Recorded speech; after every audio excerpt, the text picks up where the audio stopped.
Lu Zhou studied the mount. Where had he seen it before? Its aura felt very familiar.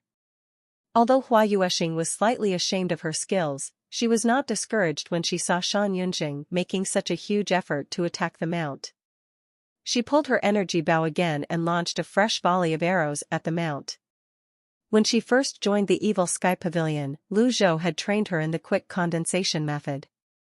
As a result, she was exceptionally quick in firing her arrows.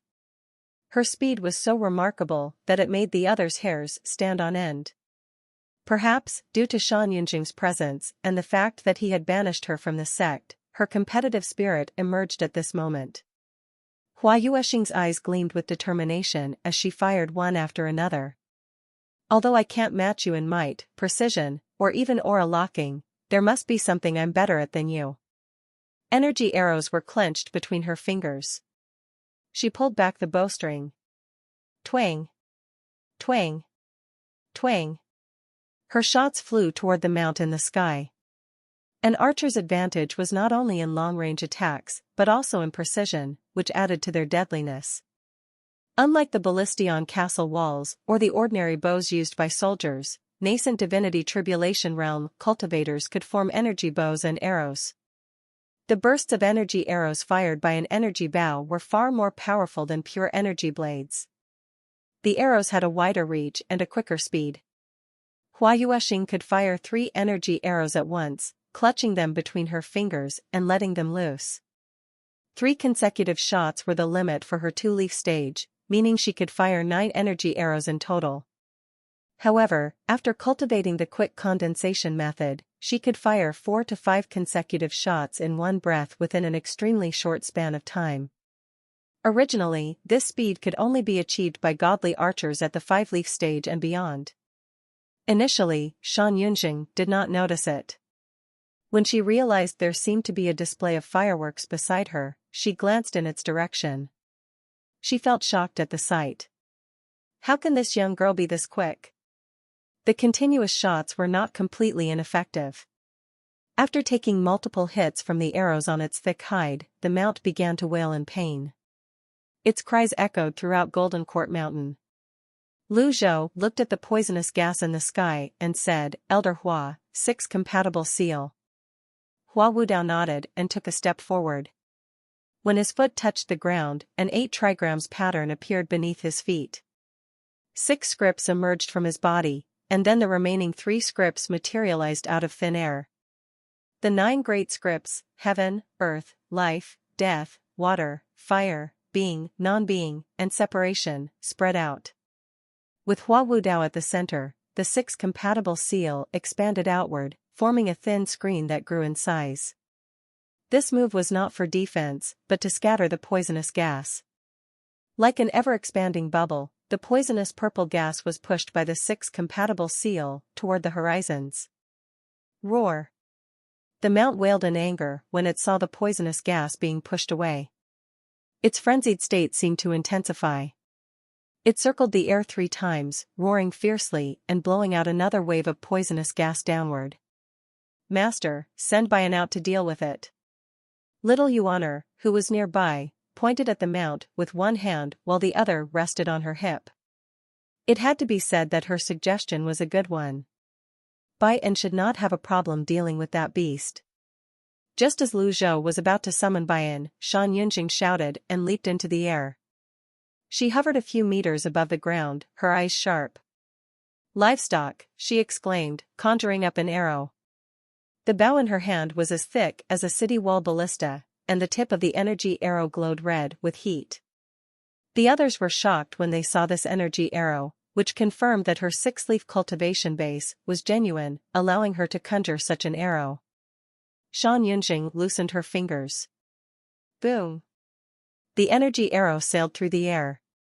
Perhaps sensing the threat, the beast immediately stopped spewing poisonous gas and turned to flee. If it got far enough, no cultivator would be able to catch up to it.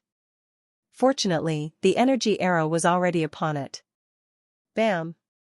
The arrow struck the mount. Roar!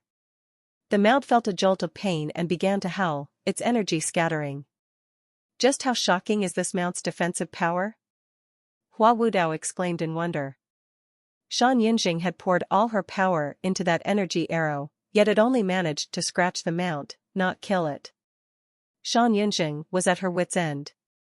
She knew she had to kill the mount to prove that the Luo sect had not set this up.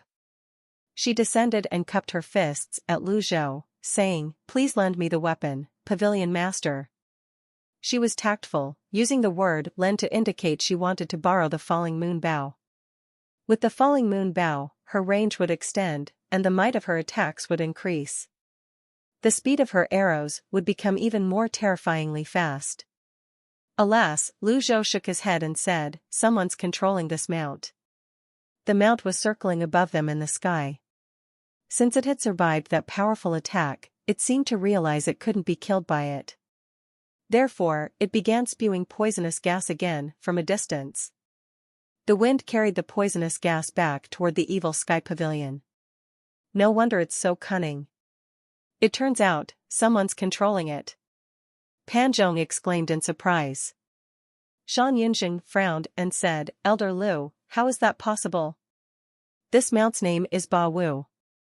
It belongs to Emoli, the senior brother of the Lu Lan elite. I fought it once on the Lotus dais," Lu Zhou explained.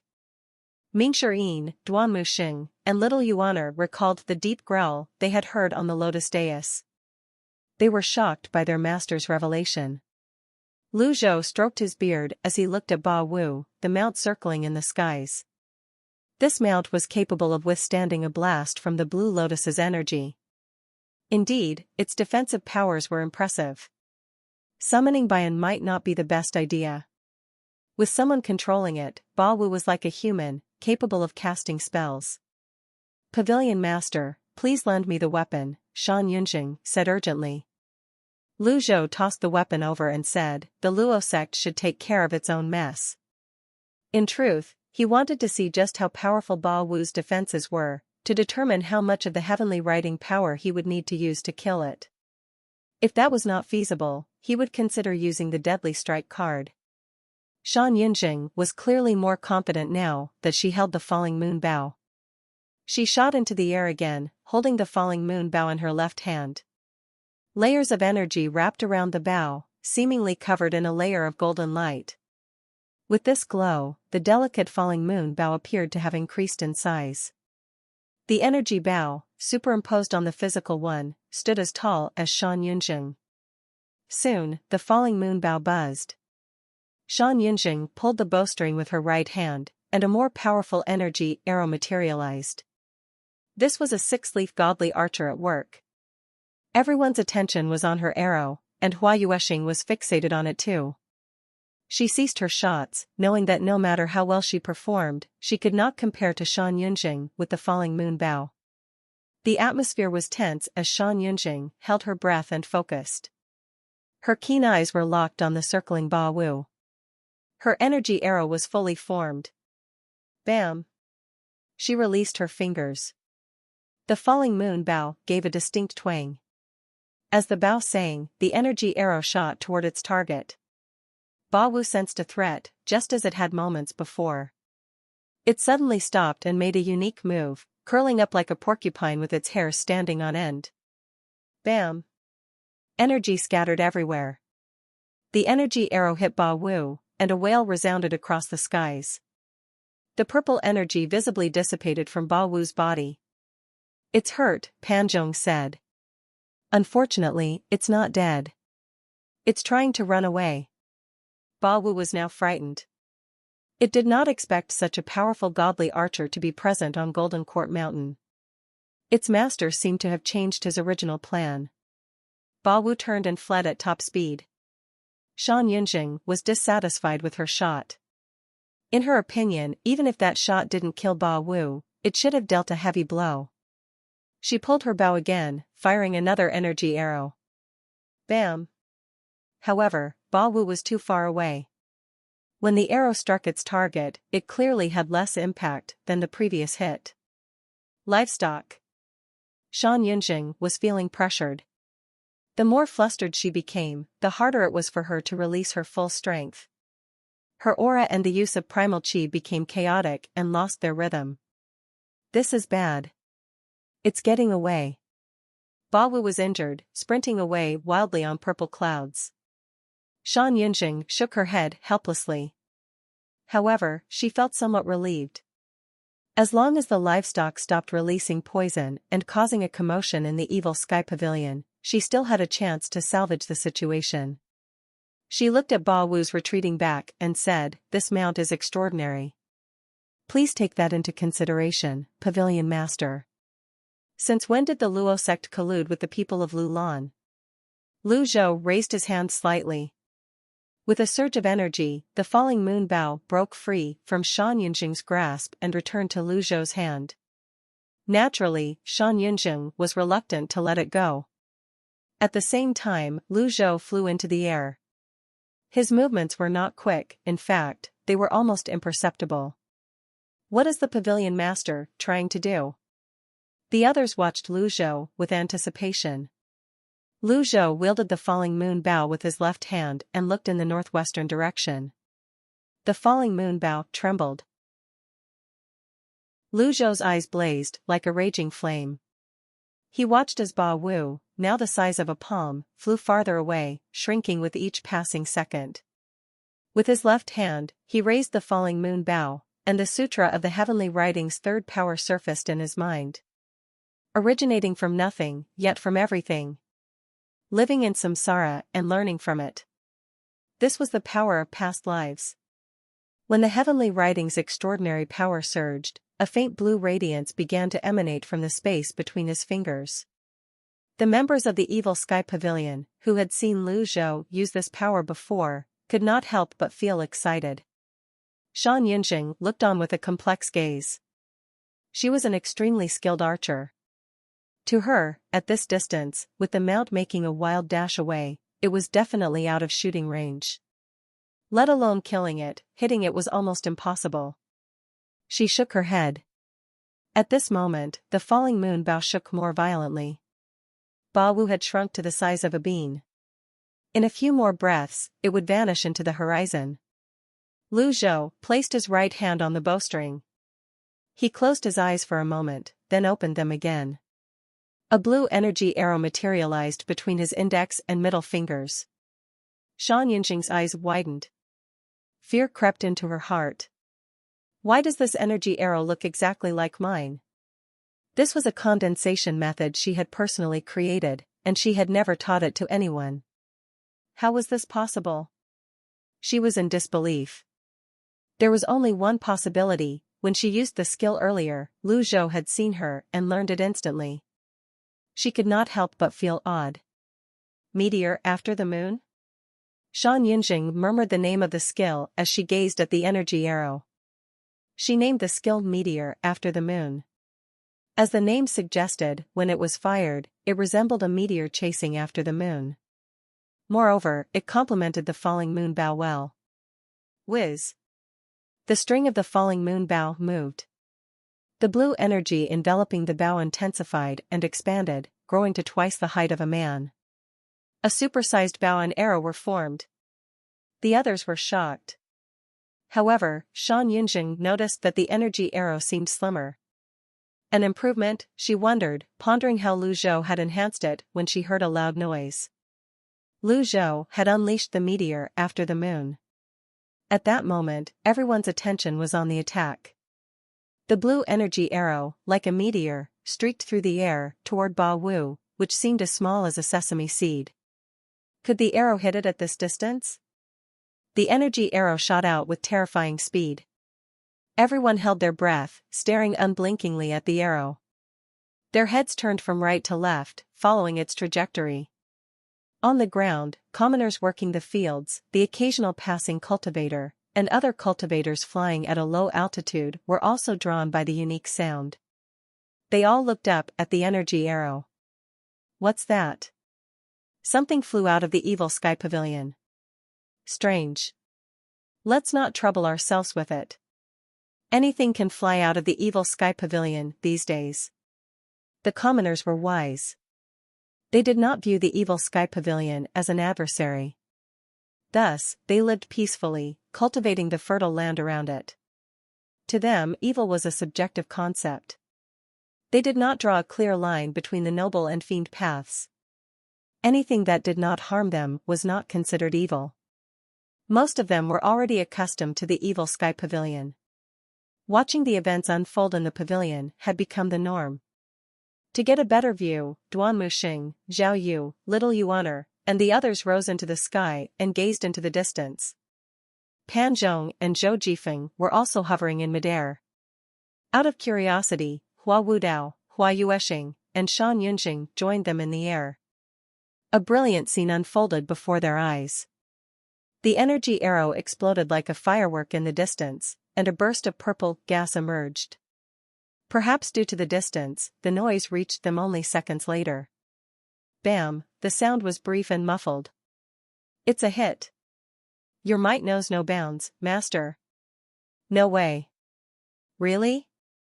Shocked, amazed, and disbelieving, Shan Yunxing trembled.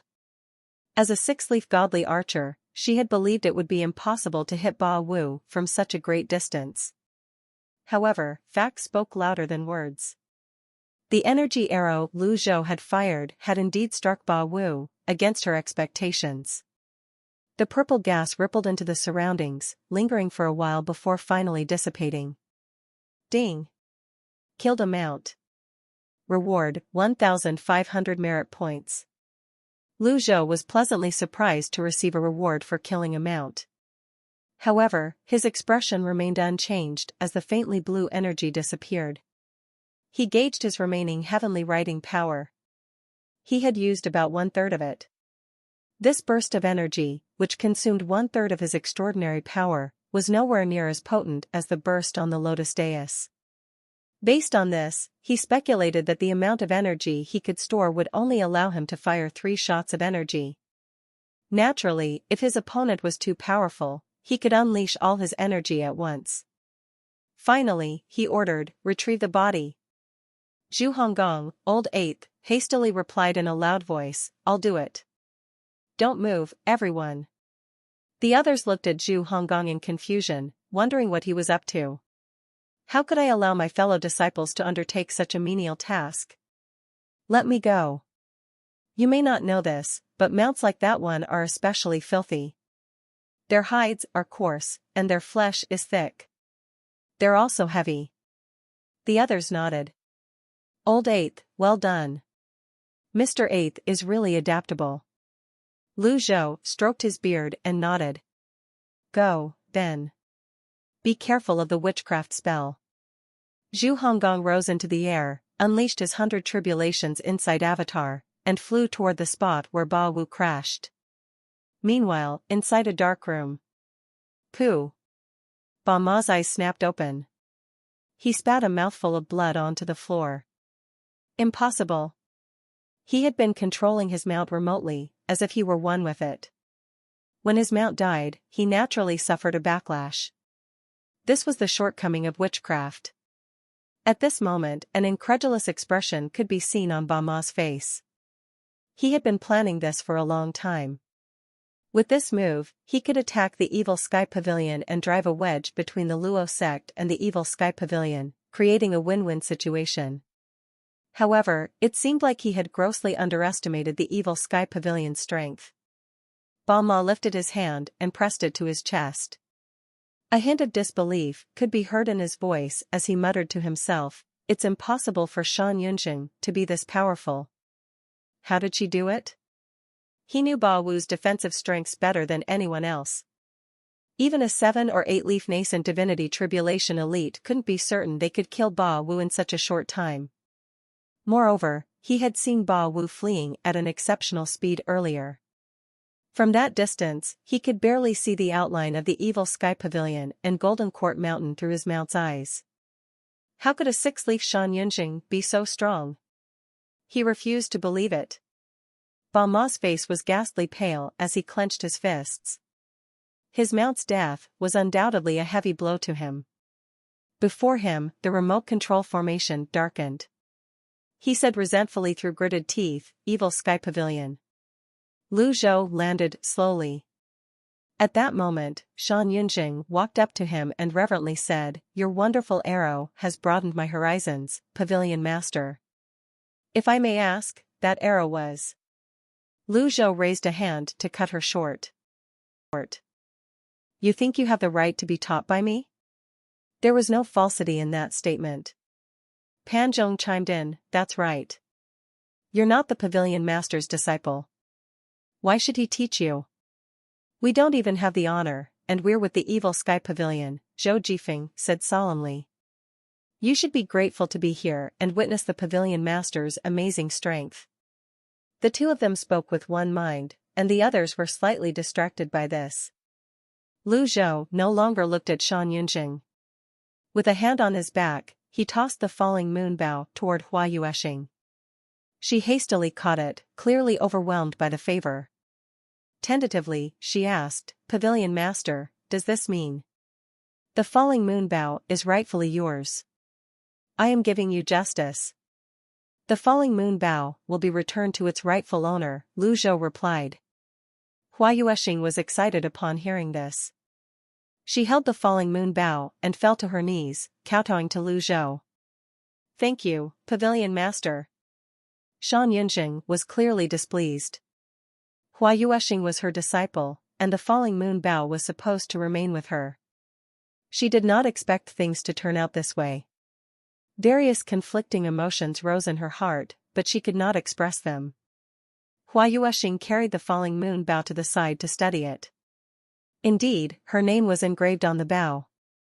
Hua Wudao chuckled and said, Congratulations. Thank you for your encouragement, Elder Hua. Alas, this falling moon bow has acknowledged Shan Yunjing as its owner. If you wish to unleash its full potential, it will have to be refined again, Hua Wudao said, looking at the bow. An awkward expression appeared on Shan Yunjing's face when she heard the word owner. She did not dare to say anything. Lu Zhou glanced at Shan Yunjing and said, I'm familiar with the past Yun Tian Luo. His archery skills were far superior to yours. Shan Yunjing was shocked to hear this. Sweating, she said, I didn't know you were acquainted with the Patriarch, Pavilion Master. Please forgive me, Pavilion Master. Lu Zhou looked at Shan Yunjing, stroking his beard, who owns the mount, Ba Wu? Shan Yunjing said, Third Elder Lu Ping. Tell him I want to see him. Understood. Shan Yunjing was overjoyed. This meant the evil sky pavilion would spare her. As for Lu Ping? She really didn't care what happened to him. Moreover, when she recalled that Lu Ping was the one who lent her the mount, which nearly caused her trouble, she was angry. For this reason, she was delighted to hear the evil sky pavilion wanted to see Lu Ping. Lu Zhou waved his sleeve, and Shan Yunjing left the evil sky pavilion hurriedly with her 4 subordinates. After some time, Zhu Honggong returned, flying while carrying the mount, Ba Wu. Boom, he dumped the body on the ground. The others walked up to it. They saw the wolf-like Ba Wu. It had purple fur, bulging eyes, and protruding fangs. It looked hideous. It's ugly. Little Yuaner cried out, scrunched her face in disgust. Little junior sister, mounts are usually like that. There are many mounts that are uglier than this, Zhu Honggong said with a smile. The others continued to study the mount. Although Ba Wu had died, it was always said that they encountered such a mount. This would add to their knowledge. Master, please make a decision. Zhu Honggong bowed and made an inviting gesture. Lu Zhou studied Ba Wu's appearance as he stroked his beard. Zhu Honggong said, Master, this mount must have come from Heaven Moat Forest in the southwest. It has thick fur that can withstand the cold. I think its hide can be sold for at least 1,000 caddies of silver. These fangs are rare artifacts. They can be used as medicinal primers and should fetch a price of 500 caddies. As for its flesh, it's not worth much. The flesh of such beasts is tough and has a strong smell. The others regarded Zhu Honggong suspiciously. They did not know what he was talking about. When he sensed the peculiar gazes directed toward him, Zhu Honggong scratched his head. A force of habit. Sorry. Was the evil sky pavilion in need of such things? Zhu Honggong spoke again, Master, that shot shocked the heavens and the earth. I can hear the ghosts and the gods crying as well. Enough. Lu Zhou waved his hand and said, burn and bury it.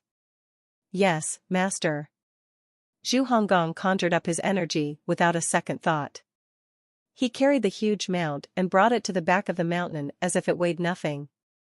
Just when Lu Zhou was about to turn around and leave, Hua Yuesheng bowed and said, Pavilion Master, may I ask for a favor? What is it? I would like to learn the meteor after the moon. Lu Zhou stroked his beard and said, it's not a high-level arrow skill at all. There are better skills in the books at the western and northern pavilions.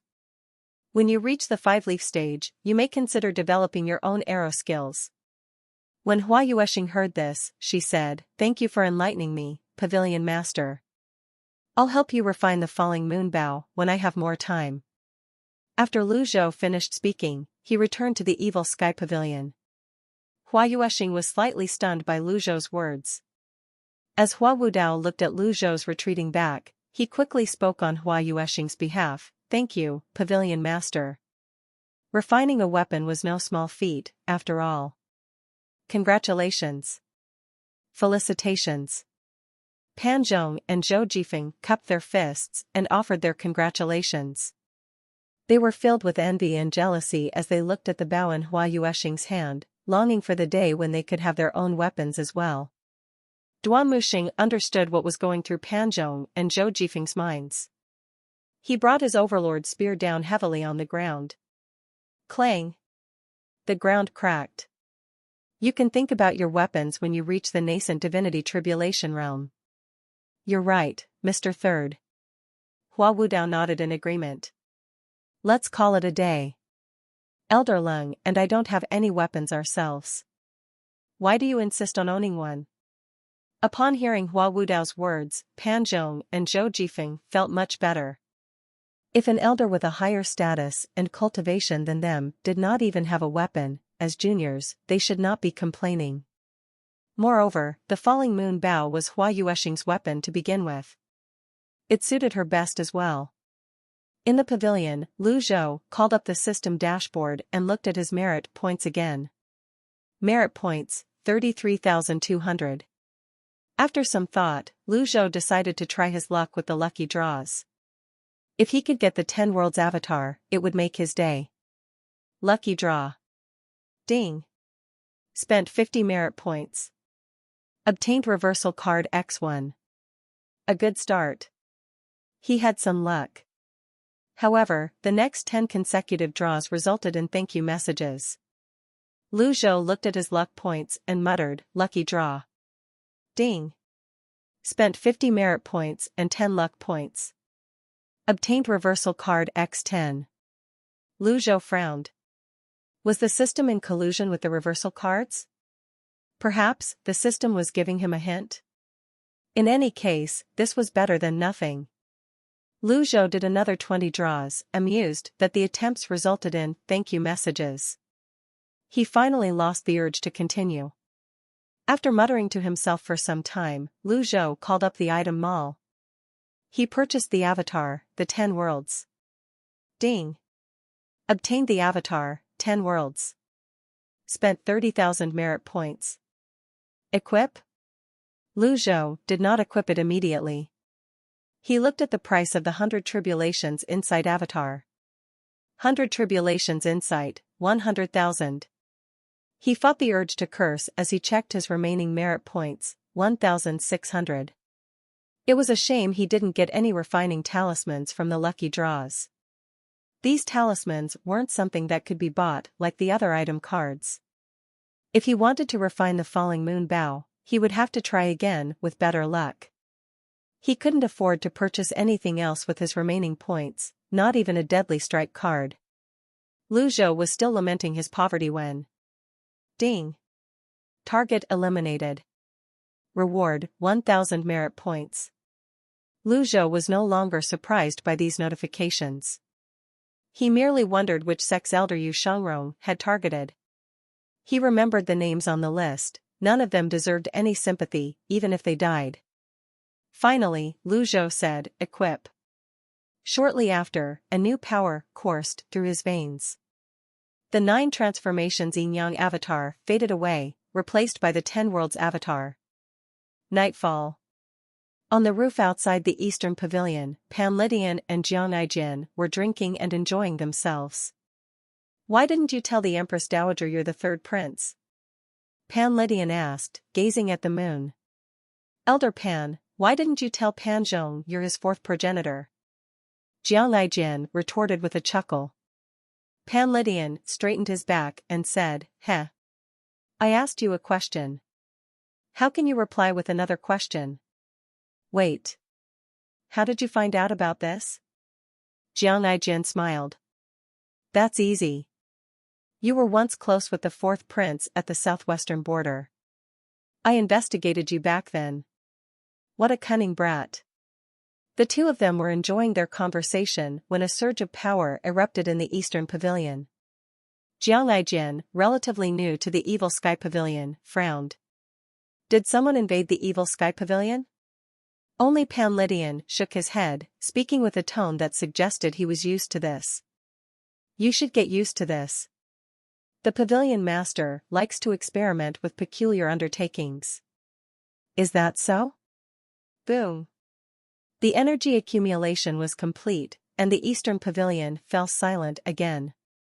Jiang Aijin turned around and nodded, about to continue their conversation when there was another, more intense surge of power. Boom. Boom. The sound was much louder than the previous commotion in the Eastern Pavilion.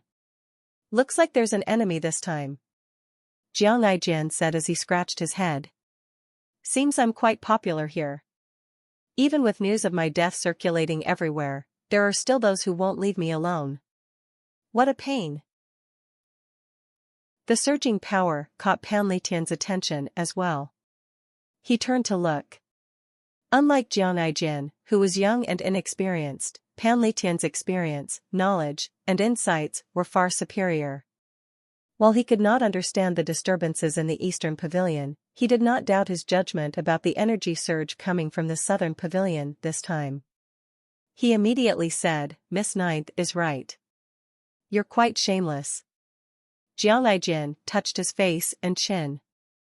Then, he said, "I don't think so. No matter how shameless or thick one's face is, one cannot stop the struggles of the beard." Pan Lydian rolled his eyes and looked at the Southern Pavilion with admiration. Exchange of hot and cold air, a vertical circulation, moving clouds, and 100 layers of waves. This is the sign of a 10 worlds avatar attempting a breakthrough to the 100 tribulations insight avatar. Jiang Aijin said helplessly, "I thought someone was trying to assassinate me again." "It's just someone having a breakthrough." "Who is it? Could it be my dim-witted 4th grandson?" Pan Lydian's eyes brightened. "You wish." Pan Zhong lives in the Western Pavilion, not the Southern Pavilion. Pan Lydian said helplessly, "The only Evil Sky Pavilion disciple without 100 tribulations insight avatar is Zhao Yu." Jiang Aijin smiled. "My younger sister is truly lucky." The power surge lasted about half an hour.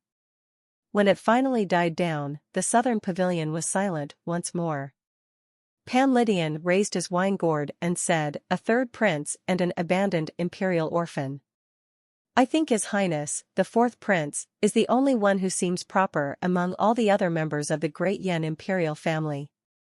Alas, he isn't destined to inherit the throne. His fate lies on the border. It's only natural for you to speak in his favor since he saved your life. You should have seen him when he was trying to flatter Lu Huan." Their arms were around each other's shoulders, Jiang Aijin said. "It's all for survival." "Aren't you the same?" Pan Lydian retorted. Jiang Aijin was at a loss for words. There was a brief moment of silence before Pan Lydian continued, "Indeed, His Highness, the 4th prince, has saved my life. I've served in the army for decades to repay him, killing countless enemies. In the end, I lost my cultivation base. I believe the debt can be considered repaid. Repaying an act of kindness." "You do have some morals," Jiang Aijin said. The next morning, in the Evil Sky Pavilion's Eastern Pavilion, Lu Zhou was meditating on the heavenly writing scroll when he heard Zhao Yu's voice. Master, I haven't let you down. I've entered the nascent divinity tribulation realm. Lu Zhou opened his eyes slowly. Then, he walked out of the Eastern Pavilion with his hands behind his back. Zhao Yu was clearly excited. She bowed slightly and greeted Lu Zhou. Master. Lu Zhou glanced at her, stroked his beard, and nodded. Good. I heard that you were condensing the 10 Worlds avatar again last night, Master. That's why I didn't want to disturb you, Zhao Yu said. Review the old and learn the new. You can try to apply this in your cultivation as well, Lu Zhou said with a straight face. His disciples were shockingly talented, after all. Revising what they already knew would surely lead to even greater achievements. Yes, Master. Zhao Yu was in an exceptionally good mood. So you've understood everything about the brilliant jade technique? Lu Zhou asked. Yes, she replied. Lu Zhou nodded in satisfaction. The brilliant jade technique is all about the exchange of cold and warmth, just like yin and yang. It suits you well. I am fortunate to have been personally instructed by you, Master. I will never be able to repay your kindness enough. Zhao Yu bowed again. Lu Zhou noticed that her loyalty was increasing as well. It was well over 80%. This was also due to his recent actions, and the fact that he had helped heal the Empress Dowager.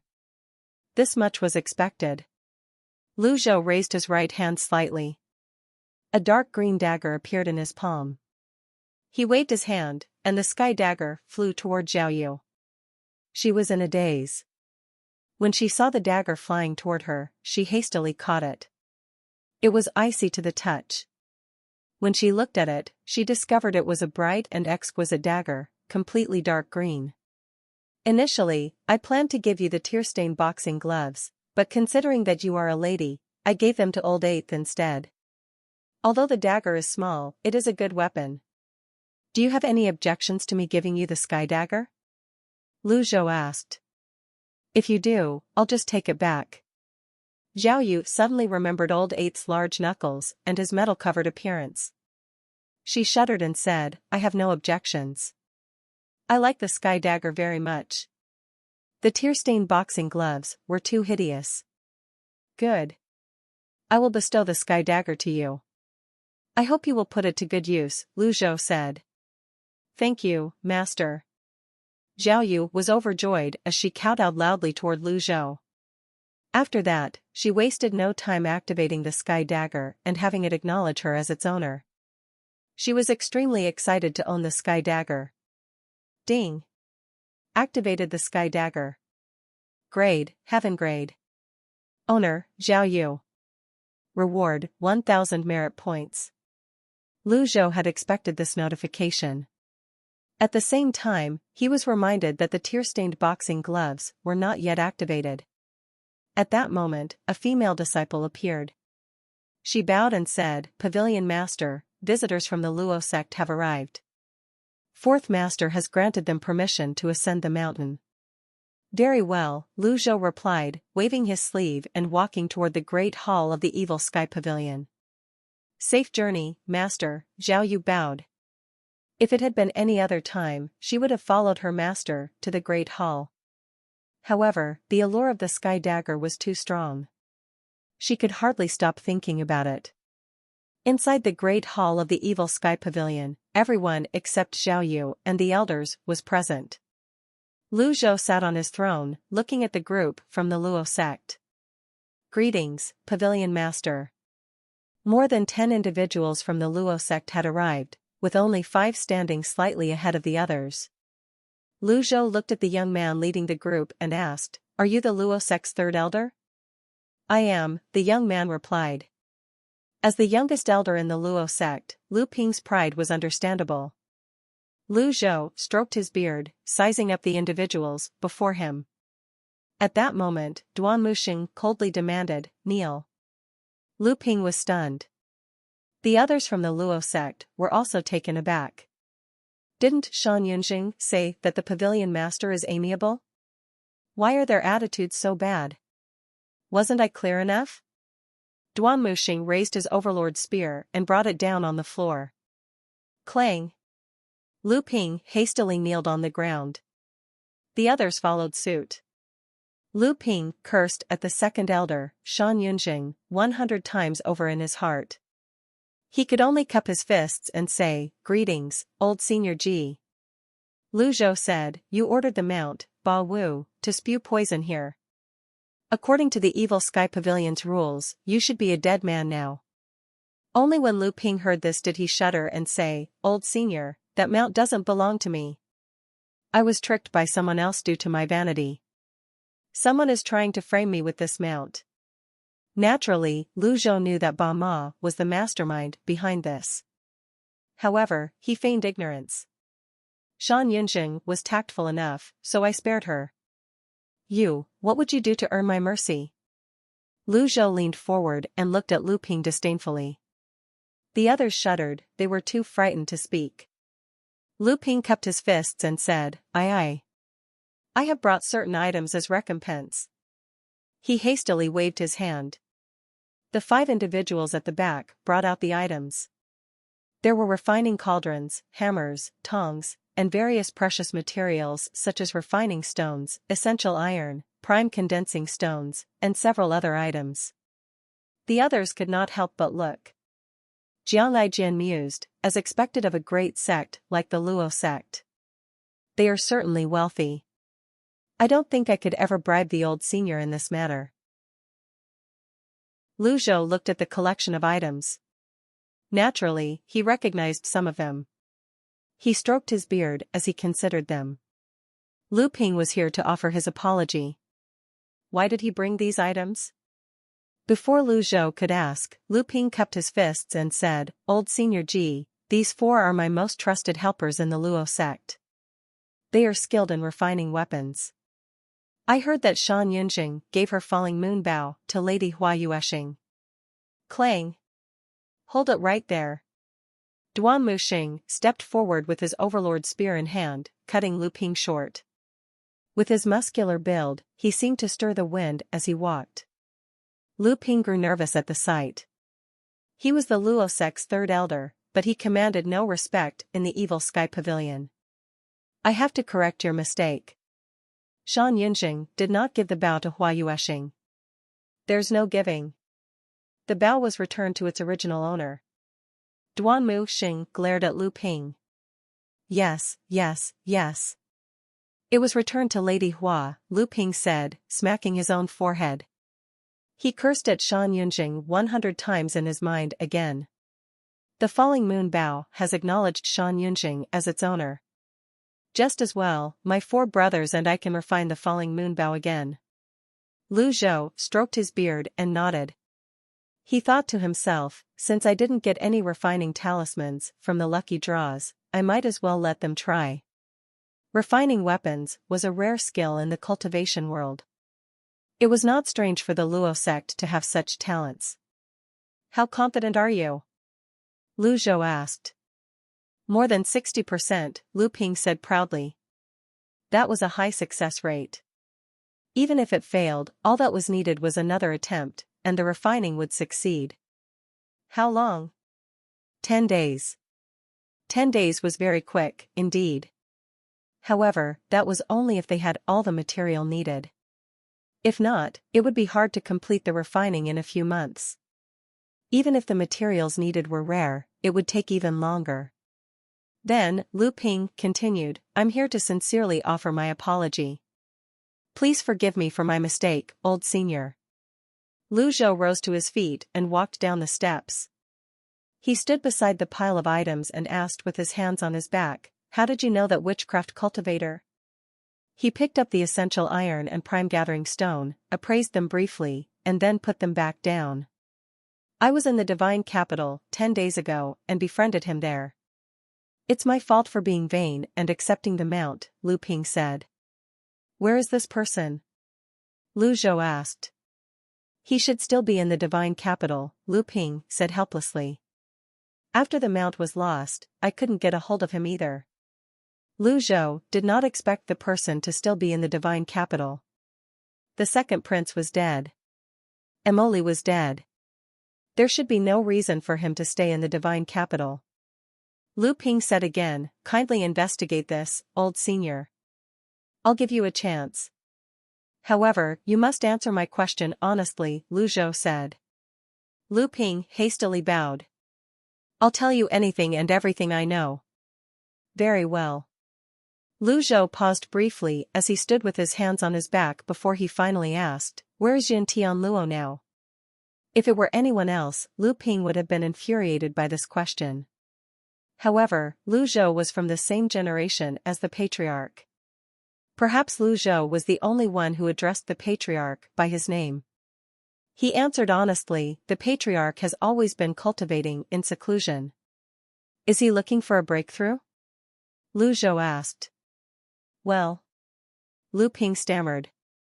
This was somewhat of a secret within the Luo sect. However, when he saw Lu Zhou's stern expression, he had no choice but to answer, yes. Yun Tianluo has been at the 8-leaf stage for a long time now. Has he not yet reached the 9-leaf stage after all this time? Lu Ping was shocked at the mention of the 9-leaf stage.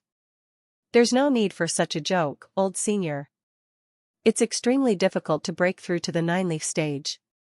He wanted to say that even Lu Zhou could not attain the 9-leaf stage, let alone the Patriarch. However, he did not want to offend anyone, so he swallowed those words. How long until Yun Tianluo's great limit? Lu Zhou asked an important question. Yun Tianluo's lifespan had always been a mystery. Ji Tiandao was about 100 years older than Yun Tianluo. If attaining the 9-leaf stage indeed shortened one's lifespan, it was highly possible that Yun Tianluo would meet his end sooner. Lu Ping felt caught between a rock and a hard place. He did not expect the evil Sky Pavilion to inquire about these matters. When Lu Zhou saw his hesitation, he stroked his beard and said, I know Yun Tianluo. There's no need to worry. Lu Ping found that he had a point. Ji Tiandao's great limit was also near, and he was not even nervous. Why should the Luo sect be nervous about their Patriarch? Moreover, if the evil Sky Pavilion had intended to attack them, it would have done so long ago. There was no reason to delay. Around 30 years, Lu Ping replied. 30 years, Lu Zhou mused inwardly. Gong Yuandu spent about 100 years of his life and failed. Yun Tianluo had spent about 70 years and was not yet at the 9-leaf stage. In other words, a cultivator needed at least 100 years to attain the 9-leaf stage. Unfortunately, he had too few examples to confirm his theories. Lu Zhou asked again, so, Yun Tianluo is still cultivating in seclusion? Yes. With his hands on his back, Lu Zhou sighed and said, the stubborn man's efforts are in vain. He has only 30 years left. Why would he insist on trying? Lu Ping bowed and tentatively said, I guess everyone at the 8-leaf stage would give it a go. Isn't that so, old senior? Lu Zhou glanced at Lu Ping, causing a jolt of fear in Lu Ping's heart. If what Lu Ping said was true, Ji Tiandao's demise back then was most likely caused by his failure in trying to attain the 9-leaf stage. Although the battle between Ji Tiandao and the 10 great elites ended in a draw, he was still injured in the process. If the 10 great elites were to attack again, Ji Tiandao would have to attain the 9-leaf stage to survive. That was the most reasonable explanation. What a shame. Lu Zhou calmed down and said, I'll give you a chance. Lu Ping was overjoyed. He said at once, thank you, old senior. I'll certainly refine the falling moon bow in 10 days and revert it to its ownerless state. 10 days won't be enough, Lu Zhou said. Huh? Jiang Aijin stepped forward, arms crossed. He looked at Lu Ping and said, how can you be so naive? Ba Ma was even willing to abandon his mount to cause a conflict between the Luo sect and the evil Sky Pavilion. If you return, he'll surely kill you along the way. Lu Ping was shocked. When he thought about this, a chill ran up his spine. He hastily said, thank you for the reminder, comrade. Thank you, old senior. Escort him out, Lu Zhou waved his hand. Lu Ping was momentarily stunned. Then, he awkwardly ventured, old senior. What is it? Lu Zhou asked. How How long do I have to stay in the Evil Sky Pavilion before I can leave? Lu Ping had a feeling that something awful would happen to him if he stayed here too long. Lu Zhou stroked his beard and said, "Come to think of it, it's been a long time since I've met Yun Tianluo." Upon hearing this, Lu Ping started. What did Lu Zhou's words mean? His eyes widened. Jiang Lijian said with a smile, "You should be honored. The old senior will be protecting you during your journey back to the Luo sect." Lu Ping was close to tears. There's no need to feel nervous. I'm quite close to Yun Tianluo. If I wanted to cause trouble, would I have allowed Shan Yunjing to return? Lu Zhou asked. Lu Ping scratched his head. That was right. He was overthinking this. Initially, Lu Zhou did not intend to go to the Luo sect. However, it seemed that he would have to make a personal visit to confirm the connection between the nine-leaf stage and life. Perhaps he could learn something important from Yun Tianluo. The Yun sect was the only sect among the three sects that had conflicts with the Evil Sky Pavilion. However, the Yun sect's forces were no longer what they once were. Compared to the Tian and Luo sects, they could almost be disregarded. Yun Tianluo only had 30 years left to live. Yet, he was still in seclusion, and there was even a chance that he might succeed tomorrow. It was better for Lu Zhou to visit him as soon as possible. 15 days later, in the Luo sect, inside the meeting hall of the Luo sect's first holy land, the elders looked at Shan Yunjing, who did not seem to be in a good mood, and said, "There's no need to worry, second elder. Lu Ping is a cautious man. There won't be a problem during this trip." Shan Yunjing sighed and said, "The Patriarch said that we should never make an enemy out of the Evil Sky Pavilion. Now, when I think about it..." She trailed off. "Why do you seem defeated after your visit to the Evil Sky Pavilion?" The other elders laughed.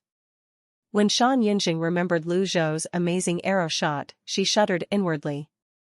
At that moment, a disciple appeared outside the meeting hall. "Greetings, elders.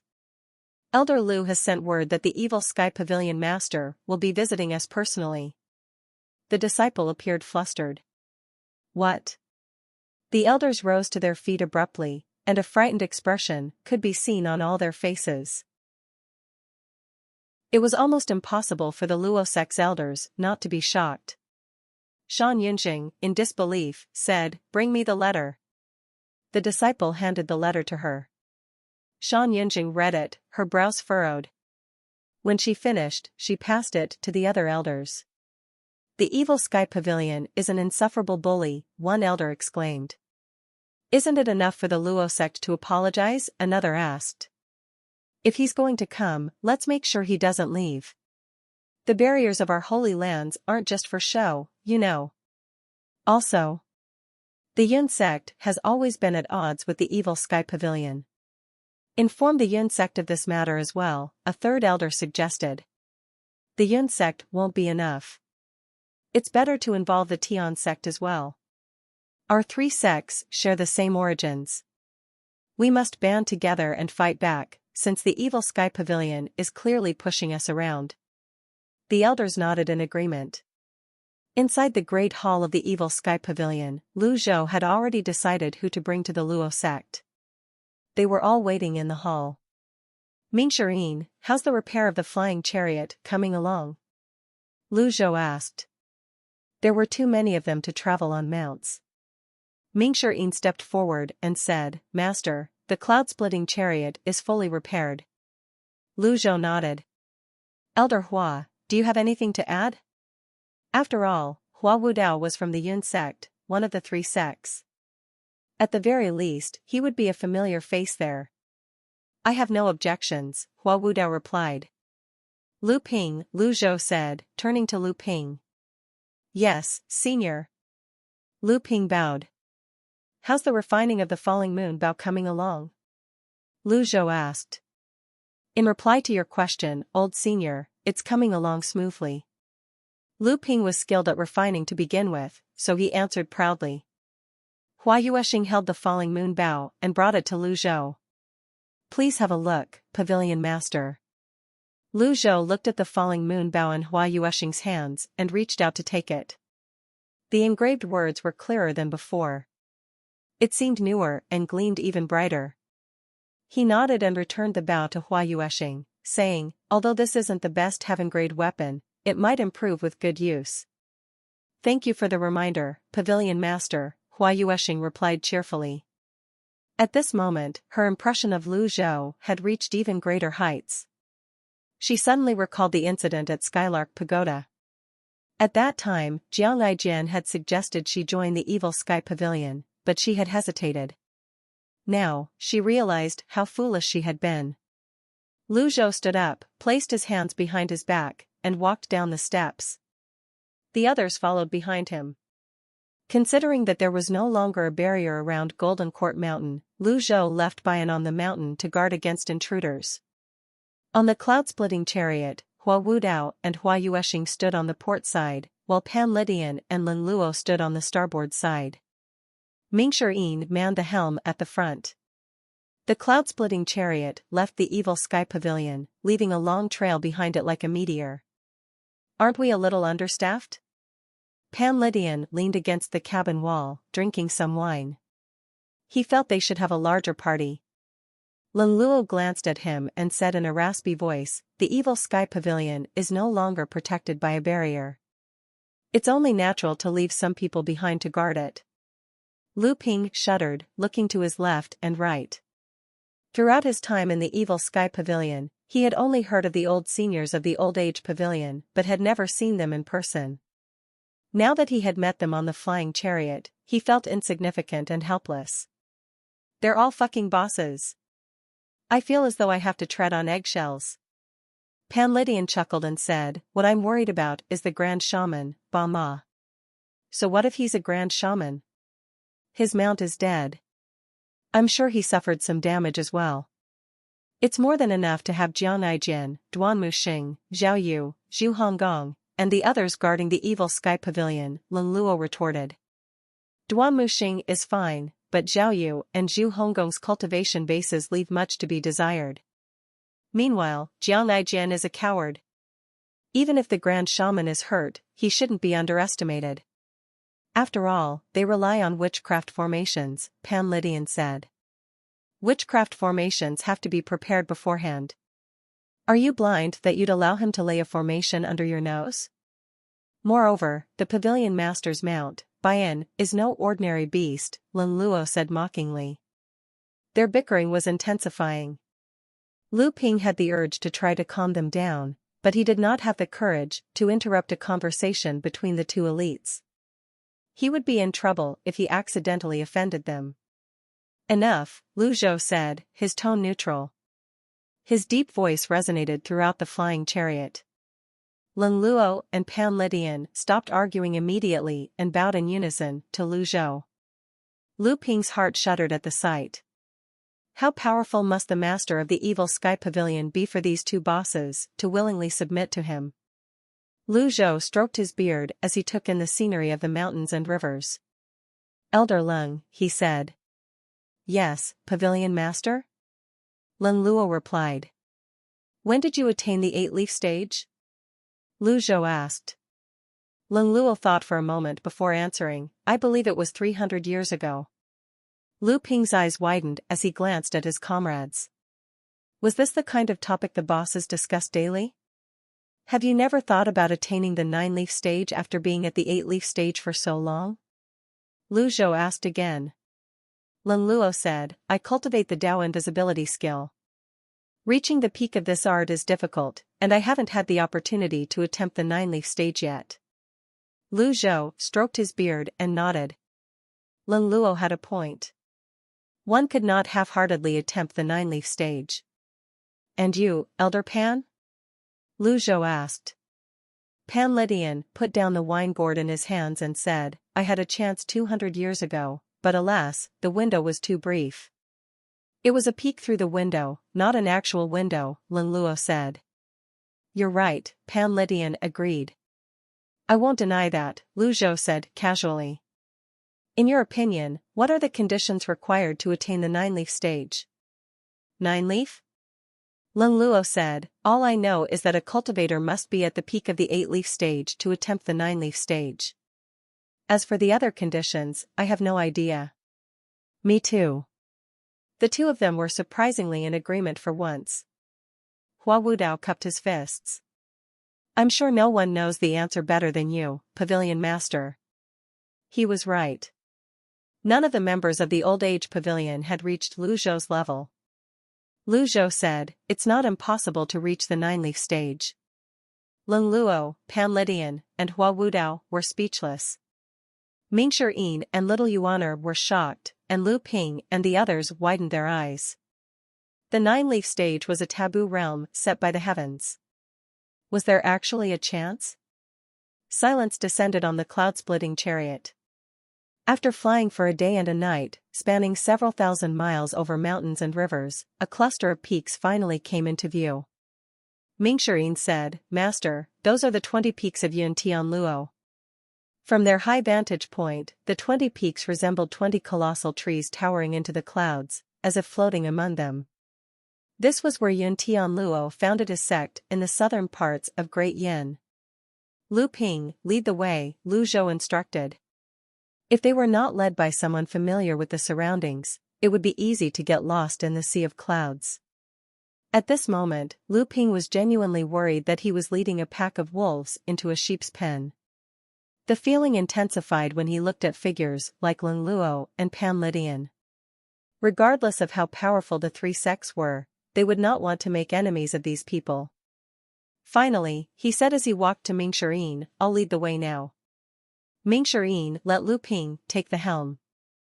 The cloud-splitting chariot soared toward the peak where the Luo sect was located, passing through a series of barriers. Whiz. Whiz. Whiz. Each time they passed through a barrier, a low, deep hum resonated in the air, echoing through the headquarters of the Luo sect on their first holy land. The elders and disciples gathered and looked up into the sky. Eventually, they saw a massive chariot, its tail trailing like a meteor, passing through the barriers. The elders of the Luo sect frowned. The evil sky pavilion's cloud-splitting chariot? Prepare to engage the enemy. There was a flurry of activity at once.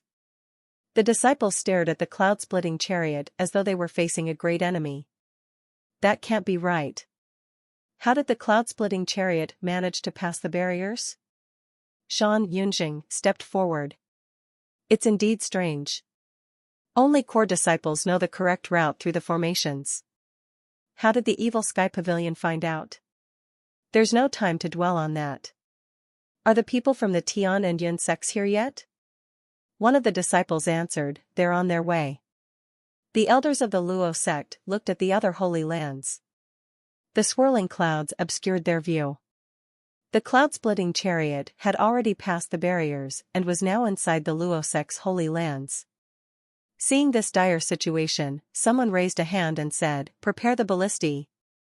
At this moment, a voice rang out from the flying chariot. "I am Lu Ping. Stand down." His voice resonated across the skies above the Holy Land. The Luo sect disciples exchanged glances. Was it Elder Lu who led the evil sky pavilion's flying chariot here? The other elders were puzzled as well. The letter was from Lu Ping, and the person who led the evil sky pavilion here was also Lu Ping. What did this mean? Whiz. Whiz. Whiz. Primal chi enveloped the flying chariot's body. It changed direction and headed toward the first holy land, situated between the first and second peaks. It came to a halt there. The three sects had 20 peaks and 10 holy lands. The Yun sect had 3 holy lands and 6 peaks, as did the Tian sect. The Luo sect had 4 holy lands and 8 peaks. From the quantity alone, it was clear how powerful the Luo sect was. The additional holy lands owned by the Luo sect were collectively known as Heaven's Virtue. Named by all 3 sects, it was flanked by 2 peaks. It was on these holy lands that the patriarchs of the 3 sects cultivated in seclusion. The evil sky pavilion's cloud-splitting chariot hovered in the air. Lu Ping turned around to look and shot Ming Shiyin an imploring glance. Mingxian stepped forward and took over to maintain the flying chariot's altitude. The flying chariot stopped above the first Holy Land. Lu Ping was the first to leap down to the Holy Land. The Luo sect elders were further puzzled when they saw Lu Ping. "Elder Lu, what's the meaning of this?" one of them asked. Lu Ping hastily recounted the series of events that had transpired. When Shan Yinjing heard this, she frowned and said, "The Patriarch is still in seclusion. Isn't this inappropriate?" "That's what I said," Lu Ping replied helplessly. The two of them had witnessed the power of the evil Sky Pavilion and did not dare to act too arrogantly. However, the other elders were more confident and fearless. After all, this was the Luo sect's first Holy Land. The core disciples and elders of the Luo sect were present, and they had barriers and formations at their disposal. While the evil Sky Pavilion was indeed powerful, that did not mean they had to grovel. One of the elders rose into the air. "I'm sorry, but the Patriarch is currently occupied with his cultivation and is not receiving any guests. I request that you return." His voice echoed across the Luo sect's first Holy Land.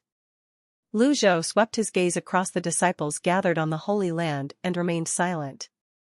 Mingxian received the message. With a clear voice, he said, "My master knows Senior Yun and hasn't seen him in many years. I hope you'll pass the message on before making a decision." This was the extent of the evil Sky Pavilion's courtesy. However, Mingxian was slightly dissatisfied. If he had his way, he would have jumped down and beaten them until they were crying for their parents. He sighed inwardly. If only second senior brother were here. He's better suited for handling pleasantries. Alas, the elder remained insistent. "My apologies. The Patriarch has given the order before he went into seclusion. He will not be receiving any guests, regardless of their identities." "Hey! I've been patient enough. Tell your old man to come out now." Mingxian was extremely annoyed by the small talk. He could not help but revert to his usual way of speaking. His voice resounded clearly through the Holy Land. Those who heard this exchanged glances. Mingxian felt much better after his outburst. This is how an evil Sky Pavilion disciple should behave. However, when he noticed the peculiar looks from others, he said sheepishly, scratching his head, I couldn't restrain myself. There's no need to be polite with this bunch. Moreover, we haven't even settled the score with the Yun sect." Hua Wudao gave him a thumbs up.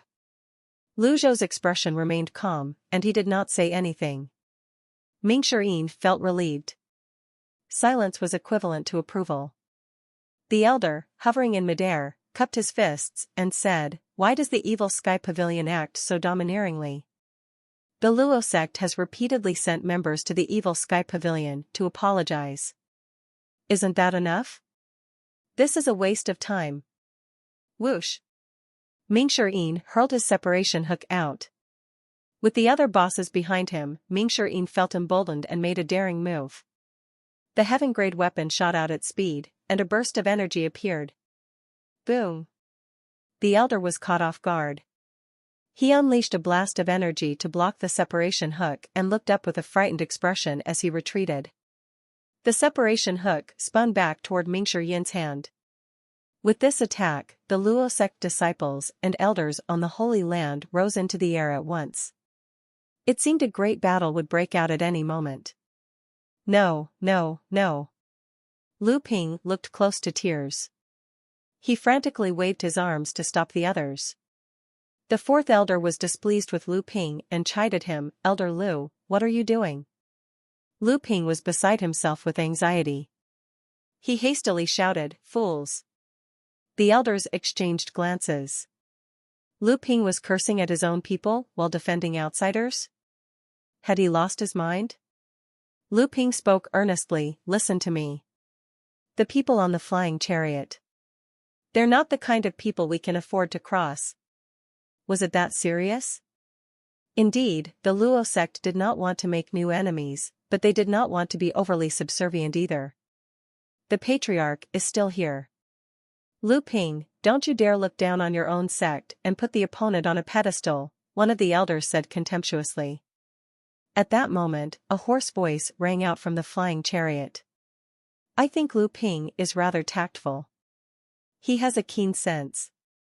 Leng Luo took a step forward into the air. Although his cultivation base was not fully recovered, he had no problem standing on air. Leng Luo hovered before the flying chariot. He lowered his altitude slightly and placed his hands behind his back. His black garments and silver mask made the others shiver, even though it was not cold. Is this the evil Sky Pavilion's patriarch? The disciples on the Holy Land asked in fright. Leng Luo chuckled and said, You're not worthy to speak to the pavilion master yet. Let me talk to someone who calls the shots around here. Lu Ping quickly made the introductions. This man was once at the top of the blacklist 300 years ago. This is Leng Luo. The elders widened their eyes. Recalling their near attack on the group earlier, chills ran up their spines, and their hands trembled. That was close.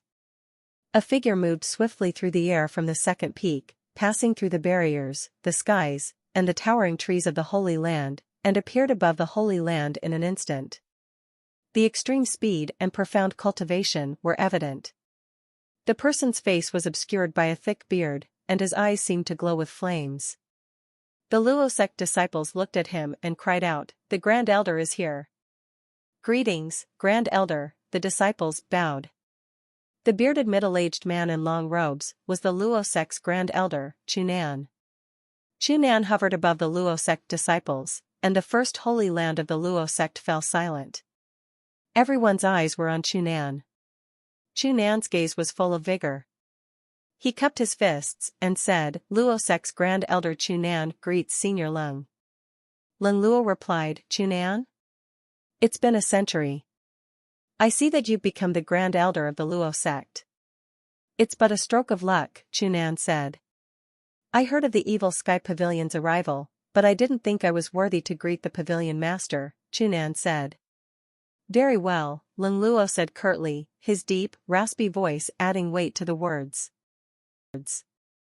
Chapter 368, The Old Men's Intimidation Effect. Chunan bowed. You've traveled far. It's only natural for the Luo Sect to treat you with hospitality. May I be so bold as to offer my service to entertain you throughout your stay? Naturally, he did not want to offend these people. Leng Luo's appearance had already shocked the others. Unfortunately, Leng Luo was like Ming Shirin, he did not like convoluted, elaborate, or superficial pleasantries. He said in a deep voice, I'll say this again, you have no right to speak to the pavilion master. Chunan was slightly stunned. After all, he was the Luo Sect's Grand Elder. He did not expect Leng Luo to refuse him. The Patriarch is cultivating in seclusion. He's not receiving guests. As the third elder, Lu Ping felt he had the right to speak up. He could not stand this any longer. He said loudly, Grand Elder, please ask the Patriarch to come out of seclusion. This is an important matter, not a joke. Boom. Chunan launched a palm seal. The palm seal was extremely fierce and swift as it shot toward Lu Ping. Lu Ping started with a jump. He did not expect the Grand Elder to attack his own people. He raised his arms. Bam! There was a clash of energies. Lu Ping gave a muffled grunt as he fell down. His face was ghastly pale. He was no match for the Grand Elder. This move alone had determined that the Grand Elder was superior. Shut your mouth. Just keep your eyes peeled, Chunan spat. Then, he turned back to face Leng Luo with a smile on his face. I'm sorry. The young are often ignorant of proper etiquette. That was an embarrassing display, Senior Leng. Judging by his attitude, he was maintaining a polite facade while hiding barbs in his words. Wow, I'm impressed, Ming Shirin said mockingly. Chunan looked at Ming Shirin on the cloud-splitting chariot and said, This is a conversation between seniors. Juniors have no place here. The statement was clearly filled with thorns. Not only was he reprimanding Lu Ping, but he was also taking a jab at Ming Shirin. Ming Shirin was about to launch into a fit of rage when Lin Luo raised his right arm. Ming Shirin calmed down and decided to see what was going to happen. Lin Luo stepped forward and spoke with a deep voice, "You like to bully your juniors?" "What do you mean, Elder Lung? When I was roaming the lands, you were still inside your mother's womb." Whiz. An 8-leaf avatar materialized. The instant it appeared, the 8 leaves on the golden lotus spun swiftly, resembling a roulette spinning underwater. Energy rippled out from it like water droplets and vanished within a breath. Chunan, standing closest to it, took the brunt of the impact and was sent flying back. A small display of strength was all it took to reveal a fearful expression on Chunan's face. An 8-leaf avatar. Why would Lin Luo stay in the evil sky pavilion when he has such a profound cultivation base? The elders on the Holy Land could not wrap their minds around this. They were more surprised and worried than anything else. Chunan was only at the 7-leaf stage, and the second elder, Shan Yunjing, was only at the 6-leaf stage. They were no match for an 8-leaf opponent. There was no need to mention the others. With that display of strength, no one dared to stand up against Lin Luo. For some unknown reason, Lu Ping felt his indignation lessen. Lin Luo said in a deep voice, "The evil sky pavilion is here only to reminisce. Don't make me attack." The Holy Land was as silent as a graveyard. The atmosphere was tense and cold. No one dared to step forward to face an 8-leaf cultivator. Swoosh! Swoosh! Swoosh! At this moment, several figures appeared in the air above the Holy Land. They came in small groups, some standing on their swords, others stepping on oddly shaped weapons, and a few riding on the backs of beasts. Gradually, they began to fill the sky. The newcomers wore 3 different robes, long white robes and long green robes. "The people of the Yun Sect and Tian Sect are here," Chunan said, calming himself and aligning with the others. "The Luo Sect Chunan welcomes the elders of the Yun and Tian sects." Disciples with weaker cultivation bases hovered in the air, awaiting orders. The elders of the Yun and Tian sects walked on air, cupping their fists in greeting. They then turned to face the evil sky pavilion's cloud-splitting chariot. It was an impressive lineup. Clearly, the Luo sect had made ample preparations.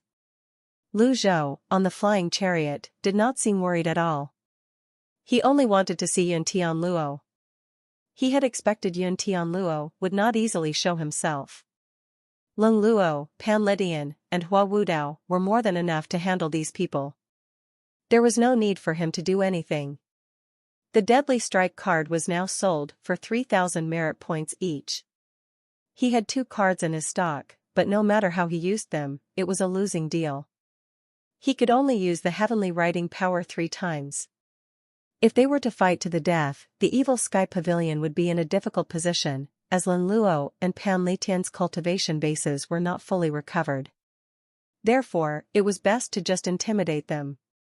Yun Sect's Grand Elder, Zhao Ji, offers his greetings. Zhao Ji, of the Yun Sect, cupped his fists. Yun Sect's Second Elder, Sun Hong, offers his greetings. Yun Sect's 6th Elder, Ding Fanqiu, offers his greetings. Ding Fanqiu's confidence was clearly lacking. Ming Shirin waved at Ding Fanqiu. "Hey, we meet again, Ding Fanqiu. I see you put on some weight since we last met." Ding Fanqiu was speechless. Recalling his impersonation of Ji Tiandao at Measure Heaven River, he felt awkward, and his wizened face turned red with embarrassment. With the real person present, he could not act haughtily. Tian Sect's Grand Elder, Fang Wenxian, offers his greetings. An elder from the Tian Sect was also here, while the others were all disciples. However, this was enough. With these numbers, they would not be too weak. Moreover, the Luo Sect's Holy Land was equipped with formations and barriers, giving them enough confidence to engage the evil sky pavilion in a discussion. Chunan rose and faced Lin Luo, saying, "Please stay your anger, Senior Lung. The elders of the Yun and Tian sects are here. The pavilion master can say whatever he wants to me." As soon as Chunan finished speaking, something flew out from the flying chariot. It was light and small. All the elders were elite, so they had exceptionally keen eyesight. They were shocked by what they saw. A gourd? The ordinary-looking gourd that flew out looked shabby as it hurtled toward Chunan. Chunan found this strange, too. He was baffled. He cursed inwardly, the fiend path is the fiend path, after all. Littering on the Holy Land. Just look at their terrible character. He waved his hand, and a blast of energy hit the gourd. Swoosh! The gourd was not repelled. It continued on its trajectory toward Chunan, moving slowly as though it were a feather. At this moment, Chunan finally felt something was amiss. He raised his hand again. This time, he did not send out a blast of energy, but an energy seal instead. A palm seal flew out. Bam! The palm seal collided with the gourd. The gourd started spinning and increased in speed. Darn it! It's a weapon. Chunan raised both palms and launched a series of palm seals. Too late. There was a sigh from the cloud-splitting chariot. The gourd suddenly burst forth with golden radiance. It turned into a golden gourd as it dove toward Chunan. Chunan could not react in time and was hammered by the gourd from above. Boom! Chunan took the full blow. He fell, crashing onto the limestone floor. A human-shaped dent was left on the floor. Elder! Grand Elder! Everyone else was shocked. Meanwhile, Pan Lydian floated out of the flying chariot. He seemed to be drunk and tired. In a clear voice, he said, "You useless mob. Know your place. I'm not Ling Luo, who only knows how to dodge." He burped loudly and added in an equally loud voice, "My gourd bottle can be fatal." Pan Lydian's attack stunned everyone. Even Ming Shirin, Hua Wudao, and Little Yuaner did not expect him to attack so suddenly. Pan Lydian practiced genuine Taoist cultivation methods, not evasive techniques like Dao invisibility. Therefore, in head-on conflicts like this, his combat strength surpassed Ling Luo's. This is why Ling Luo would never engage him directly. When Ling Luo heard Pan Lydian slide against him as he attacked, he retorted, "I don't understand how some people can take pride in bullying the weak with their weapons." Pan Lydian laughed, then burped and said, "Well, that's all I've got." At the Luo sect's holy ground, the elders hurriedly rushed to Chunan to check on his injuries. Several energy blasts simultaneously reached Chunan, clearing the path. Grand Elder! Elder Chu! Chunan lay on his back, staring at the sky. His eyes were wide open, and his face was flushed as if he had been holding his breath for a long time. After a while, it seemed he could no longer endure it, and he spat out a mouthful of blood. The blood stained the ground, resembling the petals of red peach blossoms. After taking a deep breath, he pointed with his right hand with great difficulty. "Why you?" Pan Lydian appeared surprised that Chunan was still alive as he fiddled with the gourd in his hand. Ling Luo chuckled and said, "Is that what you meant by fatal? That's nothing much. My cultivation base isn't fully restored yet." "I miscalculated," Pan Lydian said sheepishly. The two members of the Old Age Pavilion hovered next to each other in the air. Their mere presence was enough to intimidate the elites of the three sects. The elders and disciples of the three sects looked up at the old man who had just appeared. Pan Lydian's hair was disheveled, and his skin was as wrinkled as an old tree's bark. Who's that old man? His name must be renowned if he can defeat Grand Elder Chunan with just one strike, they thought. Finally, Fang Wenxian, the Grand Elder of the Tian sect, cupped his fists and asked, "How should I address you, senior?"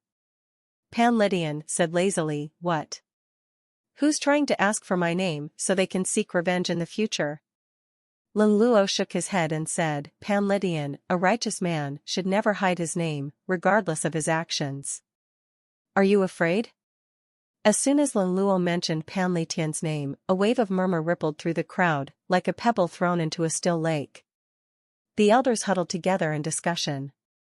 Pan Lydian was the strongest elite of the Clarity sect, but he had left the sect centuries ago and gone missing. How did he end up joining the evil Sky Pavilion? The elders were in shock and disbelief, and naturally, they were also worried. It dawned on them that it would be impossible to drive out the evil Sky Pavilion with their current lineup. The Tian sect did not seem as bothered, but the people from the Yun sect had grave expressions on their faces. The Yun sect held a grudge against the evil Sky Pavilion.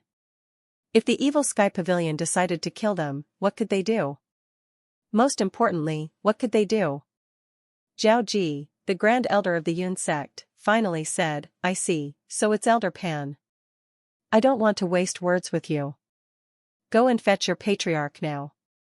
"I'm not a patient man," Pan Lydian replied. He released his gourd bottle, and it circled around him. A faint golden energy was discernible in the air. Zhao Ji's expression soured. At that moment, Hua Wudao stepped forward and looked at Zhao Ji. "Zhao Ji," he said. Zhao Ji frowned. "Elder Hua?" Everyone in the Yin sect knew that Hua Wudao had left to challenge Ji Tiandao in the evil Sky Pavilion. The Yin sect had supported him in his quest to overcome his inner demons. However, no one expected him to join the evil Sky Pavilion. Naturally, this outraged the Yun sect members, who condemned him and considered him a disgrace to the sect. Hua Wudao looked down at Zhao Ji and said, "Tell your Patriarch to show himself." Hua Wudao. "How could you?" Whoosh! Hua Wudao leaped down. As he descended, he unleashed the 9 script 6 compatible seal. The 8 trigrams and 9 scripts expanded outward, the golden scripts brilliant and dazzling. He did not use it as an offensive move. Previously, he had used it to disperse Ba Wu's poisonous gas in the evil Sky Pavilion. Now, he used it to intimidate the others. After all, the technique was a majestic display. Although he only unleashed his skill for an instant, it was enough to prove his profound cultivation. 9 script 6 compatible seal? 7 leaf? Zhao Ji's eyes were filled with disbelief. The Luo sect's elders suddenly understood why they were told they were not worthy to speak to the master of the evil Sky Pavilion. Just the men from the evil Sky Pavilion were leagues above those from the 3 sects. None of the sect leaders from the 3 sects were present. What right did they have to address the master of the evil Sky Pavilion? Clearly, the absence of their leaders was a show of disrespect toward the evil Sky Pavilion. Hua Wudao landed in the center of the First Holy Lands Plaza. After scanning his surroundings, he said, "Go and fetch your Patriarch. Don't you think it's embarrassing to display your petty schemes in front of several senior elders?" The faces of the 3 sects elders turned red with embarrassment. Hua Wudao was originally an elder of the Yun sect. Though he had joined the evil Sky Pavilion, the people of the Yun sect still respected him, despite their outrage. It was deeply ingrained in them. Moreover, his words held truth. Ji Tiandao, Lin Luo, Pan Lydian, and Hua Wudao were all seasoned, knowledgeable elites. When these elders roamed the lands, the others were still in their mother's wombs. Their attempts to use petty schemes against these people were simply humiliating. At this moment, Lu Zhou, still in the cloud-splitting chariot, finally spoke. "Yun Tian Luo, come out." His voice was deep and resonant. Then, a strange phenomenon occurred. His voice rippled outward in discernible waves toward the other 9 holy lands. Circles of light radiated from the flying chariot. The people of the 3 sects looked up, their eyes brimming with shock, awe, and disbelief as they gazed at the sound waves. They began to doubt whether Lu Zhou was truly at the 8-leaf stage or possibly higher. Even Lin Luo and Pan Lydian, who were 8-leaf cultivators themselves, appeared taken aback. They could not identify which sect's technique this belonged to. The Confucian and Buddhist sects were more skilled in sound techniques, while the Taoist sects were less proficient in this area. Although the power behind the sound waves was not strong and could even be considered weak, their penetrative force was remarkable. They easily breached barriers and formations, rippling through the mountains. When the sound waves finally dissipated, the entire place fell into a deathly silence. No one dared to make a sound or move. The elders and hundreds of disciples of the three sects, hovering in the air, looked toward heaven's virtue, where their patriarch was in seclusion. The clouds parted, the fog lifted, and the azure sky became visible. A mysterious wind blew, clearing the clouds and mist around heaven's virtue. Shortly after, another sound wave rippled out from the center of heaven's virtue.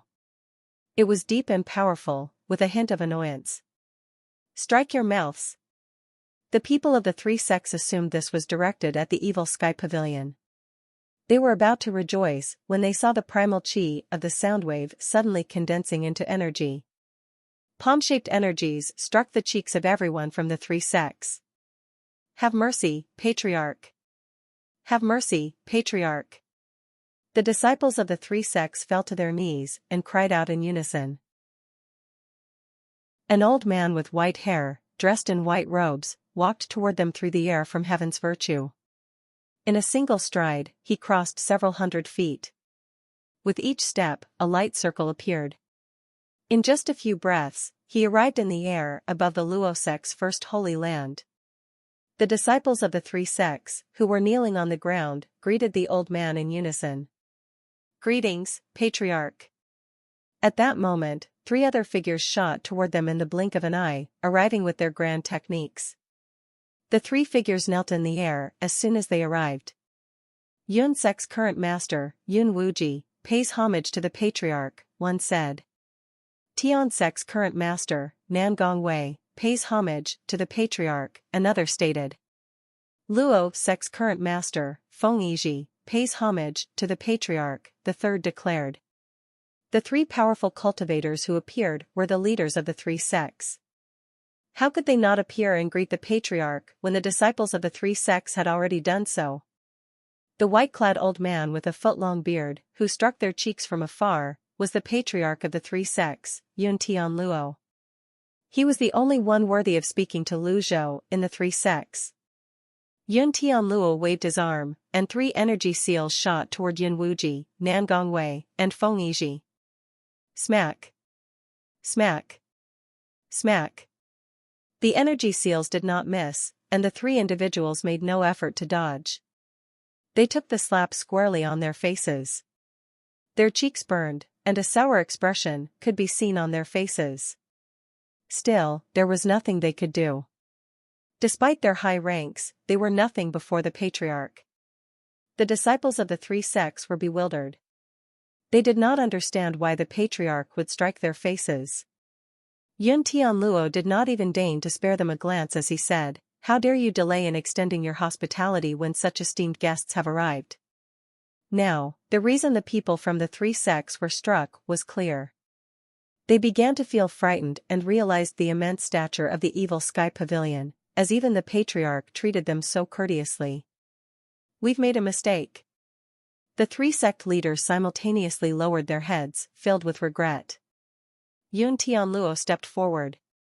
Upon seeing this, Leng Luo and Pan Lydian cupped their fists at Yun Tian Luo before moving aside to make way for him. The gift of a foot was returned with 10 feet.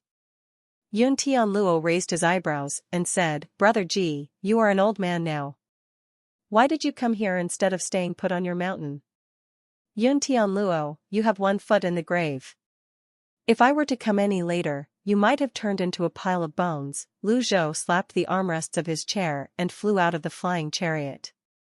He hovered in the air, hands on his back, across from Yun Tian Luo. An incredulous expression appeared on Yun Tian Luo's face as he sighed, "You look younger. I don't think I can keep this up anymore." Lu Zhou kept one hand on his back and stroked his beard with the other. "Am I not welcome here?" Yun Tian Luo waved his hands. "I am glad that an old friend has come to visit. I apologize on behalf of my disciples, who did not know any better." As he spoke, he bowed to Lu Zhou.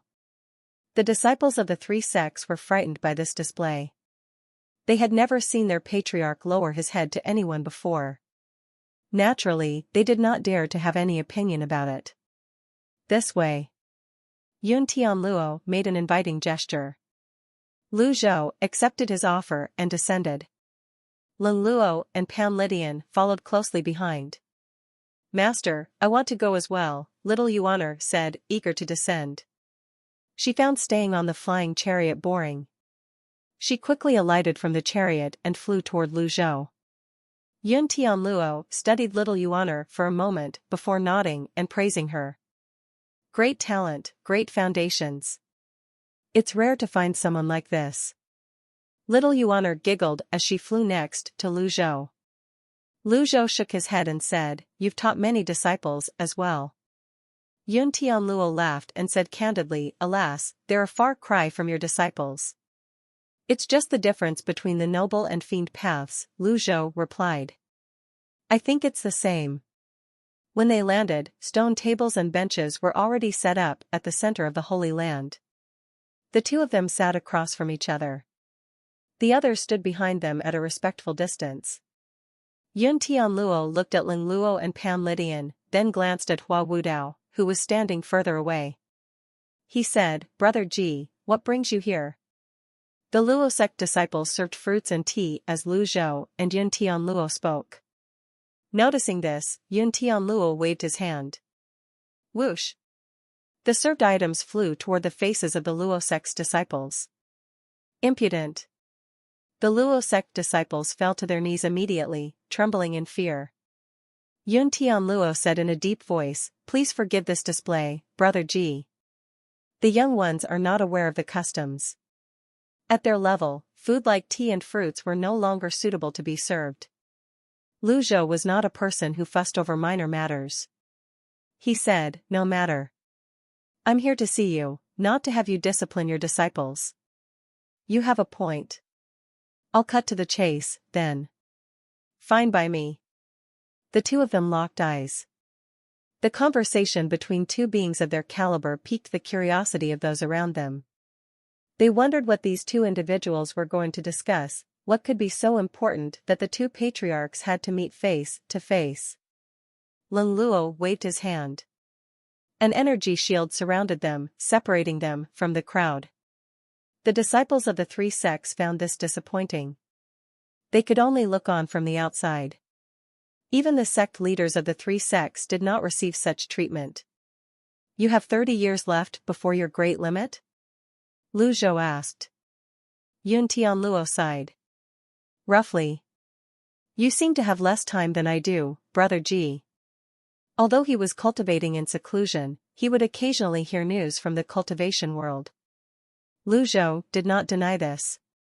According to the rumors in the cultivation world and his actual condition, his great limit might very well be tomorrow. Therefore, he nodded and said, "That's right." "So, you're here to look for a way to extend your limit?" Yun Tianluo asked. After he said that, he shook his head, dismissing his own words. "Brother Ji, you must be joking. If you don't have an answer, how could I have one? Are you attempting to attain the 9-leaf stage?" Lu Zhou asked, stroking his beard. "I've given up," Yun Tianluo sighed. "Before my great limit, I've already lost nearly 70 years of my blood essence. Then, my cultivation base deteriorated greatly. I no longer have a chance to attempt the 9-leaf stage." Ling Luo and Pan Lydian exchanged glances. Lu Zhou said, "Have you ever considered that attempting the 9-leaf stage is a process that reduces your lifespan to begin with?" Yun Tianluo frowned, but his eyes brightened.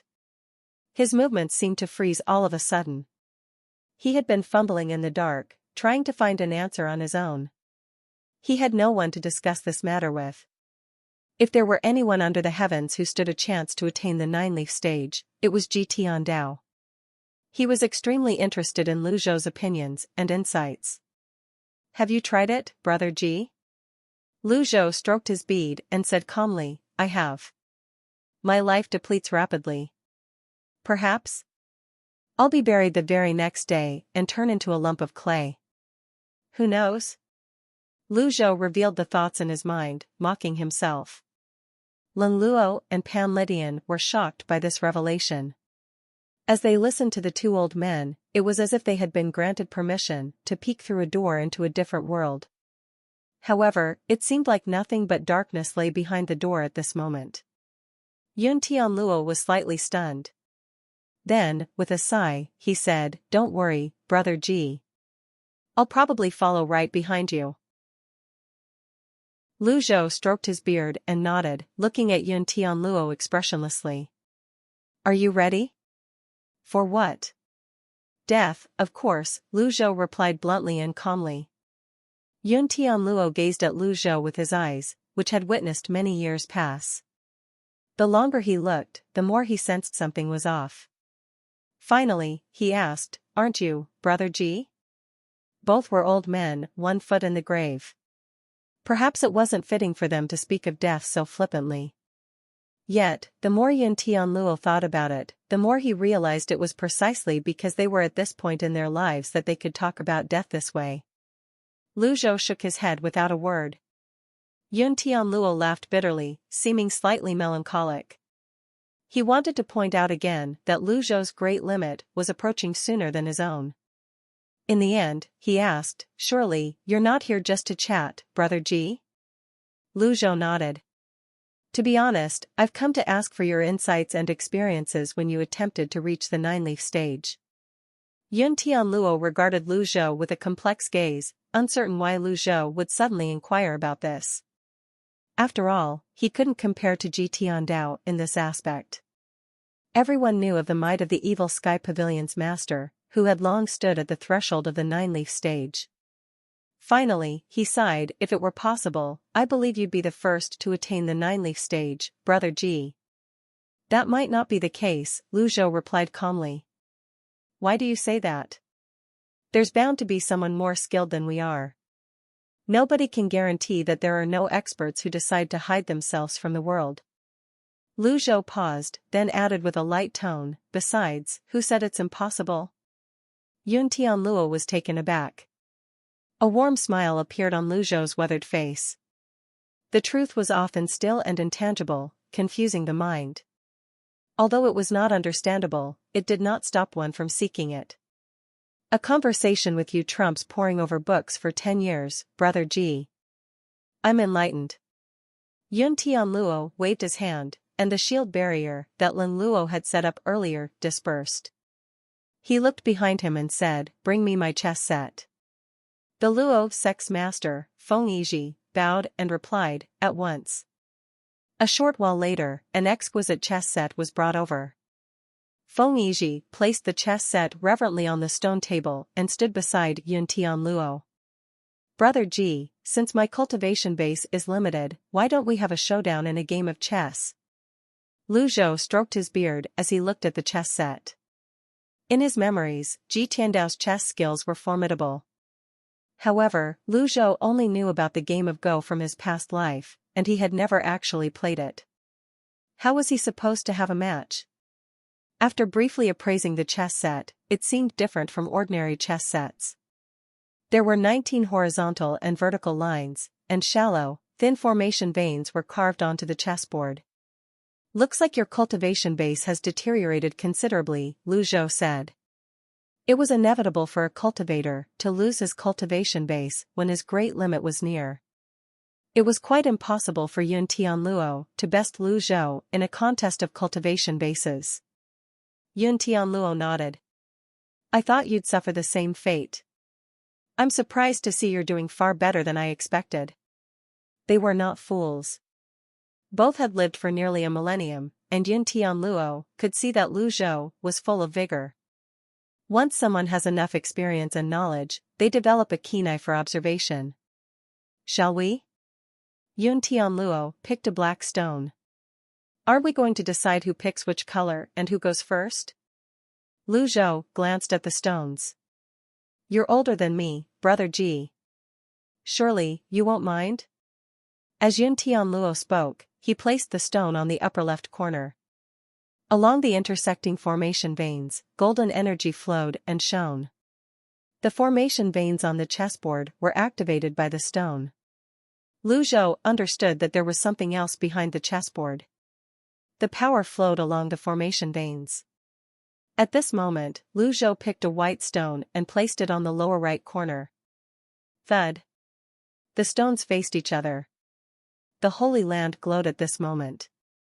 The disciples of the 3 sects backed away, their faces filled with shock as they observed the changes in their surroundings. Good, Yun Tianluo offered his compliments. Another stone was placed. Energy surged. With this move, countless energy blades circled above the Holy Land. Lu Zhou's expression remained calm. He understood what was happening. This chessboard was the key to activating the barrier's formation. Open and close. Chess skills were not required here.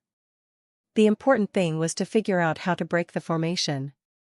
Lu Zhou focused on the formation veins on the chessboard, ignoring the 19 lines completely. Energy enveloped the formation veins. The energy seemed similar to the energy blades that appeared above the Holy Land. The chessboard is the world, Lu Zhou said as he placed a stone. Tap. Another stone was placed, and the energy blades in the sky seemed to be swept away by a huge hand. Yun Tianluo placed another stone, and the formation shone brightly. Several energy blades spun and shot toward Lu Zhou in a precise formation. Get back, Lin Luo, Pan Lydian, and Little Yuaner retreated to the edge of the Holy Land. Sect Master Luo, Feng Yizhi, leaped away from them and landed among the crowd. Everyone looked at the energy blades with shocked expressions. Boom! Boom! Boom! When Lu Zhou placed his stone, more energy blades burst forth in the Holy Land. The energy blades clashed, and after some time, they suddenly faded into thin air. Yun Tianluo suddenly opened his cloudy eyes and looked at Lu Zhou, his expression one of surprise. Lu Zhou held a stone between two fingers, focused on the formation veins on the chessboard. Yun Tianluo felt the frustration in his chest dissipate as realization dawned. I see. What do you mean? Lu Zhou did not look up. The lack of moves is the best move. No stones are better than having them. I'm impressed that you aren't influenced by the lines under the circumstances, Brother Ji, Yun Tianluo replied. Lu Zhou continued to look at the formation veins on the chessboard. It's not that I'm disregarding the lines. I don't even know how to play. Yun Tianluo smiled faintly, picked up a stone, and placed it on the chessboard. Tap. Another soft sound echoed through the air. This time, Yun Tianluo placed it at the center of the board. The formation's veins suddenly connected with the 19 lines. A blindingly bright light shone over the Holy Land, obscuring everyone's sight. Lu Zhou cocked an eyebrow and looked up, a slight frown appearing on his face.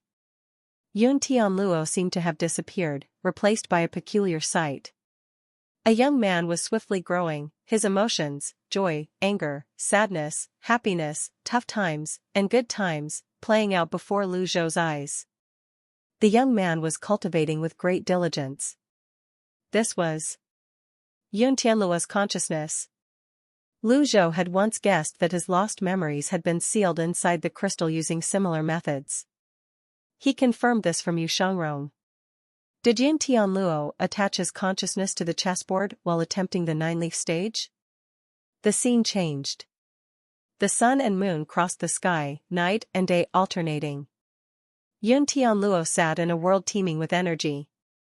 Lu Zhou saw vast amounts of power gathering in Yun Tianluo's dantian, within the sea of qi. The power of a peak 8-leaf elite, Lu Zhou mused, sensing the might of this power. It was expanding and growing at an extreme speed.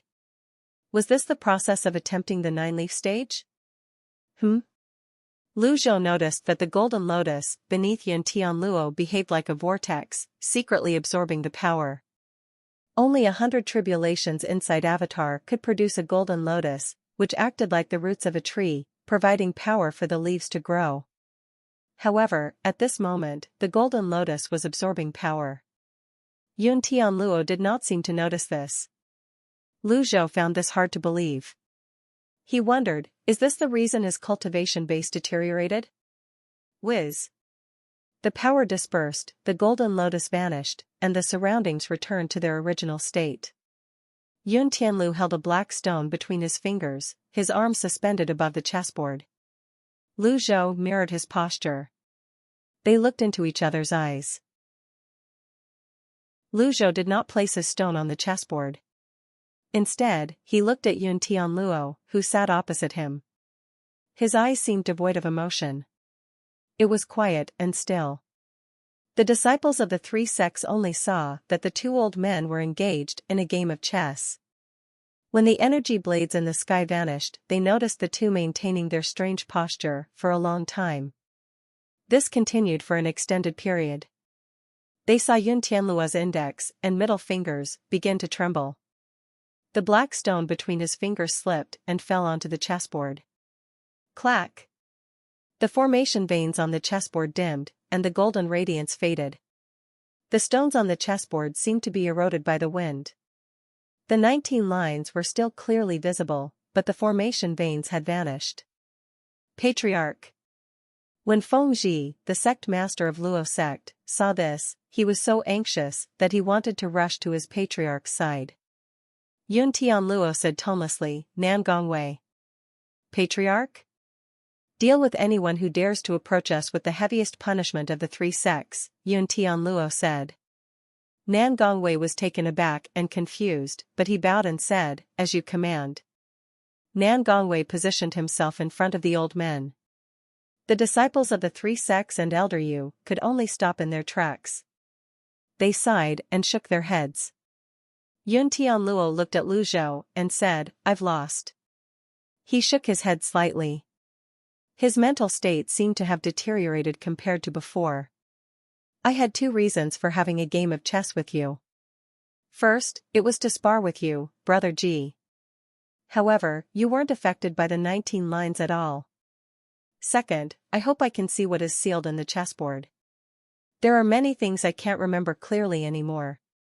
I'm not sure if I was any help to you, Brother Ji." He seemed to be mocking himself. "Play your piece, then." Lu Zhou looked at Yun Tianluo with a calm expression and said, "I've already seen what you're trying to show me. Is there a need to continue this game? It's only right to accept a loss in a game of chess." 30 years, gone in the placement of a stone, Yun Tianluo said. To be more precise, he had sealed his memories of his attempts to attain the 9-leaf stage in the chessboard. Finally, he decided to unseal them with a game of chess. The price of unsealing the memories was his life. Lu Zhou could guess as much when he saw Yun Tianluo's obvious exhaustion. "Regardless of where I place my stone, are you certain you're willing to pay the price?" Lu Zhou asked, studying Yun Tianluo. "My defeat is certain. Whether you place the stone or not, the outcome is the same." There was a pleading look in his eyes as he met Lu Zhou's gaze. "I might have a chance at living if you play the piece." Lu Zhou shook his head. "He's as foolish as Gong Yuandu." However, the difference was that Gong Yuandu was actively seeking death, while Yun Tianluo wanted to live. Only a person willing to pay 30 years of their life has the right to overcome the chessboard. What a foolish setting. Lu Zhou looked at the eroded chessboard and brought his arm down slowly. Just when Yun Tianluo thought that Lu Zhou would place the stone on the appropriate spot, Lu Zhou moved to the left and placed the white stone between 4 black stones. Clack! Yun Tianluo was taken aback. A gust of energy surged, and the chessboard dissolved. A flash of light appeared on the veins of the Holy Land beneath their feet. Then, everything went quiet. Yun Tianluo leaned backward. Nan Gongwei was baffled. He asked in a hoarse voice, "Patriarch, why?" Yun Tianluo did not answer him. He looked at Lu Zhou and said, "Thank you for being merciful, Brother Ji. This way, you'll lose less." 30 years. "I left 10 years for you to live," Lu Zhou replied.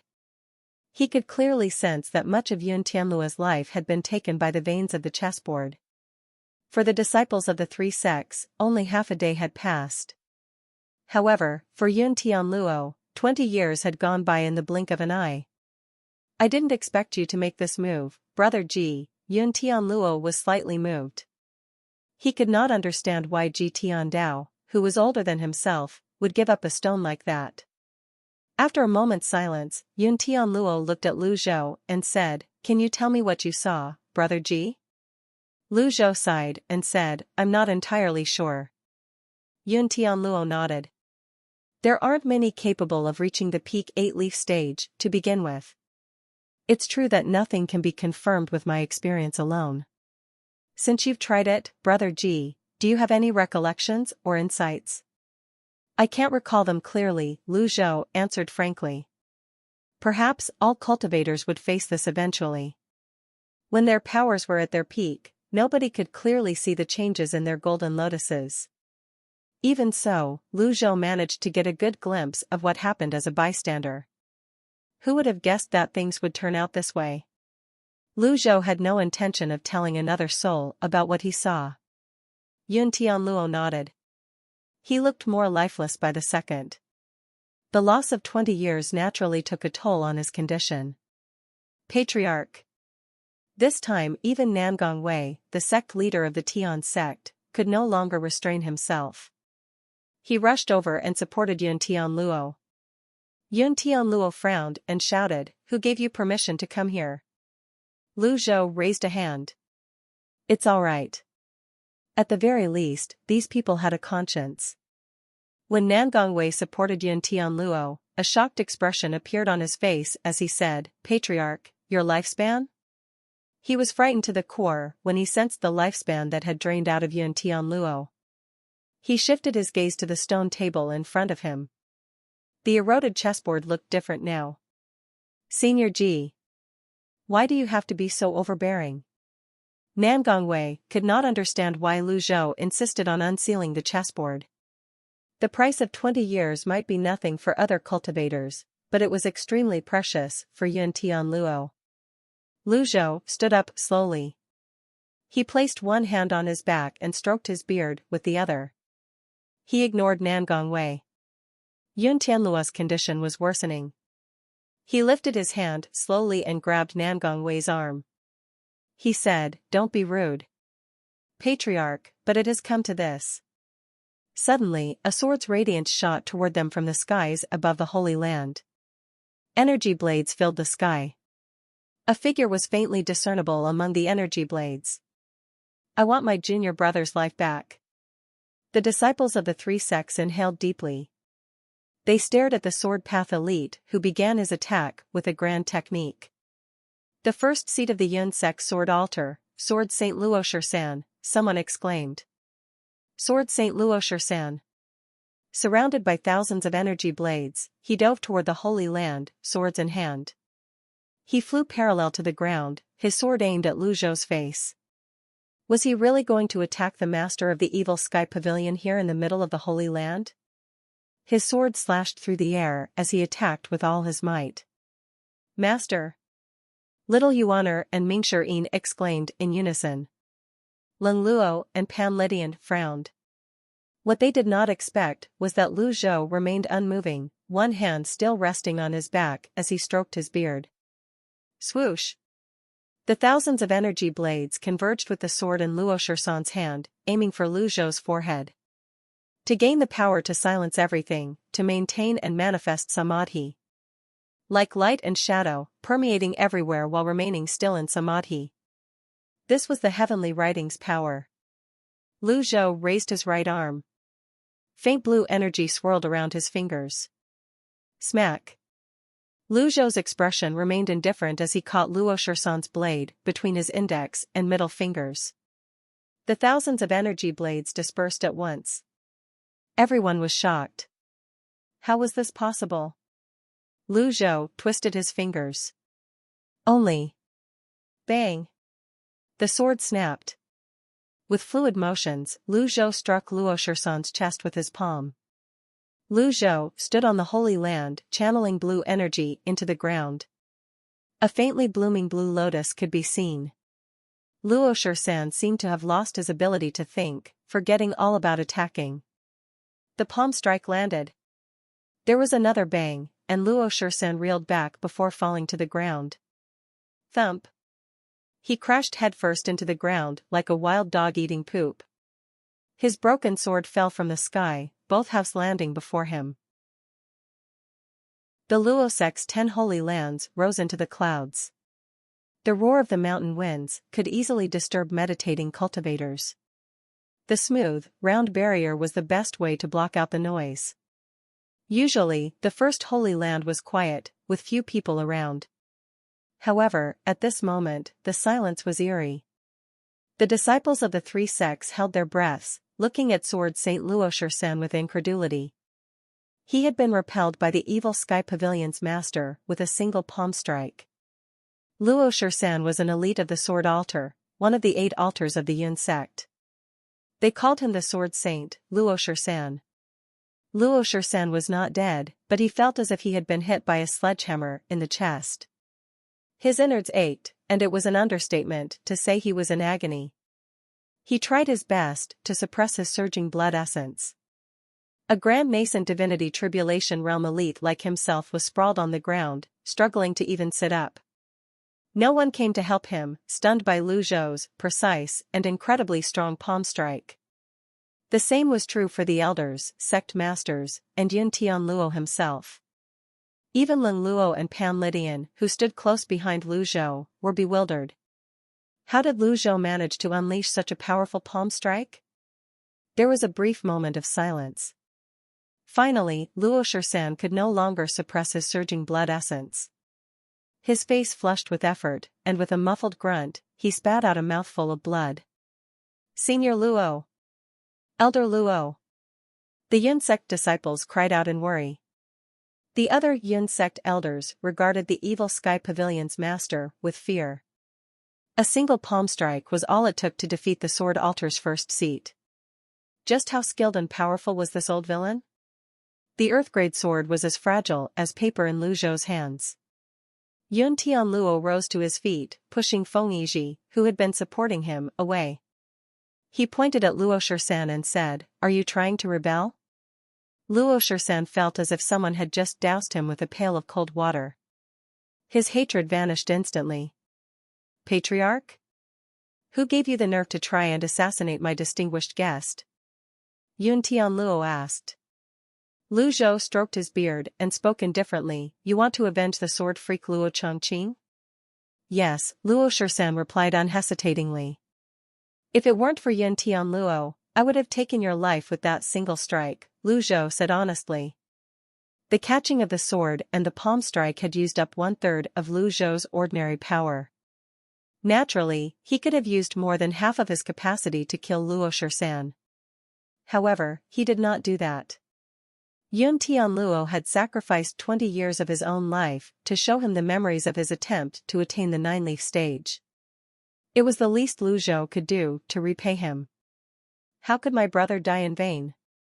Luo Shursan said, seeming mad. A scornful laugh echoed from the cloud-splitting chariot. What a joke! Luo Chongqing tried to assassinate my second senior brother while he was injured. Do you expect us to sit idle and let you try and kill us? Assassinate? Luo Shursan looked up at the flying chariot. The one who had spoken was the evil Sky Pavilion's 4th disciple, Mingshi. After hearing Duan Xing's exaggerated version of the story, he clearly knew what had happened. Mingshi enunciated each word clearly as he said, the Yun sect has sent more than 10 divine court realm cultivators to kill my master, Blue Sun Mountain. Tell me, how do you think we should settle this? Moreover, your 6th elder, Ding Fangqiu, impersonated my master and committed crimes near Measure Heaven River in his name. Seriously, tell me how we should settle this? Mingshi continued his tirade. You call yourself the Sword Saint of the Yun sect, a member of the Noble Path. Yet, you behave as if you don't know what honor, propriety, justice, and integrity mean. If I were you, I'd prioritize justice over family and kill Luo Chongqing first. Perhaps, then I would have a modicum of respect for you. As it is now, you're worse than pawn scum. Mingshi Yin's words were exactly what Lu Zhou was thinking. He was very satisfied with his 4th disciple's speech. Luo Shursan blushed, and the others wondered if it was due to indignation or the lingering effects of the palm strike. Yun Tianluo usually cultivated in seclusion and had not cared about such matters for a long time. Otherwise, he would not have stood by and done nothing when the 3 sects split and went rogue.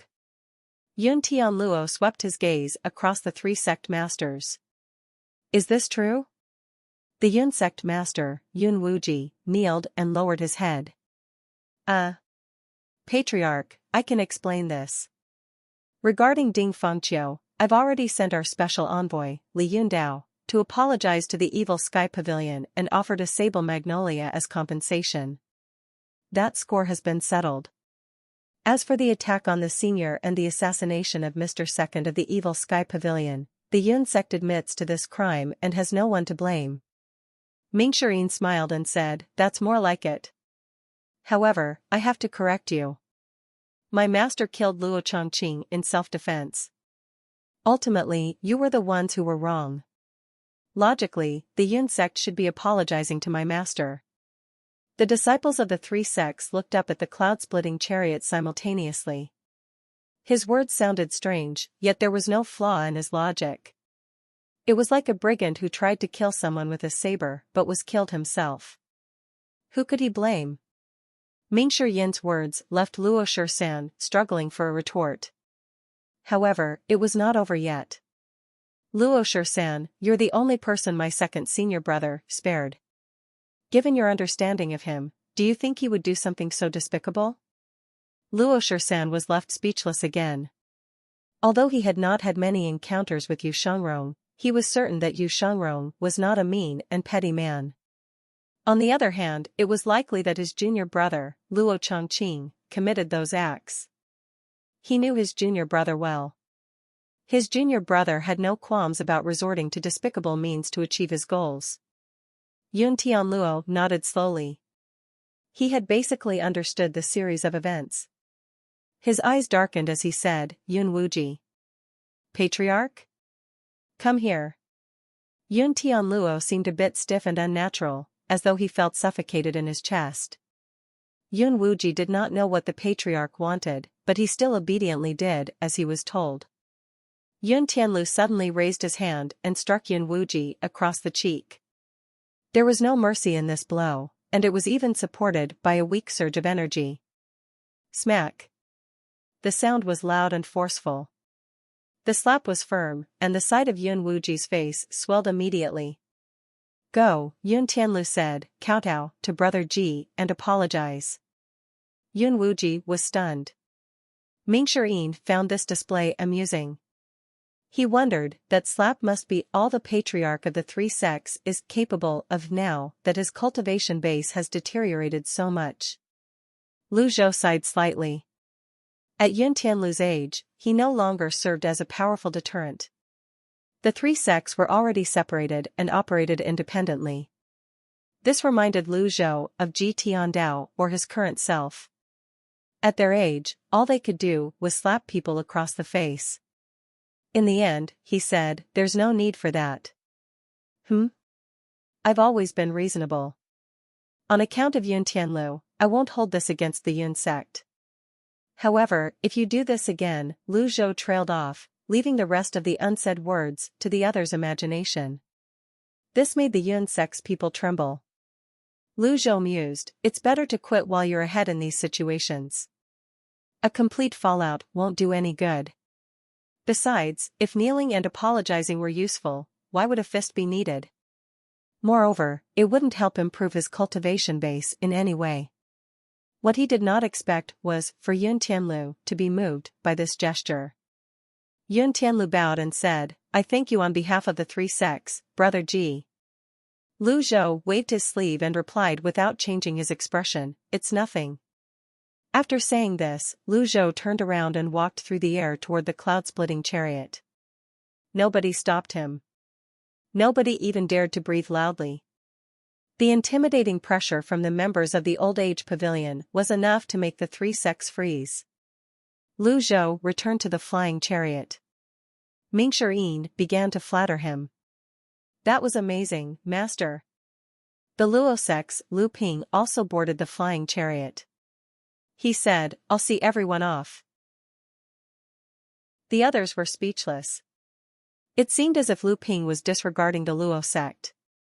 However, they were not in a position to comment. After bringing so many bosses, it was only right for Lu Ping to see them off. They could not exactly charge ahead and fight to the death. Hua Wudao was the last to leave the Holy Land. He did not say much, merely cupping his fists at everyone before rising into the air. Yun Tianluo cupped his fists and said, "Brother Ji, we shall meet again. We shall meet again." The two bosses looked at each other from a distance.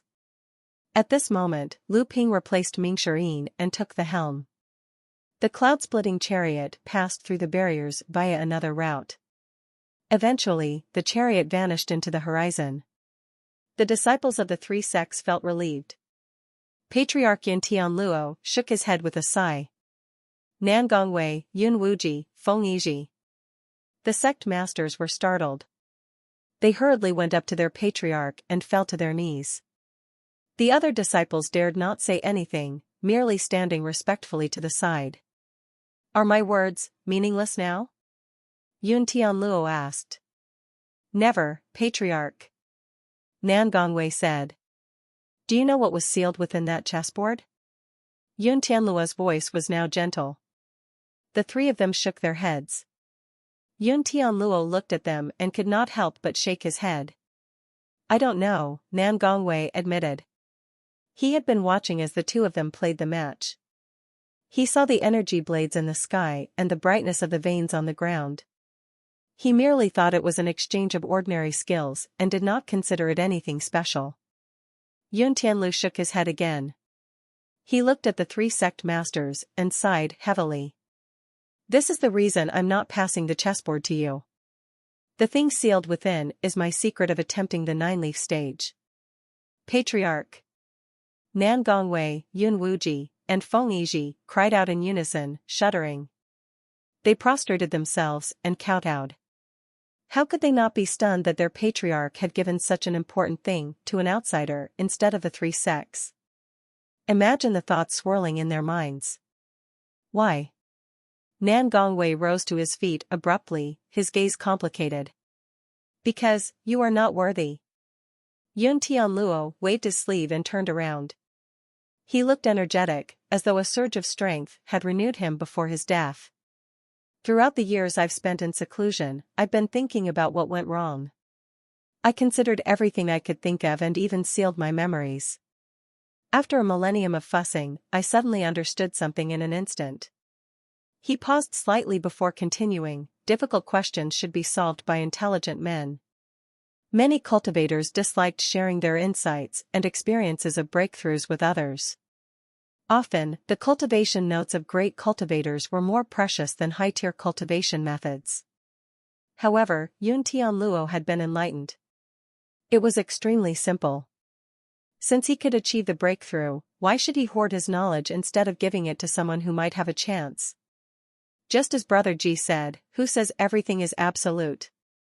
There must be a way. Nothing is impossible. This was why he chose to have the match with Lu Zhou. It was not complicated at all. In fact, it was simple. If he had given the chessboard to the three sect masters, he would not be giving them a great gift, he would only be granting them a quick death. Patriarch, is that why you chose to have the match with the evil Sky Pavilion? Nan Gongwei asked, puzzled. That's right, Yun Tianluo turned around slowly and said. Do you know why I told you to kowtow and apologize to Brother Ji? The three of them shook their heads again. This time even the sword Saint Luo Shursan, who had a sour expression and was sitting nearby, looked in their direction. Yun Tianluo continued, I have a feeling. Perhaps he'll find a way to attain the nine-leaf stage. When he said this, the entire Holy Land fell silent. Everyone looked at their patriarch, Yun Tianluo, with shocked expressions on their faces. If anyone else had said this, no one would take it seriously. In fact, they would even ridicule the person. However, the person who said such words was Yun Tianluo, the patriarch of the three sects. How's that possible? Nan Gongwei asked incredulously. Brother Ji is older than I am. However, when we had a match earlier, I could see an endless source of energy from him. This shouldn't be possible for someone whose great limit is approaching. Waves of fear rose in the hearts of the three sect masters. They were reminded of how the sword Saint Luo Shursan, who launched an attack with a force that could shock the heavens and the earth and make gods and devils cry, was easily defeated by a single move from the evil Sky Pavilion's master. Was this something that someone whose great limit was approaching was capable of? You were in the wrong. Even if you're right, you still have to swallow your pride, Yun Tianluo said, before turning around and walking to the edge of the Holy Land. The three of them were perplexed. The other disciples chimed in unison, "Rest well, Patriarch." The cloud-splitting chariot passed through dozens of barriers, leaving the 20 peaks behind and exiting the sea of clouds that obscured their view. Little Yuan scratched her head, thinking about what Ming Shirin had said earlier. She asked, "Master, if fourth senior brother has a point, why didn't we wipe out the Yun sect?" Lu Ping stumbled, nearly losing his footing. The cloud-splitting chariot jolted slightly. "I'm sorry," Lu Ping wanted to slap himself. "Why did I volunteer to send these bosses off? Did my brain take a vacation? However, if I had stayed back, those dim-witted Luo sect elders would certainly blame me for this incident. Leaving and listening to the boss's golden words isn't too bad." Little Yuan suddenly added, "Take this man at the helm, for example. Shouldn't he be chopped into tiny pieces?" The flying chariot jolted again. Lu Zhou stroked his beard as he looked out at the sea of clouds. The little girl has indeed matured compared to before. At the very least, she understood Ming Shiyin's words. If she understood the words, it means her principles are right. Without waiting for a reply from Lu Zhou, Ming Shirin said with a smile, "Little junior sister, that's the three sects' territory. There are dozens of barriers and many elites. There's no need to have a complete fallout with them. What must be said, must be said. Otherwise, if these words get out, everyone might think the evil Sky Pavilion is just a pushover. Oh. Also, we must consider Yun Tianluo's pride. The heavens and the earth were transformed into the chessboard on which they tested their skills. He spent 20 years of his life answering Master's question. We're reasonable, aren't we?" Ming Shirin said. Little Yuan nodded like a chick pecking at grains. "I get it now. Thank you, Master." Ming Shirin scratched his head. "Shouldn't it be, thank you, senior brother?" Only Lu Ping was puzzled. Aren't the bosses supposed to be discussing the nine-leaf stage or the Great Limit? Why are they talking about these things instead? Ding. Instructing Ci Yuan. Reward, 100 merit points. Lu Zhou turned to look, nodding slightly. At this moment, Lu Ping pointed to a black area below the flying chariot and said, "Something's not right." Ming Shirin swiftly leaped to the edge of the flying chariot, peering over. After a moment, he said, "Master, there's a large area with withered vegetation." Lu Zhou stood up, hands behind his back, and walked to the side to look down. Lin Luo, Pan Lidian, and Hua Wudao peered over as well. The trees on the mountain had withered, the landscape seeming devoid of life. "Slow down." At once. The flying chariot slowed, lowering its altitude as it flew slowly among the withered trees. The cloud-splitting chariot continued forward at a steady pace, like a canoe gliding through water. Its long tail, which usually trailed behind, had disappeared. Lu Ping, the youngest elder of the Luo sect, was skilled in refining and forging weapons, but steering the flying chariot was no challenge for him. Apart from the withered trees and plants, everything seemed normal. After surveying the land, he noticed that the withered greenery appeared in patches. Lu Ping flashed a determined smile, aiming to impress his superiors. He looked behind and, after observing them for a while, noticed that the youngest disciple seemed the most approachable. He brightened his smile and asked softly, "Miss Ninth, what do you think of my flying chariot skills?" Little Yuan rolled her eyes and replied, "They're mediocre." In the past, she would have slapped Lu Ping for such a question. But after hearing Ming Shiyin's words, she felt he had a point, so she gave him a perfunctory answer. "Huh? Mediocre?" Lu Ping scratched his head. "That can't be. The flying chariot only jolted twice, everything else went smoothly." Why is she rating me so low? You're a far cry from my fourth senior brother, little Yuan said. Lu Ping glanced at Ming Shirin, who stood beside him, and thought to himself, goodness, even the evil Sky Pavilion's fourth mister is tasked with steering the helm? This must be an honor. Ming Shirin observed the withered area below and said, Master, the withered area seems to thin out ahead. Lu Zhou stroked his beard and nodded. At this moment, Lin Luo, who was also observing this situation with his hands on his back, stood beside Lu Zhou and said, This looks fishy. Did someone do this? Pan Lydian recalled the scene he had witnessed in the Black Forest, where everything had withered after the Great Fire. I suspect someone is trying to defy the will of heaven and borrow some years. The discussion among the leaders had finally turned to a more sophisticated topic. Lu Ping immediately perked up, listening to their conversation with great attention and seriousness. Lu Zhou said, Throughout history, many have attempted to borrow life from heaven, but none of them ended well. In the history of the cultivation world, numerous cultivators devised various methods to extend their lives. These individuals did not have the fortune to achieve the 8-leaf cultivation base, yet they still experienced the adverse effects of the 8-leaf stage. Master, shall I go down and investigate? Ming Shirin asked. No need, Lu Zhou replied, glancing in the direction of the Evil Sky Pavilion. Let's return to the Evil Sky Pavilion for now. At the Nether Sect's branch in Yi Province, Yu Jinghai pointed to the western side of the map and said, Most of Yi Province is under the Nether Sect's control. Wei Zhuyan's forces are weak. In less than a month, Yizhou will belong to the Nether Sect.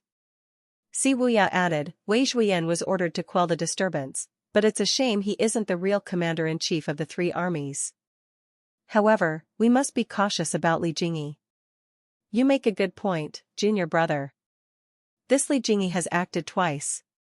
She is indeed skilled, Yu Jinghai agreed. There's no need to worry about Wei Zhuyan's troops, but... Si Wuya pointed at Lu Lan. The other tribes? Yu Jinghai frowned slightly. If Lu Lan manages to sneak in while Yi Province is in turmoil, we'll be fighting on two fronts, Si Wuya said. Yu Jinghai nodded. In that case, we'll assign some men to guard. He trailed off suddenly. When he thought about fighting on two fronts, he asked, Any news from the Evil Sky Pavilion? Si Wuya said, Initially, the Noble Path was looking for an opportunity to launch their new evil extermination plan after the barrier's disappearance. Yu Jinghai smiled mockingly. New evil extermination plan? They want to kill Master? Si Wuya nodded lightly. However, second elder brother's relationship with Master seems to have taken a turn for the better. They've made up. Yu Jinghai frowned deeply as he sat down. With Yu Shangrong's return to the Evil Sky Pavilion, the Noble Path would not dare to make any rash moves. Smack. Yu Jinghai suddenly slammed his fist onto the table before him, cracking it. He snorted and said, I shouldn't have shown him mercy. I said early on that second elder brother has a personality problem. Do you believe me now? Si Wuya was slightly taken aback. What does this have to do with me?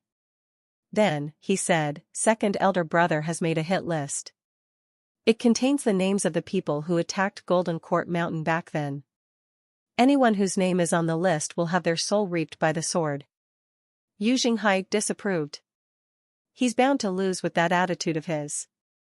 Does he think that nothing in the world can touch him just because he's at the 8-leaf stage? If there had been no such thing as formations, barriers, or pills, the Nether Sect would have conquered every sect in the world and unified them. For instance, Yu Jinghai had studied the 10-terminal formation in the Divine Capital for many years and had yet to find a way around it. Eldest senior brother. It's better to deal with the present for now. When we've taken Yi Province, I suggest we continue northward and conquer Liang Province as well, Si Wuya said. Upon hearing this, Yu Jinghai was delighted. He said, Sure. He walked up and gave Si Wuya's shoulder a heavy pat, saying, I don't have to worry about not being able to conquer the world with you by my side, junior brother. The Mausoleum of Swords. Inside the pitch-black sword mausoleum, the only source of light was a round opening above, through which a weak beam of sunlight streamed in. Two black figures stood outside the seven-terminal formation, looking at the sword formation, which was operating perfectly. "Are you sure this will help me reach the nine-leaf stage?" one of the black figures asked, looking at the corpses strewn about the sword formation. The other black figure replied in a raspy voice after he chuckled, "Do you think the nine-leaf stage is as common as white rice? Do you think it's something that can be obtained by everyone? No, it's not quite possible to attain the nine-leaf stage, but you can win against an eight-leaf opponent. Ba Ma, if you can't do it, don't just make empty promises. You gave me your word. Zhang Yuanshan. You're on Yu Shangrong's list. You have no choice. If you're having second thoughts, you can leave now," Ba Ma said domineeringly. The person next to Ba Ma was none other than Zhang Yuanshan, the sect master of the righteous sect. After the righteous sect was wiped out, Zhang Yuanshan had nowhere to go. He did not have many connections to begin with, and now, he was the target of public scorn. When he learned he was on Yu Shangrong's hit list, he lost his appetite and could not sleep at night. When he saw many powerful cultivators being slain by the elusive sword devil, Yu Shangrong, he fell into despair. "Fine," Zhang Yuanshan said contemptuously, glaring at Ba Ma. "I've spent my whole life studying this. I've gathered life energy through witchcraft. We're in the same boat, you and I, believe me," Ba Ma said confidently. "Why am I here, then?" Zhang Yuanshan struggled to understand. Ba Ma said nothing. He raised his hand slowly, and streaks of purple energy amassed within the seven-terminal formation. The sword formation in the air did not seem to react to this. "This is the point of greatest yang. An expert must have cultivated here. Alas, I couldn't find him. However..." His tone changed suddenly, and he pointed at a corpse inside the seven-terminal formation. "That will do." "A corpse?" Zhang Yuanshan was baffled. Creak. Creak. The corpse moved. Puppeteering technique. Zhang Yuanshan was shocked. He was a Buddhist elite. Ba Ma sensed the corpse's condition. "What are you going to do?" Zhang Yuanshan asked. Ba Ma looked at Zhang Yuanshan and said, "I'll use all the life energy to boost your power. Remember, you only have 2 to 3 chances." A look of contempt flashed across Zhang Yuanshan's eyes as he nodded. Shortly after, a purple gas shrouded Ba Ma's palms. He looked up. Divination, his voice resounded in the mausoleum of swords. The sword formation in the sky began to shake, and Ba Ma made odd, resonant notes. When the notes were strung together, a gust of wind seemed to enter through the opening where the light streamed in. The witchcraft formation circles appeared at the edges of the seven-terminal formation, and energy started to amass. Zhang Yuanshan watched excitedly, feeling the gathering energy. He sensed a power that allegedly surpassed that of an 8-leaf stage elite. Outside the mausoleum of swords, the rising purple gas spread across the ground. It left withered trees, plants, and grass in its wake. In another location, a similar purple gas was gathering local energy, similarly causing trees to wither. At a lake dozens of miles from Golden Court Mountain, a white garment, a white dress, and a white cloak were neatly folded on the grass. From the nearby forest, a purple circle spread, gathering the life energy from its surroundings. The trees, flowers, and grass withered, and the birds scattered. Some flying creatures, disregarding the danger, landed on the purple circle. The circle seemed to grow tentacles that caught the animals, reducing them to piles of bones in an instant. Blurb. Blurb. Blurb. Bubbles rose to the surface of the lake. At that moment. Splash. A column of water shot into the air, wrapped in energy that instantly evaporated the moisture. A figure emerged, her hair cascading like a waterfall, and her skin as fair as snow. When she opened her eyes, her clothes on the bank of the lake flew toward her. With a turn of her graceful body, the column of water fell back into the lake. Her true appearance was now revealed. She seemed as though she had severed all ties with the mortal world, almost like an immortal who had descended from the heavens. Tianxin looked at the strands of hair on her shoulder. In the sunlight, her dark hair glistened. She frowned upon seeing a few wet spots on her white garment. She used her primal qi to dry her robes once more. She sighed, I have to work harder. Tianxin walked in the air toward the shore. Halfway there, she sensed an abnormality in the air. She moved quickly, flying above the treetops and surveying her surroundings. The scattered trees had withered, looking out of place. Witchcraft? A grand shaman? Tianxin had spent most of her time outside. When she founded the derived moon palace, she had also studied witchcraft. Seeing this, how could she not be shocked? She flew toward the nearby forest, her pace quickening. The further she flew from Golden Court Mountain, the more the scene vanished from sight. After flying dozens of miles, she still saw withered trees. There was no longer any need to investigate. Her instinct told her something was amiss. Tianxin continued to fly upward until she was high enough, then she expended her energy. She looked in the direction of the evil sky pavilion. It was too far away. Even on the brightest of days, she could only see the blurry outline of Golden Court Mountain. She had no idea what was happening there. She surveyed her surroundings once more before diving and landing next to a vanishing purple circle. She flipped her fair palm. The amorous hoop, bright and radiant, spun gracefully. Swoosh! Her amorous hoop circled around her, then shot past the area above the purple circle, and returned to her grasp. A puppet? There were no corpses inside the purple circle, so there was no puppet to control. Tianxin could tell the Grand Shaman was not around. She was impressed by the witchcraft cultivator's ability to create such powerful and spontaneous witchcraft circles.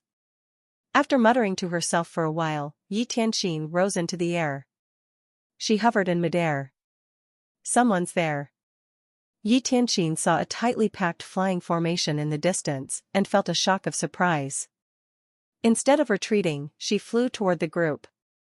It was a square formation formed by dozens of monks flying in the air, carried by a massive energy field. Tianxin did not go closer. She had never had a good impression of monks.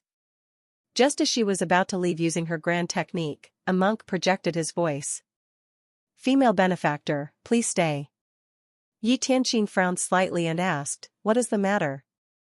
Please don't misunderstand, benefactor. My Buddhist title is Su Jing, and I am the abbot of the Heaven Choice Temple. I am merely passing by, Su Jing said through voice projection. Su Jing of the Heaven Choice Temple? Do you know me, benefactor? The Buddhist master Su Jing asked, slightly surprised. Naturally, Tianxin would not reveal her reason. Instead, she said, I have something else to attend to. Please forgive me for leaving. Benefactor. Could you tell me how far Golden Court Mountain is from here? Su Jing asked again. Tianxin found this amusing. If you continue along this path for a while longer, you'll see Golden Court Mountain. Why do you even have to ask? If she did not know about the Heaven Choice Temple, she would have left long ago. I don't know, Tianxin replied curtly before flying away. Benefactor, please stay. Whiz. A 6-leaf 100 Tribulations Insight avatar materialized in the air. Su Jing and the monks behind him were instantly stunned, utterly shocked by this. Abbot, we keep running into 6-leaf cultivators as if they are very common here. Should we head back instead? I don't think the evil sky pavilion needs us. The monks looked tense. They knew that the evil sky pavilion was powerful and full of elites. Naturally, their opponents were elites as well. However, encountering 6-leaf cultivators along the way was a significant blow to their self-confidence. Su Jing frowned and said in a deep voice, Benefactor Ji has helped the Heaven Choice Temple before. We should return the favor tenfold. If you're afraid, you can choose to leave the Heaven Choice Temple right now. We dare not. We've made a mistake, the monks said in unison. Su Jing looked around and said, the barrier around Golden Court Mountain has been gone for some time now. This is the moment when they need our help the most. Being cowardly is unacceptable in the Buddhist sects. We'll remember your teaching. Also, don't even try to remind me about the difference between the noble and fiend paths.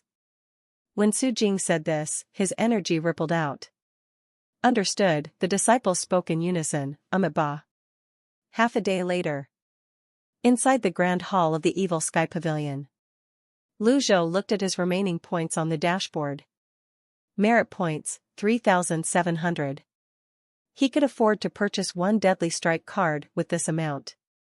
Perhaps he had only recently acquired the extraordinary power of heavenly writing, so the value of the Deadly Strike card had diminished in his eyes. Naturally, if he faced an opponent he could not handle, the Deadly Strike card would still be his best option. In such situations, he wouldn't have the luxury to consider the economic balance of his actions. Ding. Killed a target. Reward, 1,500 merit points. When Lu Zhou heard the notification, he stroked his beard and nodded. He muttered to himself, I think this disciple is too used to being free. He doesn't even write back. He didn't know where Yu Shangrong was at the moment. However, considering Yu Shangrong's profound cultivation base, he decided to let him be. He was putting him to good use by having him gather merit points outside the mountain. After all, it would be a waste to keep him here when there were a few elders and himself to look after things. At that moment, Mingxirin walked in. Master, the monks of the Heaven Choice Temple seek an audience. Lu Zhou looked at Mingxirin and asked in confusion, what are the monks from the Heaven Choice Temple doing here at Golden Court Mountain? He remembered that when the 4 divine monks died, the Heaven Choice Temple had to leave their temple to avoid becoming a target for revenge. No one knew where they moved. Besides, Lu Zhou had never intended to look for them in the first place.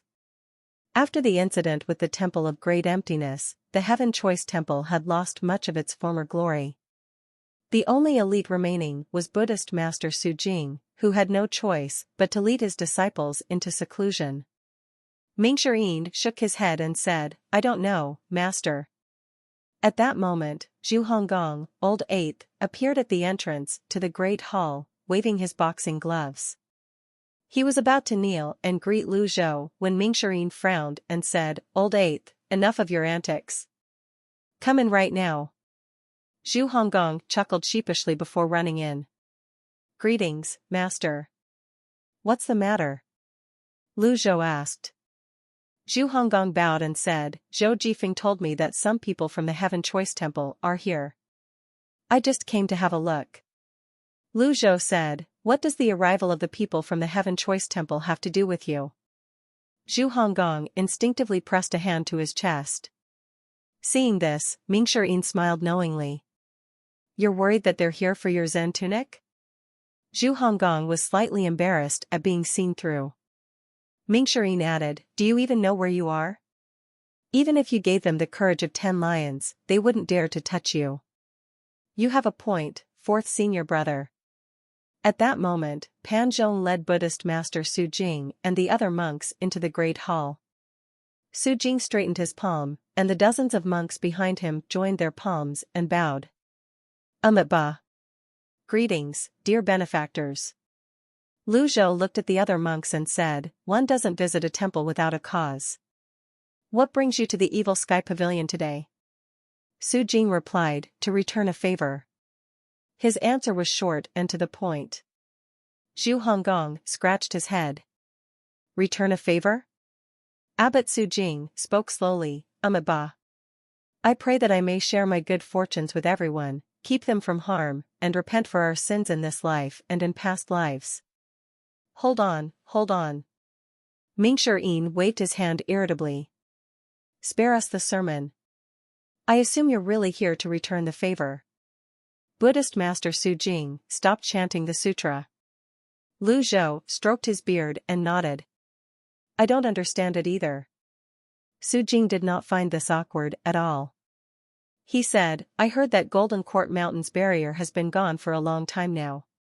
Knowing the 10 great sects, they will surely launch an attack soon. Although the Heaven Choice Temple is far from the Temple of Great Emptiness, we are not ungrateful. Mingxirin said mockingly, I've never met people like you before. I wonder if I'm dreaming. As he said this, he pretended to pinch himself. Su Jing repeated his words. The Heaven Choice Temple has recruited 1,000 new disciples. They will be here as soon as I summon them. He spoke with a righteous expression, and he did not seem to be joking. Mingshi Yin's smile vanished, and he looked at his master, deciding it was best to leave this matter to him. Lu Zhou looked at the monks present and said, I know you mean well, and I appreciate it. However, Golden Court Mountain is in no danger. Please return tomorrow.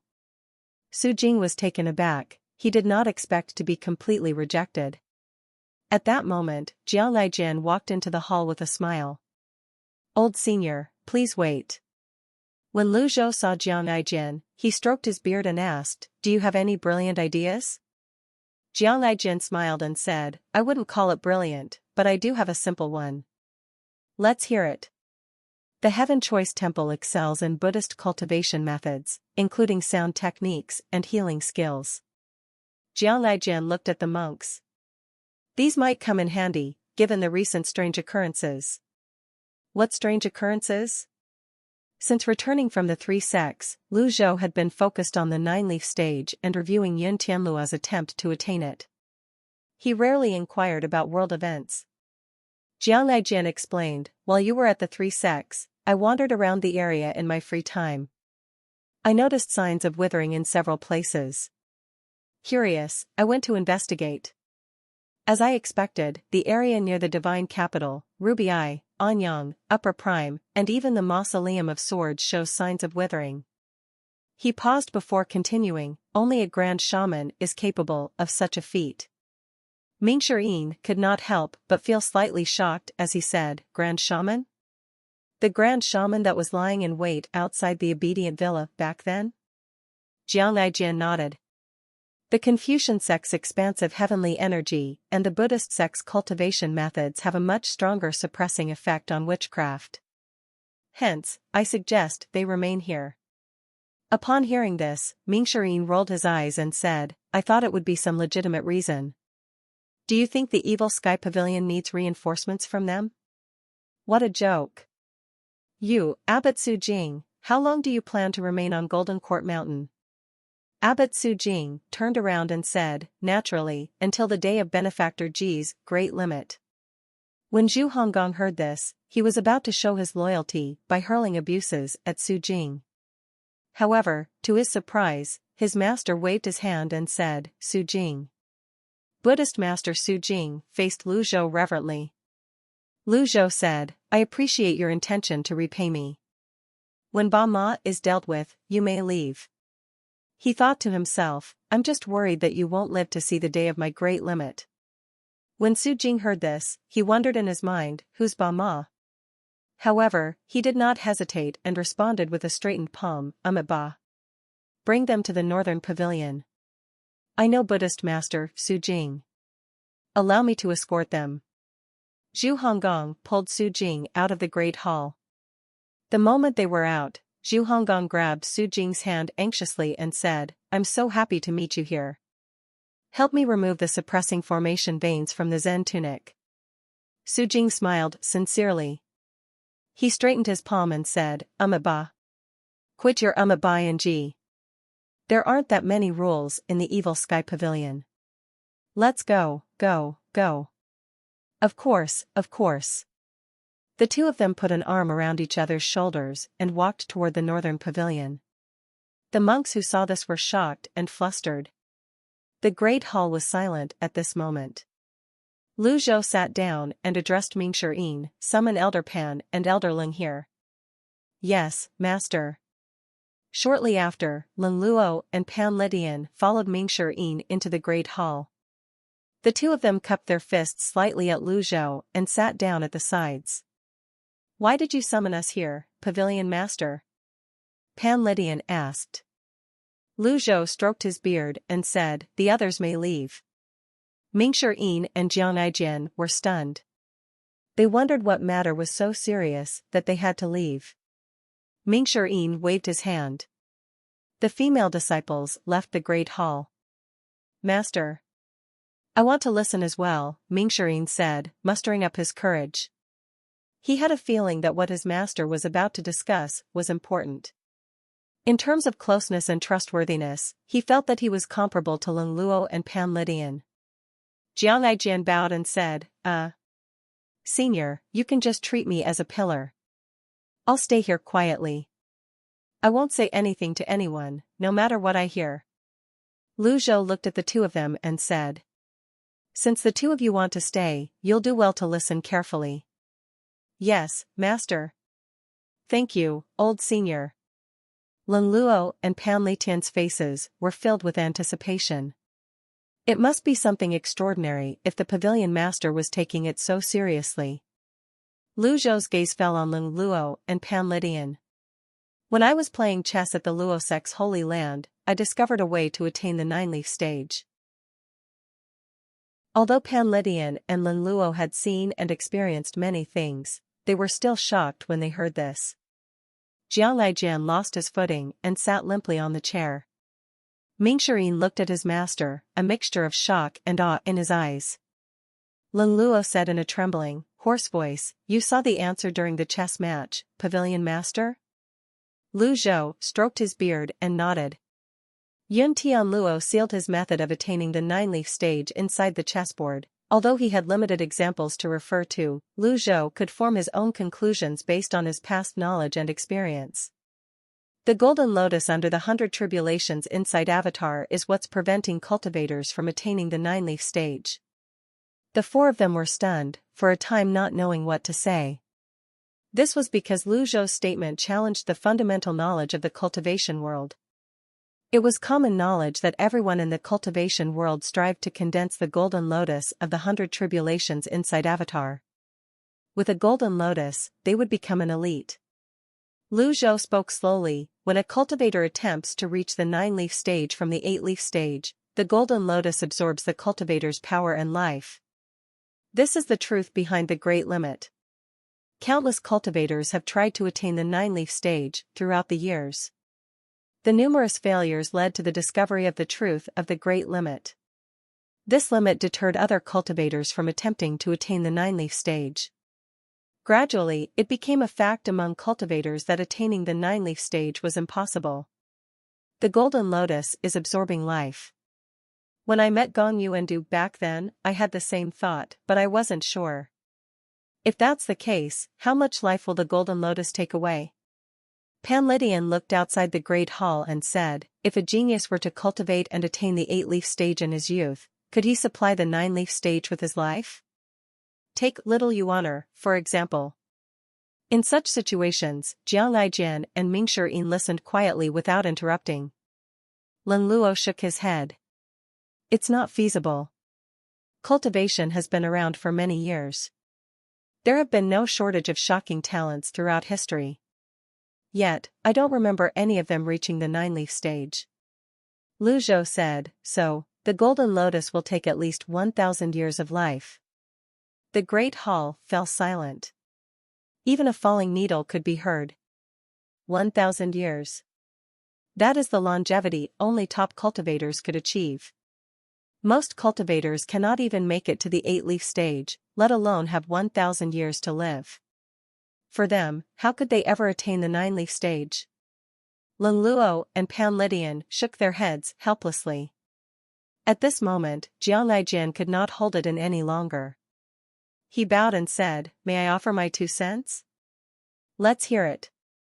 When I was inside the palace, I read some books in the warehouse. Some of them contained records of the eight-leaf stage. I didn't think much of it back then, but now, I remember some of the information does sound similar to what you're saying, old senior. Jiang Aijian stroked his chin and continued, I can't really recall the original text, but there was one piece that said a cultivator can only attain the nine-leaf stage if he was at the eight-leaf stage while still inside his mother's womb. Lung Luo, Pan Lydian, and Ming-Sher-In were speechless. Although the statement was crude and ridiculous, it did bear some resemblance to what Lu Zhou said. If a cultivator was at the 8-leaf stage in his mother's womb, he would have 1,000 years to live and a chance to reach the 9-leaf stage. However, was it even possible for someone to attain the 8-leaf stage while still in the womb? Mingxirin rolled his eyes and said, even if you're already at the 8-leaf stage in your mother's womb, how can you guarantee that the golden lotus won't absorb 1,500 or 2,000 years of life? Mingxiyin's question left everyone stumped. Lu Zhou glanced at Mingxirin. Lin Luo and Pan Lydian sighed. They were both 8-leaf elites and understood the underlying difficulties. Ultimately, it's still a problem that can't be solved, Lin Luo sighed. No, Lu Zhou said curtly. The four of them turned to look at Lu Zhou in unison. They saw an expression of unbelievable confidence on his face. Let's think about this in reverse, Lu Zhou said. In reverse? Jiang Aijin and Mingxirin scratched their heads. Lin Luo and Pan Lydian couldn't quite understand this statement either. No matter how they thought about it, it seemed like an unsolvable problem. Please clarify, Pavilion Master. Lin Luo stood up. Pan Lydian didn't dare to delay and stood as well. Mingxirin and Jiang Aijin followed suit. Lu Zhou's eyes were as bright as flames as he looked at everyone gathered there and said, since the golden lotus is taking life away, all we have to do is cut it off. Lin Luo, Pan Lydian, Jiang Aijin, and Mingxirin looked as though they had been struck by lightning. This statement stirred up waves in their hearts. Despite Lin Luo and Pan Lydian's nearly millennium-long experiences, and the relative youth of Jiang Aijin and Mingxirin, they were equally stunned at this moment. Jiang Aijin gulped. Wait a moment. I need to catch my breath.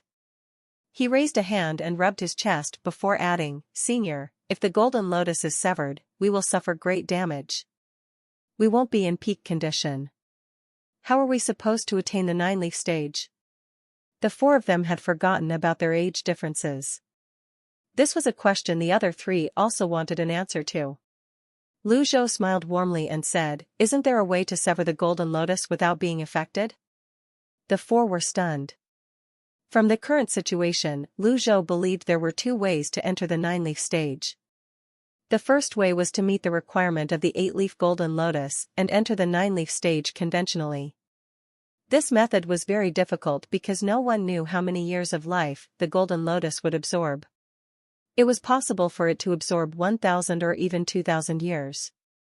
This was why Lu Zhou stocked up on reversal cards. The second way was to sever the golden lotus. Lu Zhou's tone was calm as he said, have you ever considered a cultivation method that severs the golden lotus? The four of them swallowed hard. Such a cultivation method was unheard of. However, who could say it was impossible when no one had studied it before? A 9-leaf stage without the golden lotus. That can only be considered a quasi-9-leaf stage, at best, Jiang Aijin remarked. Even without the golden lotus, it's still a higher realm. The difference in levels and the avatar will be enough to crush you. Based on what we know now, a 9-leaf avatar would be at least 150 feet tall, Mingxirin added. Lin Luo and Pan Lydian nodded, sighing. I'm old. My mind isn't as sharp as yours, Pan Lydian sighed. After he said this, Jiang Aijin and Mingxirin looked at Lu Zhou in unison. Pan Lydian's old face blushed, feeling slightly embarrassed. If I'm old, what does that make the pavilion master? This was awkward. Regardless, their discussion today would surely change their previous cultivation methods. Lin Luo and Pan Lydian bowed simultaneously. It's better to listen to you than to read books for 100 years. Mingxirin and Jiang Aijin were speechless. Lu Zhou stroked his beard in satisfaction, nodding and said, these are just thoughts. If you're going to try it, proceed with extreme caution. The four of them bowed deeply. They knew they were not supposed to attain the 9-leaf stage by severing their golden lotuses unless they had a perfect plan or no other choice. This method was too shocking. Naturally, Lu Zhou was merely providing them with a new way to think about it. After all, who would actually be willing to do that to themselves? Lu Zhou had the reversal cards. As long as he had enough of them, he could attempt it when he reached the 8-leaf stage. However, it was unclear if there were any other undiscovered effects from practicing this method. Meanwhile, at the exit of the Mausoleum of Swords, a person with messy hair, a grimy face, and dressed in rags, emitting a peculiar aura, crawled out. He took step after step, hauling a thick rope over his shoulder, out of the Mausoleum of Swords. At the other end of the rope, a completely withered corpse was being dragged out. The corpse was covered in old, tattered monk robes. The person continued walking. In the next second, he appeared several hundred feet away. The grime covered his entire body, and a peculiar aura clung to him like a black mist. Wherever he passed, plants withered. He only slowed to a stop when he was out of the Mausoleum of Swords. Several Brahmins C8 meridians, cultivators flew over from the distance. When they landed, they bowed in unison. "Greetings, Sect Master." "Sect Master, what happened?" The remaining disciples were shocked by Zhang Yuanshan's appearance. While it was true that the righteous sect had been reduced to fleeing for their lives, surely there was no need to look this way? At the very least, he still had a few loyal disciples following him. Zhang Yuanshan lifted his head slowly. When he opened his eyes, they flashed with a cold light. He raised his right hand, and purple tendrils emerged, connecting to the palm seals as they scattered in all directions. "Sect Master." The disciples could not react in time. Their necks were clamped by the peculiar palm seals, lifting them into the air, their feet dangling. They regarded Zhang Yuanshan, their sect master, with fear in their eyes, all in a state of confusion. As time passed, they found it increasingly difficult to breathe. The palm seals seemed to be tightening their grip. Soon, they breathed more rapidly. "Sect Master." No, don't." Unfortunately, Zhang Yuanshan's face remained emotionless, his eyes cold. The disciples were lifted higher by the tendrils of energy. Auras from the disciples slowly flowed into Zhang Yuanshan's body. Finally, he opened his chapped lips and uttered a single word, "Good." Crack! Crack! Crack! The palm seals clenched even tighter. The disciples' necks snapped, and they ceased breathing. The life energy from their bodies was absorbed by the tendrils of energy. Their bodies began to wither, growing more hideous by the second. Once the tendrils of energy were withdrawn, the withered corpses fell to the ground. At that moment, a deep voice echoed in Zhang Yuanshan's ears, "Don't waste time on these insignificant targets." Zhang Yuanshan lowered his head and nodded. "All right." He gripped the rope and continued forward, dragging the corpse behind him. In the blink of an eye, he vanished among the trees. After an unknown period of time, Zhang Yuanshan reached the side of a lake, still dragging the corpse.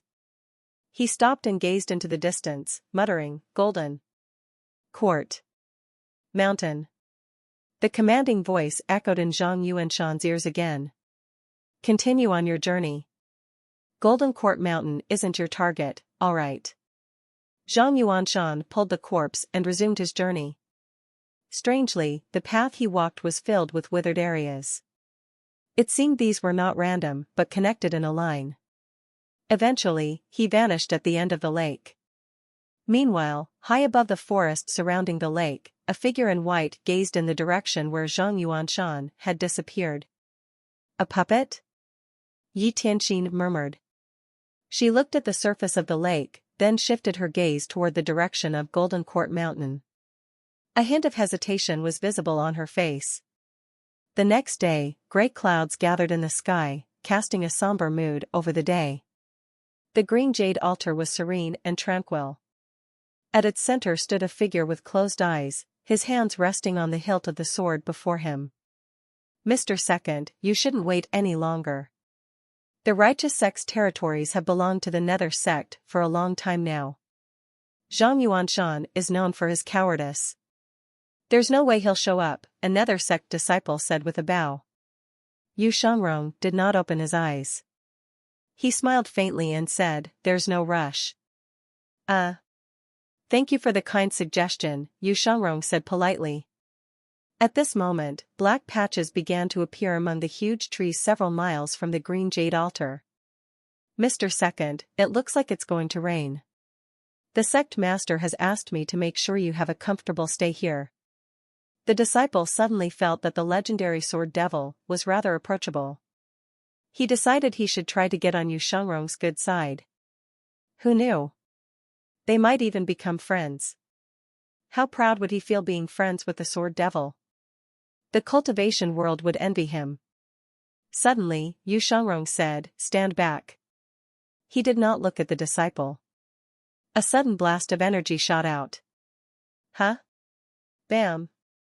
The Nether Sect's disciple was sent flying out of the green jade altar. As he flew back, he finally realized his sect master was right. Mr. Second was truly a terrifying person with a kindly appearance. Meanwhile, Yu Shangrong looked at the forest in front of him. His longevity sword vibrated slightly in his hand. He was neither worried nor afraid. Instead, a faint smile could be seen on his face. A strong opponent? The longevity sword vibrated again, as though it had a tacit understanding with its owner. This is interesting. Yu Shangrong, naturally, liked a challenge. He was eager to face a strong opponent. After crossing so many names off the list, he was getting slightly bored. Many of the so-called elites were so weak. The emergence of a peculiar energy wave before him had piqued his interest. The trees slowly withered, their leaves falling. At this moment, Yu Shangrong finally saw Zhang Yuanshan, his messy hair and dirty face as he pulled on a rope. He moved closer, and in an instant, he had arrived near Yu Shangrong. It took him but a few breaths to reach below the green jade altar from the forest. This scene was peculiar. Imagine seeing a monster covered in a layer of grime, pulling on a corpse. Yu Shangrong frowned slightly. At this moment, the person dragging the corpse looked up and said haltingly, "Yu Shangrong. We, finally, meet." A hint of energy laced his words. Zhang Yuanshan? Yu Shangrong did not expect Zhang Yuanshan to turn out like this. He found it strange. "You want to kill me. Anyone whose name is on this list will be killed by my sword." Yu Shangrong was not intimidated by Zhang Yuanshan's appearance. He maintained a nonchalant attitude. "All right," Zhang Yuanshan spat out with great difficulty, his eyeballs rolling. After that, he stood motionless as though preparing for something. Yu Shangrong sensed the peculiar wave of energies from Zhang Yuanshan. He smiled faintly and said, "Interesting." He raised the longevity sword with his right hand and flicked his thumb. Zing! The longevity sword left its scabbard, leaving no trace in its wake. Several energy blades formed before Yu Shangrong, circling around the longevity sword before dropping. He was merely testing the waters. The sword's skill was not powerful at all. Whoosh! Whoosh! Whoosh! The energy blades gathered and shot toward Zhang Yuanshan. Zhang Yuanshan did not budge from his spot. Boom! Boom! Boom! The energy blade struck Zhang Yuanshan's body and dissipated, but he did not fall. An elite could learn much from a single strike. Yu Shangrong, looking down from his high vantage point, said disapprovingly, "Witchcraft. You have sharp eyes." Zhang Yuanshan felt the immense power within his body but made no move. He had 2 or 3 chances, so he needed to seize the best opportunity to kill Yu Shangrong. The longevity sword returned and hovered before Yu Shangrong. He glanced at it and said, "I hope you'll satisfy my sword." With a light push, he dove from the towering green jade altar. This was his skill, the Snowy Mountain. It was named for how the energy blades would fall unceasingly like snow. They appeared as light as snowflakes, but were bitingly cold. Yu Shangrong remained unruffled. As he brought his sword down, the air within dozens of meters began to stir, and energy blades appeared around him as he dove down. The energy blades of the Snowy Mountain, along with the longevity sword, stabbed at Zhang Yuanshan. At this moment, a surge of black energy appeared from where Zhang Yuanshan stood. It rose into the air like black smoke and merged with the energy blades. Yu Shangrong's expression did not change. He felt the force within the black energy and was slightly confused by it, but he did not dwell on it. Instead, he focused on the attacking vigor contained within the black energy. He did not linger on the slight confusion in his mind. Instead, he focused on attacking. This was the attitude of a sword path elite. They might seem ordinary when idle, but as soon as they moved, it was shocking. He closed the distance of several hundred meters and reached his target in just a blink of an eye. He brought his sword down. _bam_. Zhang Yuanshan did not dodge. Yu Shangrong's blade pierced Zhang Yuanshan's heart. Yu Shangrong's sword, shrouded in powerful energy, wreaked havoc through Zhang Yuanshan's extraordinary 8 meridians. An ordinary cultivator's life would end once their vital organs were injured. However, Zhang Yuanshan only narrowed his eyes and joined his palms together. A peculiar wave of energy surged out of his body like a tidal wave. _whiz_. Yu Shangrong activated his 8-leaf avatar and stood atop his golden lotus. The avatar rapidly shrank as the golden lotus spun. When the peculiar energy landed on the golden lotus, his avatar was sent reeling. Boom! Yu Shangrong's avatar disappeared. He hovered in the air at a distance, looking at Zhang Yuanshan. He murmured, "Interesting."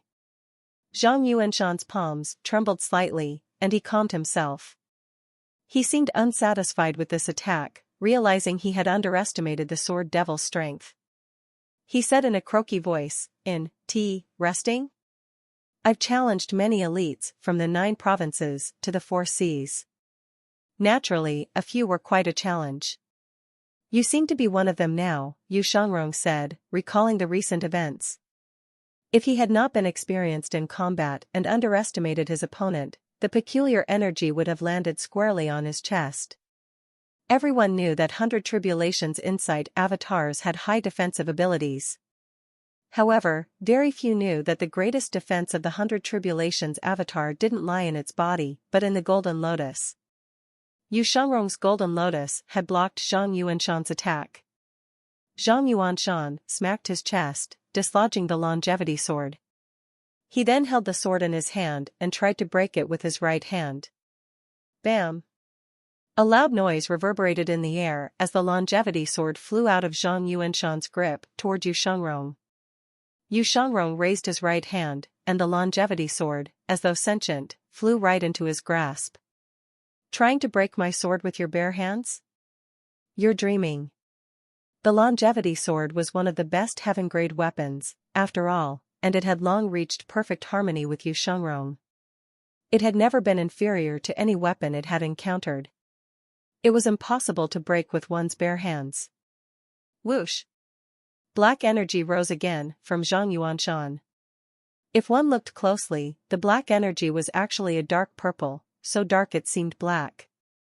The plants and trees within several hundred meters of Zhang Yuanshan began to wither. Yu Shangrong was certain that Zhang Yuanshan's body was no longer human. Otherwise, even if Zhang Yuanshan survived, he would have been severely injured by his snowy mountain technique or longevity sword earlier. However, Zhang Yuanshan was clearly unaffected by his attack. The black energy formed a huge circle spanning several hundred meters. On the green jade altar, the Nether Sect's disciples could not suppress their curiosity. They walked to the edge and watched the battle. The two opponents faced each other from a distance. Whiz! Yu Shangrong activated his avatar. The 100-foot avatar was nearly as tall as the green jade altar. The Nether Sect's disciples were thoroughly shocked by this sight. The shining golden avatar was extremely intimidating. BZZT. BZZT. BZZT. Yu Shangrong's longevity sword vibrated intensely.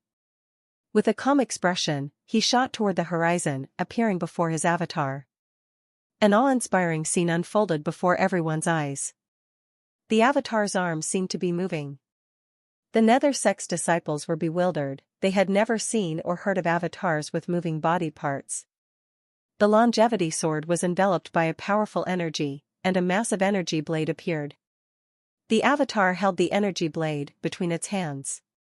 This is my original sword skill, merging my avatar and my sword. I haven't thought of a name for it yet. Swoosh.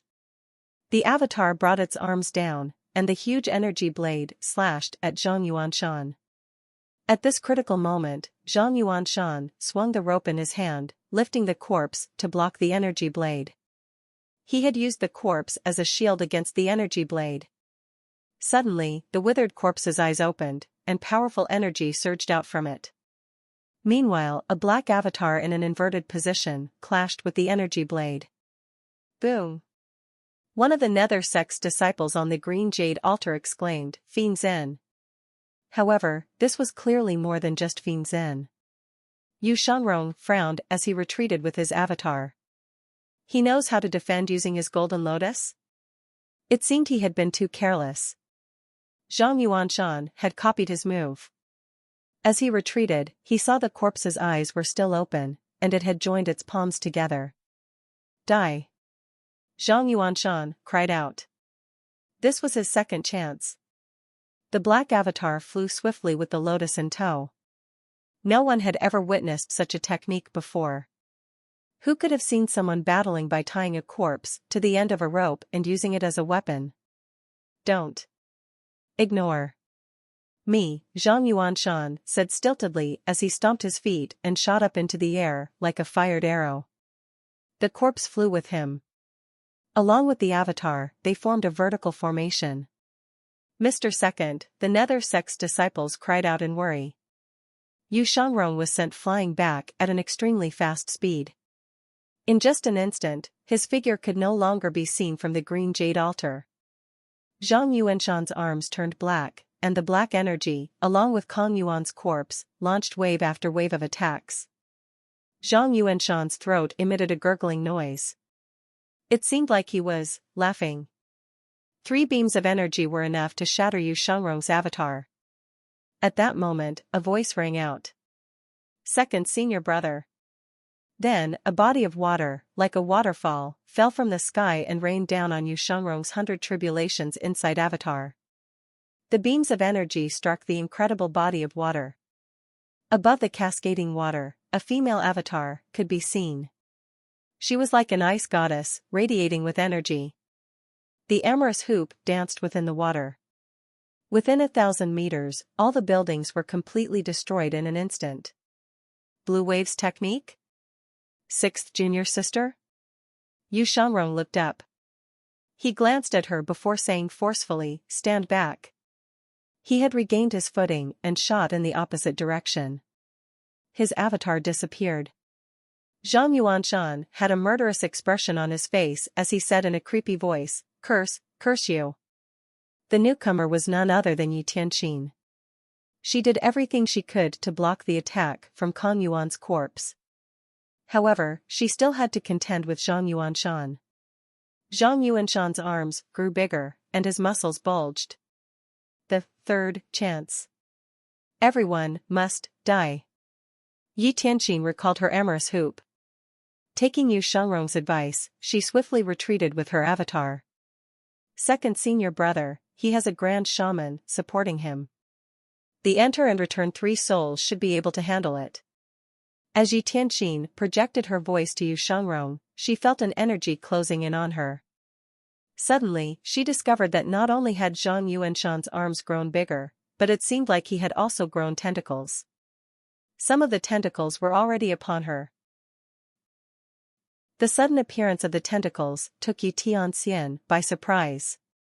She tried to block the incoming tentacles with her wave-like energy. Boom! Boom! Boom! The tentacles slammed against Tianxin's energy wall violently. Shangrong shot toward Tianxin with his sword in hand at lightning speed. I slay fiend Zen cultivators for breakfast. BZZT. A fan-shaped energy shot out from the longevity sword. Shangrong wielded the longevity sword with both hands and swung it downward. At this moment, the terrifying power of the longevity sword seemed to be fully displayed. The energy seemed to cut through the black golden lotus avatar. Bam! The avatar cracked. Kong Yuan's eyes widened. His palms remained joined together as he saw the black avatar being cut open. The impact of that attack sent him reeling back. The rope that bound him snapped at this moment, and he continued to fly backward. Shangrong did not even deign to spare a glance at Kong Yuan. He knew Kong Yuan was just a corpse, a puppet being controlled. He looked at Tianxin, who was currently being attacked by the tentacles, and said, "Junior sister, defend with your golden lotus." "Oh," she replied. Shangrong's eyes gleamed at this moment. He began to fly at blinding speed toward Zhang Yuanshan. Meanwhile, Tianxin's avatar had retreated. Her golden lotus bloomed, keeping the tentacles at bay. In front of Zhang Yuanshan, there were many tentacles, like a thicket of vines, that kept whipping at the air. The tentacles were shrouded in purple energy. When Zhang Yuanshan saw that Kong Yuan was sent flying, he instinctively looked up at Yu Shangrong, the sword devil. Yu Shangrong faced the gray sky and charged toward Zhang Yuanshan at a 45-degree angle. With each step, a ripple appeared beneath his feet. The golden ripples seemed to distort space itself. As he continued to move, his body grew blurry, and everything around him seemed out of focus, as if submerged in water, lending a surreal quality to the scene. This was the sword skill Yu Shangrong was famous for, the return and enter three souls. The three souls referred to the first sword, the origin radiance, which is the chi of great purity and the sun. The second soul is the majestic spirit, the transformation of yin chi. The third soul is the nether essence, the impurities of yin chi. Everyone who cultivated possessed these three souls. The origin radiance is the nascent divinity, which is where the nascent divinity tribulation realm derives its name from. The return and enter three souls involves three swords and three paths attacking simultaneously. The three swords merge as one to sever the three souls, obliterating the target's body and soul. Yu Shangrong did not merely have three figures, his clones seemed to possess avatars of their own. 3 golden lotuses descended from the sky, a scene that far exceeded Zhang Yuanshan's expectations. His eyes widened in horror as he watched the 3 clones merge into one. "Ba Ma! Help me!" A deep voice rang in Zhang Yuanshan's ears. "I've told you that you only have 2 to 3 chances. This third chance will cost you your life." Silence fell over the entire place. Zhang Yuanshan wanted to pull on the rope and defend himself with Kong Yuan's corpse, but Kong Yuan was long gone. He laughed maniacally upon discovering this. Forget it, forget it." At that moment, the longevity sword pierced Zhang Yuanshan's body. His body trembled violently as he continued to laugh maniacally. It felt as though his soul had been pierced as well, but he did not stop laughing. The sound of his laughter traveled far, all the way to the green jade altar. From there, the battle could no longer be seen. All that could be heard was this maniacal laughter. When the Nether Sect's disciples heard this, they shivered in fear. After a moment, they heard a shout from afar. "I've been a coward all my life. Today, I, Zhang Yuanshan, will embrace death like an old friend." Zhang Yuanshan stood at the center, his energy spilling into the surroundings. The tentacles whipped around even more violently. This was his true third chance, the ultimate move that Ba Ma had planted in him. "Sacrificial offering," a peculiar voice said. Zhang Yuanshan shouted, "Even if I have to die, I'll drag you along with me." Once the sacrificial offering was completed, the tentacles shot toward Yu Shangrong and Yi Tianxin in a frenzy. The entire place seemed to be filled with tentacles. Yi Tianxin had already retreated far away, repelling the tentacles. Meanwhile, Yu Shangrong was still at the center of the fight. When he saw the tentacles coming at him from all directions, he swung his sword fiercely. His sword moved like the wind, leaving only vague shadows in its wake as his slashes rained down like a storm. There were no energy blades, only the red, shining blade could be seen moving back and forth. A spherical energy formed around him at this moment, and Yu Shangrong's expression darkened. For some reason, the scene of his master training him in sword skills surfaced in his mind. He was told to practice his swordplay under the trees in autumn, slashing at all the falling leaves. During summer, he would train in the rain, striving to remain dry. In winter, he was instructed to train in the snow, dodging all the snowflakes. He lost count of the number of wooden swords he broke in the process. Each time he broke a sword, he would receive a beating. His master said that a true sword path elite would love their sword and never allow it to be easily destroyed. Only when he managed to keep his wooden sword intact did his master grant him the longevity sword. The longevity sword bore the blessings of a long life, making it the best gift for the inhabitants of the nobleman country, who had short lifespans. This sword was everything to Shangrong. He had become one with it. If you want to kill your opponent, just swing your sword forcefully. Lu Zhou's advice echoed in Shangrong's mind, and he swung his sword faster. The approaching tentacles were all cut, and the sword's shadows kept the purple energy at bay. From a distance, Tianxin was dumbstruck by the scene. She knew her second senior brother was powerful, but she didn't expect him to be so formidable. Then, she glanced at the purple energy permeating the air and the lashing tentacles, and tossed out her amorous hoop. The amorous hoop plunged into the sea of tentacles, releasing a burst of energy. The blue waves technique slowed the tendrils' advance. At that moment, Tianxin shouted, "Second senior brother." Shangrong acknowledged with a noise. His 100-foot avatar shot toward the horizon, increasing in size.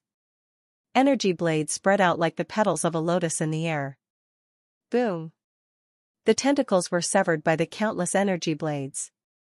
At the same time, the golden lotus under Shangrong's avatar held the tentacles at bay like lotus leaves. With the golden lotus at the center, the longevity sword flew out, continuing to cut the tentacles. From a casual glance, it looked like a vortex had appeared. The energy of the tentacles seemed to diminish significantly. Tianxin felt the pressure around her lift at once. She recalled her avatar, somersaulted in the air, and looked at the scene before her incredulously. Is this the sword devil? Shangrong did not hold back as he wielded and swung his sword. The rapid expansion of his avatar, coupled with the movements of his sword that seemed to form a vortex, kept the tentacles at bay. Gradually, the tentacles began to dwindle and fall in numbers. Everything fell silent again. Shangrong stood within his avatar, extending his arms as he tried to control it. The 100 Tribulations Insight avatar required too much energy to maintain. It was rare for a cultivator to maintain 100 Tribulations Insight avatar for such a long time. Tianxin was still in shock. After a long while, the purple energy finally vanished, and Zhang Yuanshan's body was nowhere to be seen. Shangrong pulled his arms back and fisted his hands. His avatar vanished. The massive golden lotus paused slightly. Shangrong looked at the golden lotus. The 8 golden, shining lotus leaves spun at a uniform speed, with a faint sheen of purple on them. With an unbothered expression on his face, he moved his hands, and his Dantian's sea of qi surged. Close. The golden lotus vanished. Shangrong hovered in midair, surveying the land beneath him with a thoughtful expression. The green jade altar had always been a tranquil place. However, at this moment, all tranquility was lost as the area was destroyed. The rock slabs on the altar were cracked, and the ground beneath was wrecked. If the two opponents had not moved their battle further away, the green jade altar would have been completely destroyed. The Nether Sect's disciples found it hard to remain calm as they witnessed this. Although they could see the battle between Shangrong and the monster, the sounds coming from afar indicated a fierce and terrifying fight. After a long while, the cacophony of noise finally subsided. The Nether Sect's disciples leaped off the green jade altar, which was now a chaotic mess with holes riddled throughout. They flew to the distance, following the trail of destruction left in the wake of the battle. Shortly after, they arrived at the epicenter, where the fighting had been the fiercest. Apart from a huge, deep crater on the uneven ground, there were no bodies to be seen. The trees, grass, and plants in the vicinity, once full of life, had all withered. What happened here? Everyone looked around fearfully. There's more than one monster. I saw that person fling another person who was tied to a rope.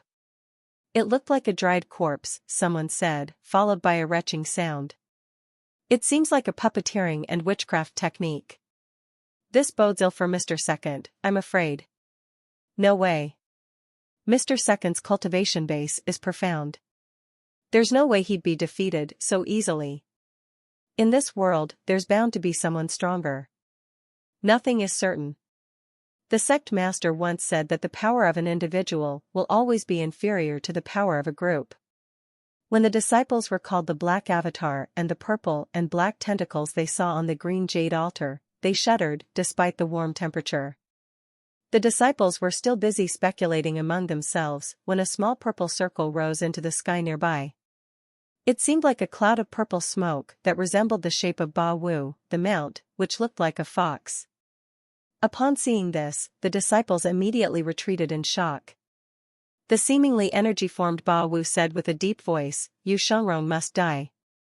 Then, the witchcraft circle disappeared along with the purple energy. Return. What do we do now? Do we just leave the green jade altar as it is?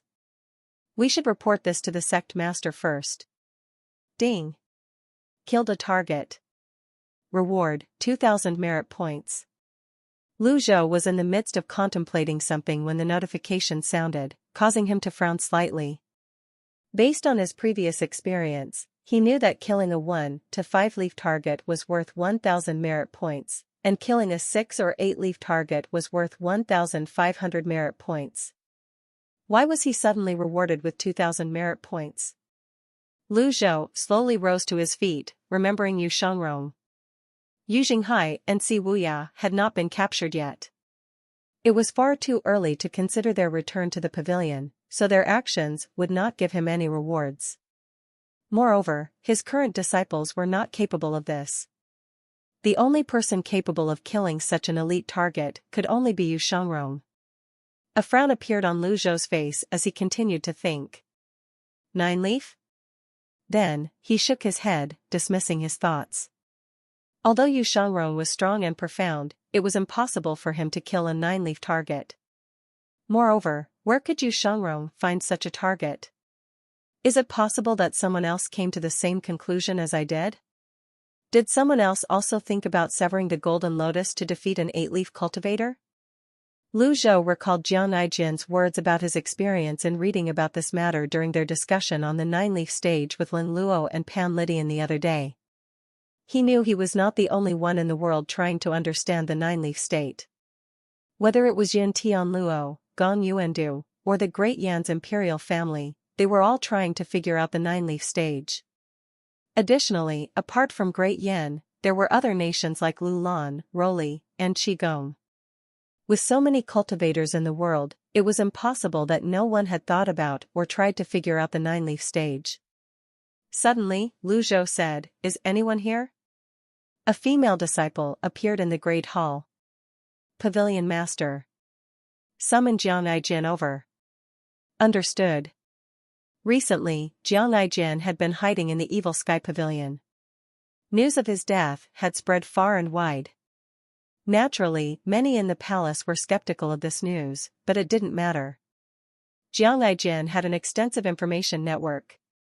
Lu Zhou thought it was time for Jiang Aijin to earn his keep. Currently, news of Jiang Aijin's death had spread everywhere. On a peak 100 miles north of the green jade altar, the sun shone through the clouds onto the forest, casting a golden light over the trees. Greetings, second senior brother. Yi Tianxin respectfully and formally greeted Yu Shangrong, who stood behind him. There's no need for such formalities, sixth junior sister. Yu Shangrong, carrying his longevity sword, did not turn around. Instead, he was watching the setting sun, which strangely seemed more beautiful and captivating than ever before. After all, the idyllic landscapes and mountains of Great Yan were plentiful. Second senior brother. Are you all right? Yi Tianxin found it difficult to comprehend what she had seen. The rays of the setting sun fell on Yu Shangrong, who remained still as he softly replied, "I'm fine." Your sword path has broadened my horizons, second senior brother, Tianxin praised. However, recalling the earlier scene, Shangrong shook his head. It's too insignificant to mention. I heard that you've rejoined the evil Sky Pavilion, second senior brother. Is it true? Tianxin rarely involved herself in the cultivation world, having been in seclusion for a long time. She only went out to run occasional errands, and when she first heard this news, she was skeptical. Shangrong smiled faintly and said, yes. So, the hit list. Is that true as well? Tianxin asked in surprise. At this moment, Shangrong finally turned around, his gaze falling on her. Shangrong's intense gaze made Tianxin feel nervous and tense. Since leaving the evil Sky Pavilion and becoming the revered derived Moon Palace Master, the sixth elite on the Black Roll, and the Jade-Faced Shura, whose name alone struck fear in those who heard it, she had never felt so uneasy. Meicham Shangrong nodded again. Tianxin was in awe.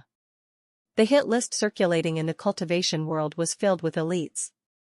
They were all impressive, yet they all died by her second senior brother's sword. Just how strong was he and his techniques? A gentle smile spread across Shangrong's face as he asked, sixth junior sister, didn't Master forgive you? Tianxin was taken aback, speechless. Her expression turned uneasy. She did not know how to answer. Shangrong had no intention of forcing an answer from her. You don't have to answer if you don't want to. In the end, Tianxin replied, I'm afraid I won't be able to return to the evil Sky Pavilion ever again. Shangrong said, you have a long life ahead of you. Just be yourself. You're right, second senior brother, Tianxin nodded. What plans do you have after this? Shangrong asked. Tianxin did not answer immediately. Instead, she walked to the edge of the peak and looked down at the forest. She sighed softly, a lost look in her eyes. I don't know. I feel like a headless fly. She suddenly felt she had said too much and stopped. Shangrong said, if you don't have a goal now, just find a new one. Tianxin was stunned. Her thoughts were not as simple as her second senior brother's. Yet, life was often not complicated. The more one worried, the more one was restricted. Moreover, it was not like she had no goals. She just lacked the determination to pursue them. After a while, she asked, are you returning to the evil Sky Pavilion after this, second senior brother? No, Shangrong shook his head. After I finish the hit list, I'll head north. Where are you going? Brackish Mountain. Tianxin asked, perplexed, Brackish Mountain? Where's that? She had never heard of such a place, so she concluded it must be some remote mountain village. Shangrong replied honestly, it's my hometown.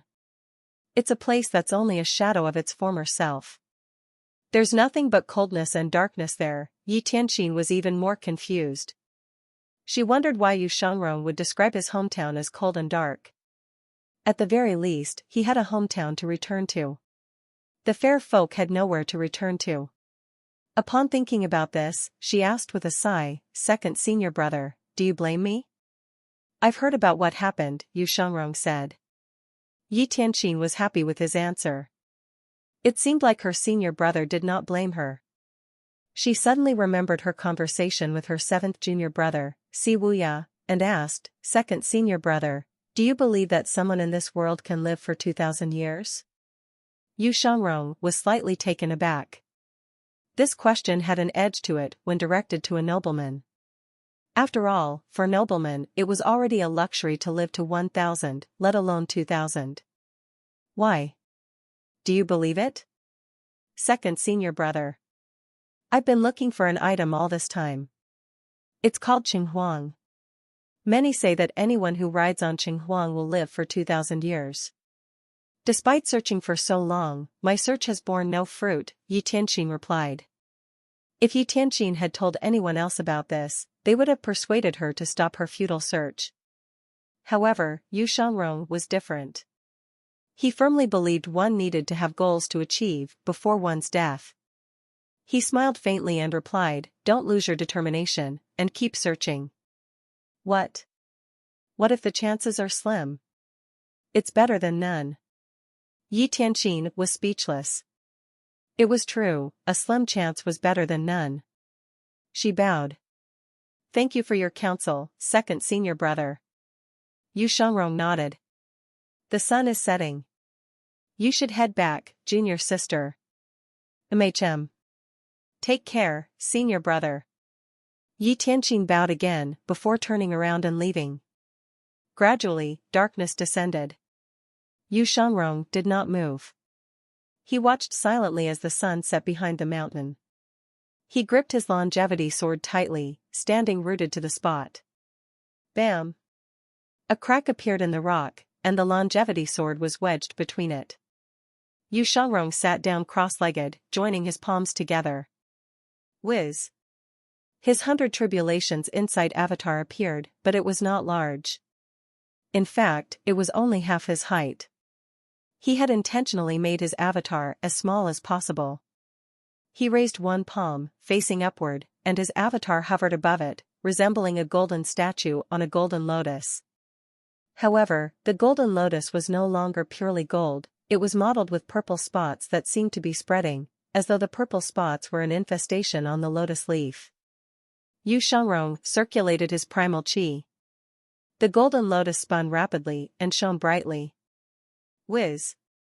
After the treatment, the purple spots merely showed signs of slowing down, suppressed by his powerful cultivation base, but they did not disappear.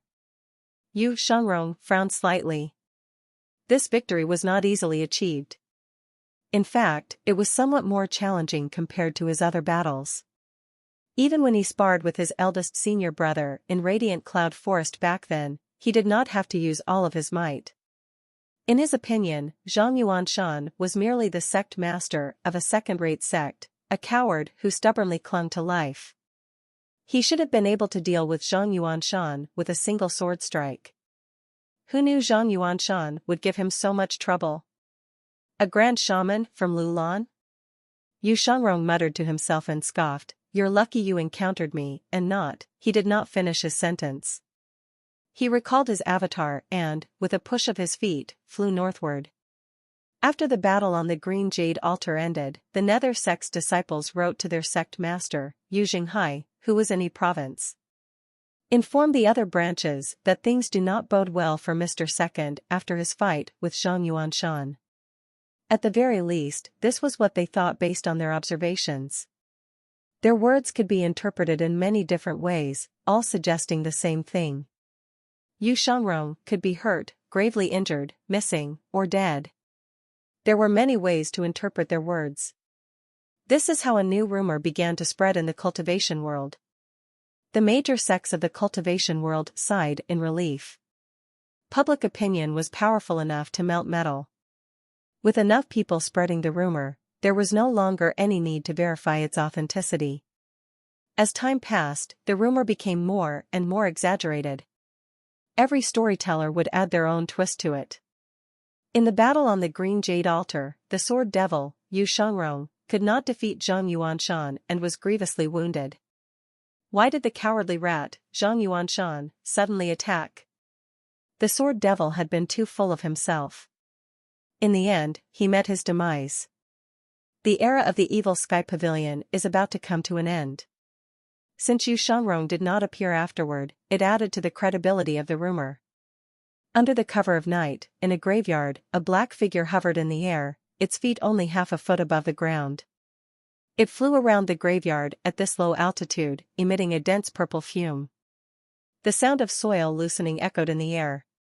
The black figure flew back to its starting point and landed on the ground, nodding with satisfaction. He held two ropes with one hand. At the end of one was Kong Yuan, still dressed in his monk's robes, and at the other was Zhang Yuanshan, dressed in his Taoist robes. The witchcraft spell has taken effect. Shangrong will vanish from this world. Next, it will be the Evil Sky Pavilion's turn. Junior sister, I will drag the entire Evil Sky Pavilion down to accompany you in the other world. 7 days later, In the great hall of the Evil Sky Pavilion, Lu Zhou had been meditating on the heavenly writing scrolls for some time. His extraordinary power was now completely replenished.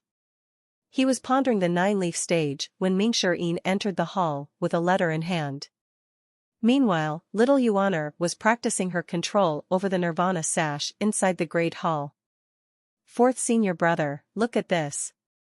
I can mold the Nirvana sash into various shapes now. Master taught me. That's great.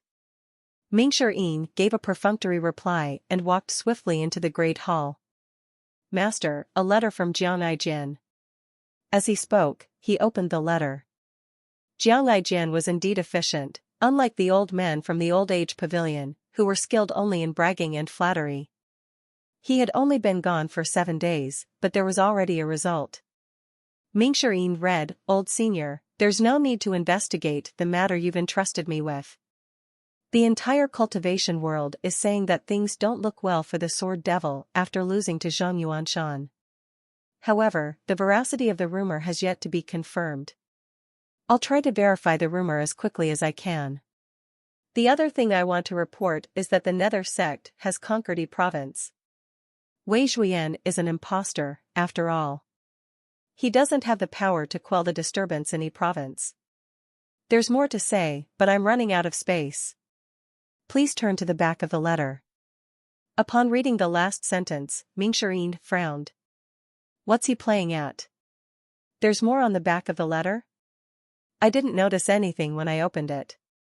In any case, Mingshi cleared his throat and continued reading, with rumors of Golden Court Mountain's barrier disappearing, Mr. Second's unknown state, and your approaching great limit, you should be cautious of the noble path forming an alliance. It's been a long time since I've written to you, old senior. If I can get another good sword as compensation, I'll surely be more motivated. Ha ha ha. Mingshi expression stiffened when he read the end of the letter. Only the first part of the letter was useful. He felt as though he should not have even bothered to read the second part of the letter. Mingshi said to Lu Zhou, rumors, these are all just rumors. With second senior brother's cultivation base, Zhang Yuanshan wouldn't stand a chance. Besides, Zhang Yuanshan is nothing but a coward. However, Lu Zhou did not share the same opinion. Based on the reward he received, the matter seemed more complicated. He was certain that Zhang Yuanshan had died, but he was not sure whether Yu Shangrong was unharmed. After all, none of his disciples had died yet, so he was unsure if the system would notify him of their deaths. Lu Zhou slowly rose to his feet. He stroked his beard and paced, saying, your second senior brother prefers to act alone. He doesn't like to write letters. You're right, master. He's a grown man and should know better to report on his well-being occasionally, Mingshi said. Let him be, Lu Zhou replied. Despite his words, he truly did not wish any harm to come to Yu Shangrong. Losing such a capable helper would be a significant blow. After a while, Mingshi bluntly asked, Master, what should we do about eldest senior brother? He has conquered Yi Province and clearly plans to oppose the imperial family. Lu Zhou did not answer Mingshi. I'd like to capture that rascal as well and ask him about what happened in the past. The problem was, things were not so simple. The Nether Sect had numerous branches and hidden bases. After his battle with Yu Shangrong in Radiant Cloud Forest, no one knew where Yu Xinghai was hiding. Yi Province was vast, and finding him would be like looking for a needle in a haystack.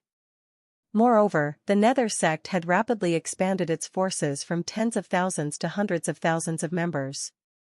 They also had the 4 great protectors, each skilled in their own right, and Si Wuya, the mastermind behind their operations. Lu Zhou stroked his beard, contemplating this. Since he had transmigrated here, he had never met Yu Xinghai, despite several close encounters. The sect master of the greatest fiend sect under the heavens had always managed to escape quickly. Am I that terrifying? Have Jiang Aijin pay more attention to Yi Province. If there's time, I'll go to Yi Province and personally capture that rascal. Yes, master. Mingshi eyes darted around as he said, Master, with the rumors going around, people will assume we're a pushover. I ask for permission to descend the mountain and teach those people a lesson. At that moment, Duan Muxing walked in, holding his overlord's spear. Thinking of playing outside, are you? Of course not. Ming Shirin quickly responded. Just as he was about to expound on his loyalty, the heavy thud of someone falling to their knees echoed in the air. Greetings, master. Ming Shirin frowned. He turned around and saw Zhu Honggong kneeling on the ground. This won't do. I really must find some time to give Old Eighth a good beating. Greetings, fourth senior brother, third senior brother. Fourth senior brother, you look more handsome compared to yesterday. Zhu Honggong boldly kowtowed as he greeted Ming Shirin and Duan Muxing. Ming Shirin was silent. He did not reply, but he thought to himself, oh, well. I'll forgive you this once. Zhu Honggong walked up to them and said, Master, I have a report to make. Let's hear it, Ming Shirin replied. I received a letter from the traitor, Si Wuya. He thinks I'm still as easily manipulated as before. He has no idea that under your meticulous care and guidance, I've become extremely smart, Zhu Honggong said, not forgetting to flatter Lu Zhou while he was at it. Cut to the chase. Read the letter, Duan Muxing said, raising his overlord's spear. Zhu Honggong opened the letter and began to read, Dear Master, allow me to pay my respects to you. Duan Muxing suddenly walked up to Zhu Honggong, grabbed his collar, and lifted him off the ground. That's about enough, he growled. Tears streamed down Zhu Honggong's face. It's true. That's what the letter says. Enough, Lu Zhou said, frowning. Duan Muxing hastily let Zhu Honggong go. The two of them kneeled on the ground, worried their master would take his anger out on them. Lu Zhou glanced at both of them but felt too lazy to reprimand them. With a wave of his hand, he used his energy to pick up the letter and bring it to his hands. Even if Zhu Honggong were the bravest man in the world, he would never dare to stop the letter from flying toward his master. Lu Zhou read the contents of the letter. It turned out that the letter contained information about what had happened between Yu Shangrong and Zhang Yuanshan. Si Wuya seemed to have the answer to the matter of Yu Shangrong killing a high-reward target. However, Lu Zhou was still worried. Ming Shirin asked, curiously, Master, what does it say? Lu Zhou waved his hand and tossed the letter away. Ming Shirin caught the letter and read it. His brows knitted as he read. Second senior brother fought Zhang Yuanshan on the green jade altar? Zhang Yuanshan was the sacrificial offering of the grand shaman, Ba Ma? Things aren't looking good for second senior brother? Ba Ma is planning to make a move against the evil Sky Pavilion to avenge Emily? Master. This traitor, Si Wuya, cannot be trusted. Fourth senior brother is right. We shouldn't believe the words of a traitor. Lu Zhou stood up and looked at the three of them. Si Wuya should be telling the truth. After all, he had the 2,000 merit points he was rewarded with to confirm some of Si Wuya's words. Ming Shirin and Zhu Honggong did not dwell on the matter further. Since their master had spoken, there was no need to think otherwise. Both of them nodded in unison, You're wise, master. Duan Muxing held the letter in his hand and read it. Ba Ma is the greatest witchcraft genius in Lu Lan. Throughout the years, Lu Lan's strength has improved tremendously thanks to Ba Ma. What should we do about second senior brother? The three of them appeared worried. Moreover, even Jiang Aijian's letter mentioned the rumors that were spreading. Zhu Honggong said, Master.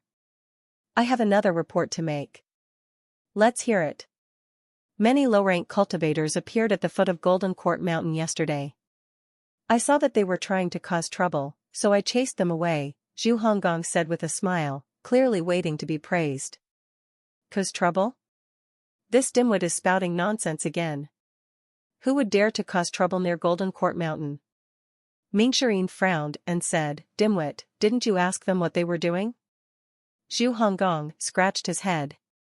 They were saying something strange has happened, and they wanted our help, but we're not running a charity here. Ming Shirin secretly rejoiced in Zhu Honggong's misfortune. Old Eighth, I don't think you're aware of Master's new style of doing things. However, he was surprised to see that his master did not seem to be angered. Lu Zhou paced back and forth. The withering of the plants must have something to do with witchcraft. Ba Ma was probably plotting something again. When he recalled the content of Si Wuya's letter, he began to worry about Yu Shangrong. If this were to happen in the past, there would be no need for him to worry about Yu Shangrong with her cultivation base. However, something felt different this time. As Yu Shangrong's master, how could he sit back and do nothing? When Mingshi saw his master deep in thought, he knew what his master was thinking. He bowed and said, I'm willing to investigate this incident. Zhu Honggong bowed as well. I'm willing to accompany fourth senior brother down the mountain to investigate this matter. Lu Zhou's gaze fell on his two disciples. In the past, he wouldn't have hesitated to assign this task to them. However, he now had to consider Ba Ma, the grand shaman behind the scenes. Even Yu Shangrong had a hard time dealing with Ba Ma. Sending Mingshi and Zhu Honggong on this mission would be akin to sending them to their deaths. After muttering to himself for a moment, Lu Zhou said, there's no need to rush. Since he's coming for the evil sky pavilion, he'll come sooner or later. Hearing this, the three disciples responded in unison, you're wise, master. 10 days passed in the blink of an eye, with nothing out of the ordinary happening. On the 11th night, in a graveyard deep within a forest, a black figure darted through the trees. Numerous corpses emerged from their graves, forming groups as they moved forward slowly, looking like ants from above.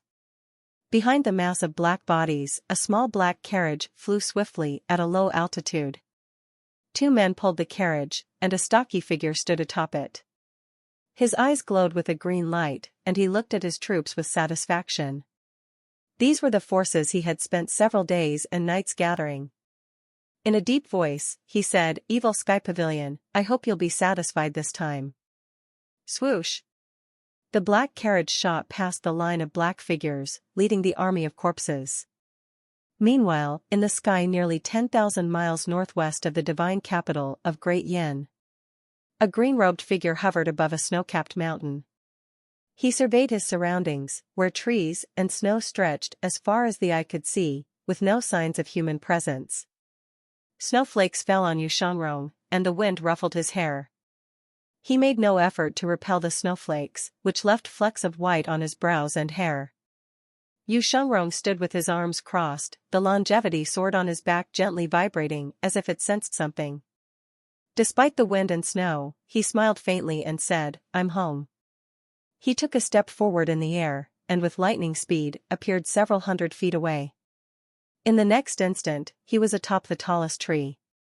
He seemed slightly dazed as he gazed at the slightly sunken land ahead, a small plain extending for dozens of miles and surrounded by mountains, completely covered in snow.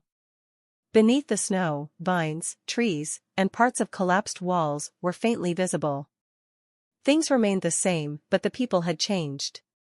Yu Shangrong tapped his foot. Crack! The snow on the tree slid off, leaving the snowless tree standing out among the others. Yu Shangrong flew forward.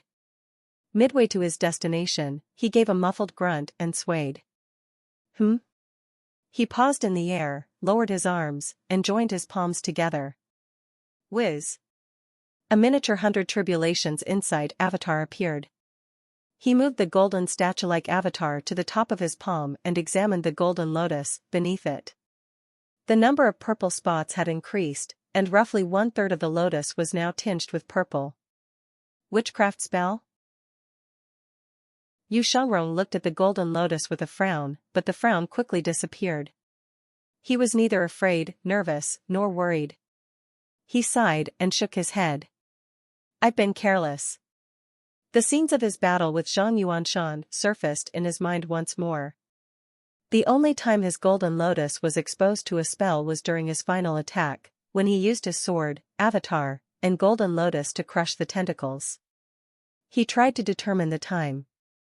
In half a month, 1/3 of his golden lotus had been tainted. In other words, he had another month before his golden lotus would be completely tainted by the spell. If that happened, his life would be in grave danger. He moved his hand, and the 100 tribulations inside Avatar vanished. He continued flying ahead to the center of the plane, his expression calm.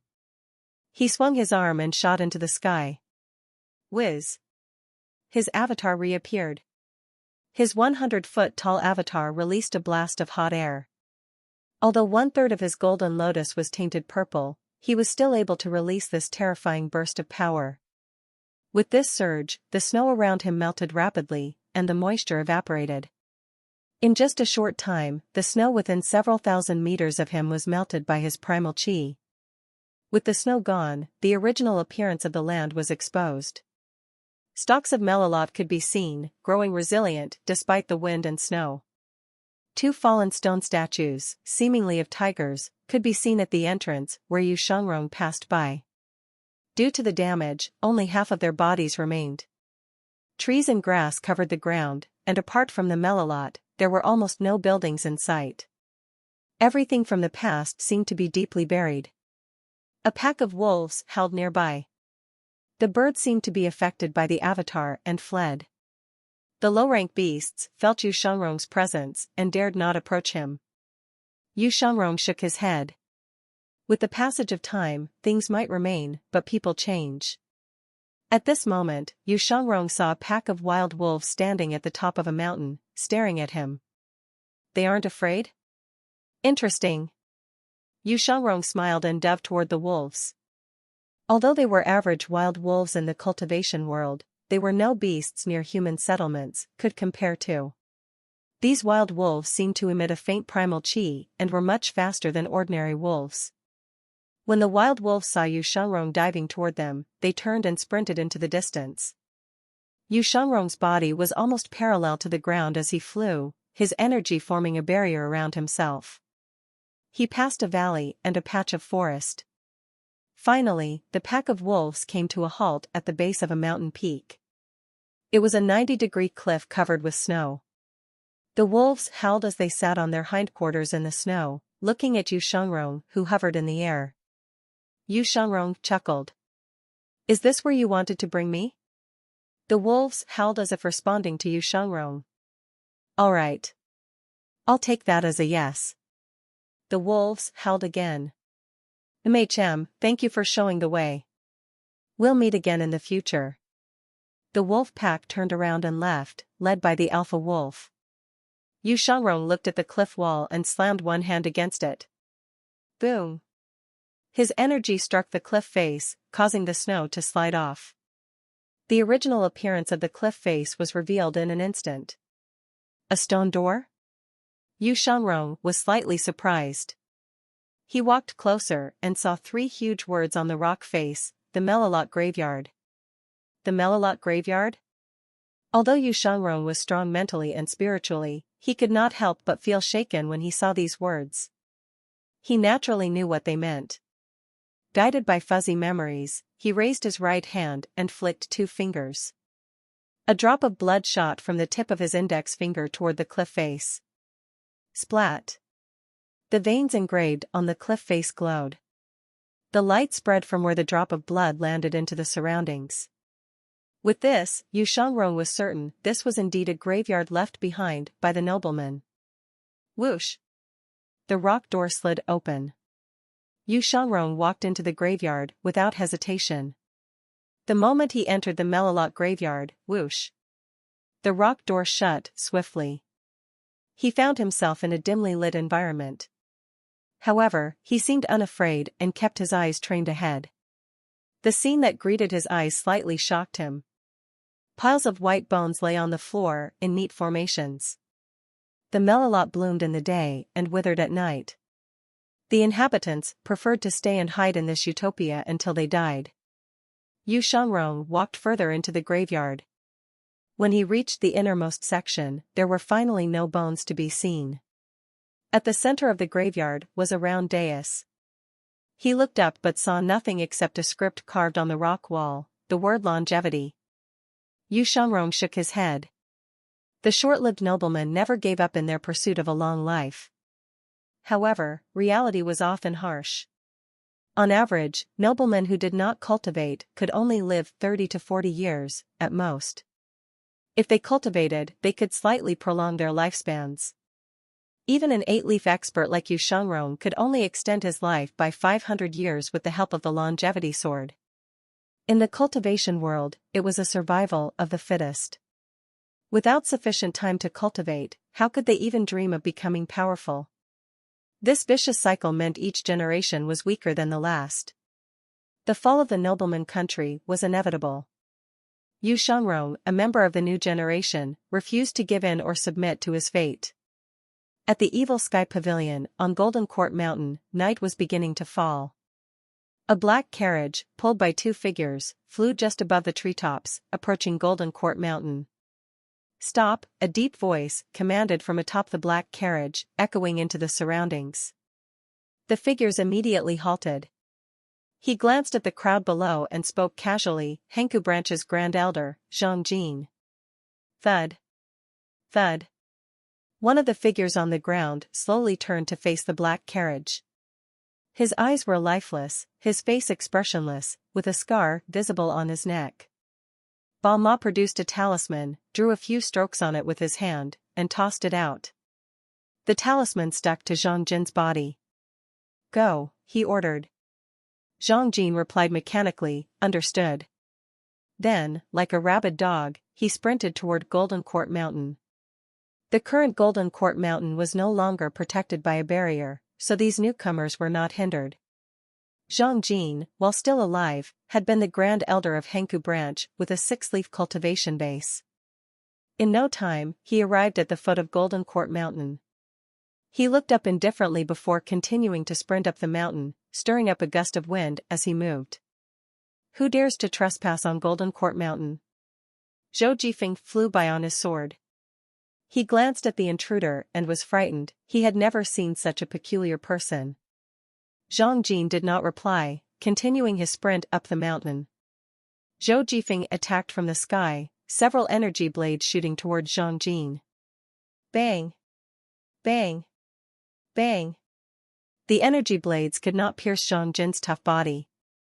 What? Zhou Jifeng realized this was not a monster he could kill. He hastily flew back to the pavilion on his sword as Zhang Jin continued his ascent. Zhou Jifeng was flying on his sword, so his speed was greater than Zhang Jin, who was running on foot, no matter what. When he arrived outside the Evil Sky Pavilion, he saw Mingshi and Duan Musheng pulling at each other. He quickly landed and cried out, "This is bad, Mr. Third, Mr. Fourth. A monster is charging up the mountain." "A monster?" Mingshi frowned. He suddenly recalled his master's words about Ba Ma trying to take the Evil Sky Pavilion down.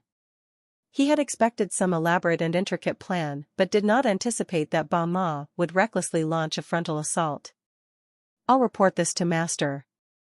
Third senior brother, you should go have a look." "All right." Duan Musheng raised his overlord's spear and glanced at Zhou Jifeng before saying, "Inform the others about this." "I'll go have a look." "Understood." The 3 of them parted. Duan Musheng's expression was solemn. He held the overlord's spear in a backhanded grip as he charged down the mountain. He was barely halfway down when he saw Zhang Jin sprinting up. Zhang Jin's face was pale, clearly devoid of blood, and his body was riddled with wounds. Duan Musheng could tell something was wrong and did not hesitate to brandish his overlord's spear and stab at Zhang Jin. He dove slightly as over 100 spear shadows, shrouded with energy, stabbed at Zhang Jin's face at lightning speed. Boom! Boom! Boom! The spear shadow stabbed Zhang Jin's chest, causing sparks to fly. "He's tough." Duan Musheng was alarmed. However, he was not afraid. Energy surged out of his body as he continued with a barrage of attacks. Boom! Boom! Boom! The results of his training under the waterfall were displayed at this moment. His attacks were accurate every single time. Zhang Jin retreated before he finally reeled back. The Overlord Spear's attack was fierce. Clang, Duan Musheng resembled a mountain god at this moment. He stood on the steps, holding his overlord's spear in one hand, and looked at the reeling Zhang Jin. Zhang Jin rolled down the steps. When he was a distance away, he came to a stop and rose to his feet again.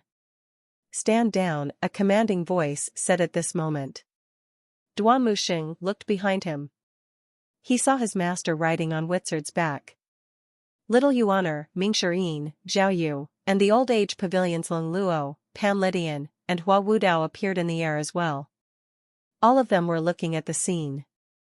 Lu Zhou frowned as he looked at Zhang Jin.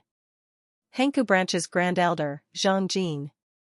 Mingxirin asked, "Wasn't he killed by second senior brother? A dead man?"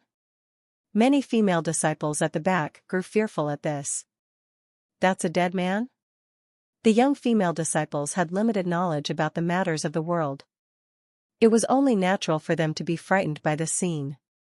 Leng Luo, Pan Lidian, and Hua Wudao immediately thought of witchcraft when they saw the scene. Pan Lidian laughed. "It's been a long time since I've witnessed such a witchcraft spell. Pan Zhong, bring Buddhist master Su Jing here." Pan Zhong cupped his fists and flew toward the northern pavilion immediately. At this moment, the talisman on Zhang Jin's body fell off. Crackle, the talisman ignited. However, the flames were peculiar, forming a purple circle in the air. A voice rang from the circle. "Yu Shangrong has been afflicted by my spell. His days are numbered. If you're powerful enough, I challenge you to a battle beyond this mountain." As soon as the voice stopped, the purple circle vanished. Leng Luo, hovering in the air, said, "A voice projection talisman. He can control a corpse as well. This person's witchcraft is complex. He shouldn't be underestimated." Pan Lidian said, "Didn't you hear him? He's confident that Mr. Second is going to die. I'd love to spit in his face right now." "Do it, then," Leng Luo said provocatively. "I might just do that," Pan Lidian said. His voice had barely faded when he dove toward Zhang Jin, shrouded in a golden light. His gourd bottle, shimmering with golden light, circled him. As expected of the Clarity Sect's greatest expert. I mean, as expected of the only elder with a heaven-grade weapon in the Old Age Pavilion, Mingxirin praised. Pan Lidian moved swiftly as he dove down. Wielding his gourd bottle with one hand, he released a fan-shaped energy from it. Boom! Zhang Jin remained expressionless as he reeled from the attack. After sending his target flying, Pan Lidian frowned slightly. The corpse has been fortified by witchcraft. The culprit is a witchcraft genius, all right. Hua Wudao nodded. In terms of strength, this person is definitely more powerful than an 8-leaf cultivator. However, the biggest shortcoming of witchcraft is that it requires a long preparation time. If I may say so, I have a suggestion. What is it? Mingxirin asked. Let's get on the flying chariot and keep flying for 10 days or a fortnight. The spell will disintegrate once he reaches his limit. Hua Wudao felt that his suggestion was extremely logical and satisfactory. This was a countermeasure that took advantage of witchcraft's shortcomings. If their opponent wanted to throw a net, all they had to do was avoid it. However, he felt that the looks directed at him were rather strange. Did I say something wrong? After Zhang Jin landed, his chest had caved in at the spot where he was hit by the gourd bottle. Even so, he rose to his feet expressionlessly. It's nothing but a tough puppet. I'll show you. Pan Lidian walked on air again. Don't be hasty. Look at what's beyond the mountain, Lin Luo said. The others looked.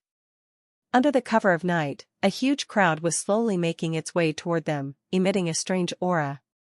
So many of them. Zhu Honggong exclaimed in surprise. Good heavens!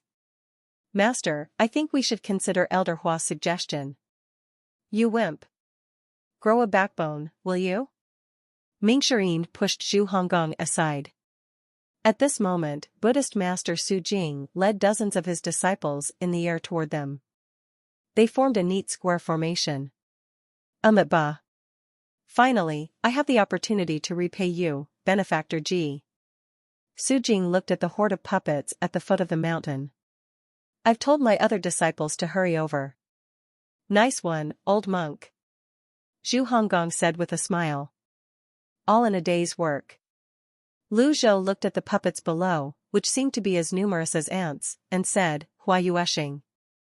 Hua Yueshing stepped forward from her position at the back. She bowed and said, I am here. The skies are your territory. You have the falling moon bow. Do your best and try to take out the spellcaster if you can. Lu Zhou flew higher on Whitsard. A higher altitude would give him a better vantage point. Hua Yueshing understood what Lu Zhou meant and followed him. Lu Zhou glanced at the situation before flying downward. Hua Yueshing leaned forward and looked down at her surroundings as well. She raised the falling moon bow and pulled the bowstring. Whiz! The arrow sailed through the air with a whistle, especially dazzling in the dark of night. Bam! The arrow hit a puppet on the ground. The puppet fell with a thud but quickly got back up. I have to take out the spellcaster. These puppets are dead. No matter how I attack, they'll only rise back up. The others understood this as well. Any intelligent witchcraft cultivator would hide and control their puppets from afar. Who knew where the spellcaster was right now? Lu Zhou swept his gaze across the forest and said, Elder Hua, defend the evil sky pavilion. Understood. Hua Wudao was not suited for attacks. Naturally, he was happy to protect their home base. Mingxirin asked, Master, why are their bodies so tough? Lu Zhou replied, the spellcaster has absorbed vast amounts of life energy and created a blood pool where their bodies were soaked and refined. However, this technique is extremely evil. The more puppets under his control, the greater the backlash for the spellcaster. Lin Luo added, he'll lose at least 200 years of his life. I see, Mingxirin said. Who cares if they're tough? I'll kill them as they come. Duan Muxing tightened his grip on the Overlord's spear, his energy circling around him. Master, I wish to fight. Lu Zhou nodded. Approved. With him here, these disciples would be safe. If only Ba Ma showed his face, he could take him out with a deadly strike card. After that, it would just be a matter of cleaning up the battlefield. Now that Duan Muxing had his master's permission, he seemed brimming with energy. He began his assault by summoning his 100 Tribulations Insight avatar. Along with his 40-foot-tall avatar, he leaped off the mountain. Third senior brother, is as fierce as ever. Mingxirin was slightly speechless at this display. This was why he was reluctant to spar with Duan Muxing. Who can stand being stabbed at every day? Duan Muxing leaped down, and his 100 Tribulations Insight avatar crashed down like a cannonball. Boom! A round pit, marked by the impact of the golden lotus, appeared before everyone's eyes. Several puppets were slammed into the ground. Scorching field 100 strikes. 1,000 waves. Hua Wudao, who had rushed back, could not help but cough and feel like vomiting when he witnessed the scene. He sighed inwardly, I can't help but feel anxious about every single day I have to spend in the evil sky pavilion. He glanced at Hua Yueshing, who was above the evil sky pavilion, occasionally firing arrows to repel the puppets. His mood improved when he looked at her. Meanwhile, Zhang Jin, the Grand Elder of the Henku branch, rose to his feet and charged out again. He was merely one of many puppets. The puppets felt no pain, fear, or death. Pan Lydian frowned, and his wine gourd burst with a golden radiance once more as he tossed it at the puppets. Little Yuaner, Zhao Yu, Mingxirin, and Zhu Honggong leaped down from Golden Court Mountain. For a time, there was a chaotic mess of energy. The area within several hundred meters of the mountain was tumultuous, with energy flying everywhere. Lu Zhou tapped Whitsard's back with his toes and stepped into the air as Whitsard seemed to vanish into thin air. A mount like Whitsard, accompanied by auspicious Qi, was too conspicuous and would easily be discovered. Therefore, it was replaced by the more inconspicuous Bayan. Lu Zhou traveled toward a boulder halfway up the mountain on Bayan's back, observing the situation from the shadows. The others nodded when they saw the pavilion master disappear. These were just a bunch of puppets. Indeed, the pavilion master did not need to trouble himself with this. Unbeknownst to them, Lu Zhou was silently cheering his disciples on from Bai An's back. I'm helpless as well. With my cultivation base, the only thing I can do is wave a flag and shout. Lu Zhou murmured to himself as he observed the battle below. He's willing to give up 200 years of his life just to take down the evil sky pavilion? Zhang Yuanshan had been an 8-leaf cultivator when he was alive, which meant Ba Ma was not weak. Could it be that Yu Shangrong was held hostage by Ba Ma after Yu Shangrong killed Zhang Yuanshan? Lu Zhou did not think it entirely impossible. Meanwhile, Pan Lydian repelled Zhang Jin once more, muttering under his breath, he's incredibly tough. Leng Luo unleashed his Dao invisibility skill on Zhang Jin and launched a barrage of attacks. Several palm seals struck Zhang Jin's body. Then, he said, Old Pan, hit him on the back of his head. Alright, I'll listen to you just this once. With Leng Luo's cooperation, Pan Lydian let out a burst of energy.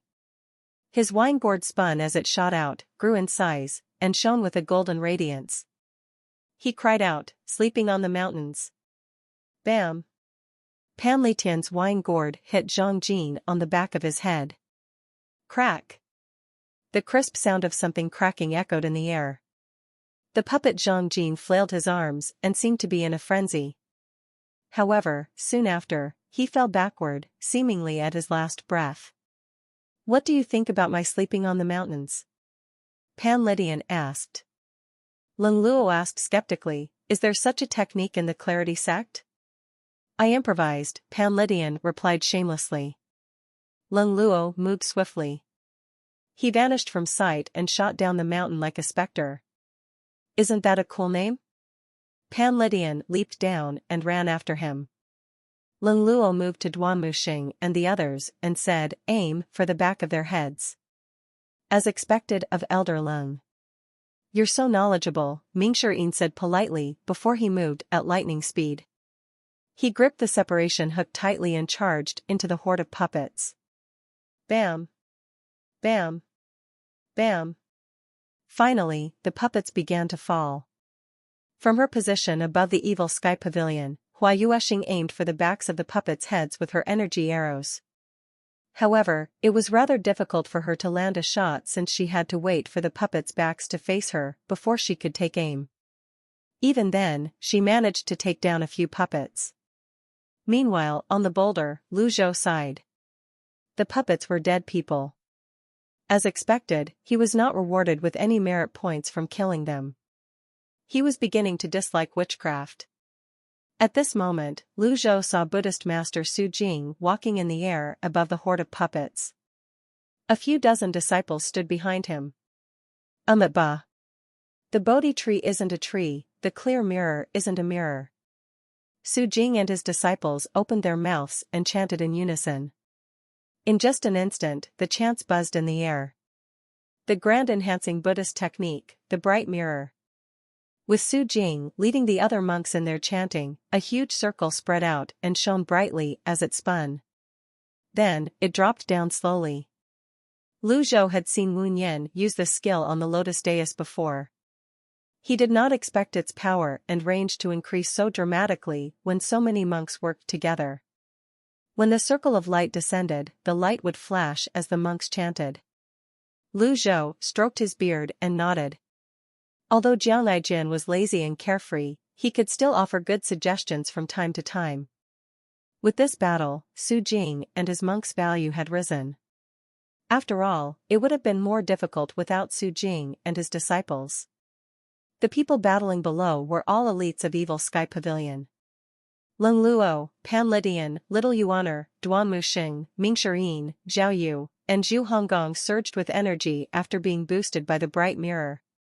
Soon, the foot of the mountain was filled with emerging avatars. As the battle continued, a shining monk could be seen hovering in a corner. Meanwhile, Ba Ma frowned upon seeing this. A Buddhist sect? He saw his charging puppets fall as they engaged their powerful opponents. Although he remained expressionless, his fists were tightly clenched. He waved his right hand. Old villain. I don't think you'll be willing to watch them drown in a sea of corpses. A purple radiant circle flew toward the monk who pulled the black carriage. The monk's eyes snapped open, and he stared blankly at the sky. Kong Yuan. Go. They are all your enemies. Let your hatred run wild. Kong Yuan was dead, but he seemed to understand Ba Ma's words. His eyes widened. Boom. With lightning-fast movements, he left Ba Ma's witchcraft circle and charged toward the square formation of Su Jing and his monks. Black palm seals appeared in the air. Look out! Hua Yuexing cried out, projecting her voice. She fired 3 consecutive shots at Kong Yuan. Bam! Bam! Bam! Her energy arrows struck the black palm seals and vanished. Meanwhile, Lu Zhou frowned slightly. An 8-leaf puppet. He's really going all out. Witchcraft was never pleasant. The higher the level of the puppet Ba Ma controlled, the higher the price he would have to pay. Lu Zhou remembered the withering plants that seemed to have increased lately. Borrowing life from the heavens? At the same time, Su Jing chanted, and a ward mudra appeared. He activated his Buddha golden body. Whiz. Boom.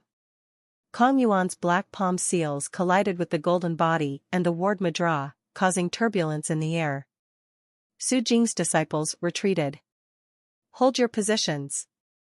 Do not separate. Kong Yuan reeled from the backlash. Pan Lydian darted toward Kong Yuan with movements like a swallow. I'll be your opponent. Although he had not fully recovered his cultivation base, he was once an 8-leaf cultivator. It was only fair for an 8-leaf cultivator to fight another. With his wine gourd, he should be able to hold off Kong Yuan. Kong Yuan's primal qi would run out sooner or later. Lu Zhou looked at the remaining puppets. Even with his disciples' efforts, their numbers were only reduced by 1/3. He thought for a moment, then moved his arm and said, Su Jing, catch. Before Su Jing could determine what it was, he caught the item that sailed toward him. When he saw the item in his hand, he said, prayer beads? They're Buddhist prayer beads. They once belonged to Kong Yuan. Although it has already acknowledged an owner, it's still better than nothing. When Su Jing heard this, he was overjoyed. I don't dare to receive any more of your goodwill, Benefactor Ji. To Lu Zhou, the weapon was rubbish. Not only was it useless to him, but it also needed refining to acknowledge a new owner. In contrast, Su Jing treated it like a treasure and couldn't help but feel excited. With these Buddhist prayer beads, Su Jing's strength and cultivation base would greatly improve if he cultivated well. When the time came, restoring the glory of the Heaven Choice Temple would no longer be a mere pipe dream. Lu Zhou stroked his beard indifferently as he observed the situation at the foot of the mountain. With the Buddhist prayer beads in his hands, Su Jing's aura seemed to have changed. Regain formation. Understood. Su Jing wore the Buddhist prayer beads around his neck. When his primal qi surged, the prayer beads sensed the influx and shone faintly, emitting a golden light. Bright mirror. The disciples behind Su Jing chanted the sutra along with him, their voices louder than before. A huge radiant circle appeared beneath Su Jing's feet, forming a new energy-enhancing seal. The magnificent pattern and dazzling golden radiance descended to the ground once more, boosting the strength of the Evil Sky Pavilion members, who felt invigorated. They looked up at the group of monks in the sky. Zhu Honggong said excitedly, Old monk, I'll treat you to a drink someday. Ba. When alcohol was mentioned, Su Jing frowned. He was a monk and could not partake in it.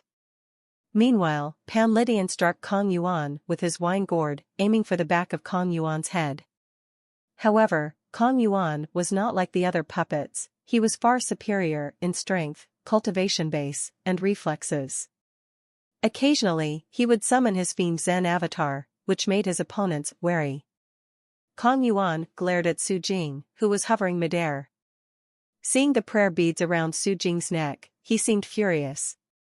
He went berserk, launching a barrage of black palm seals at Pan Lydian.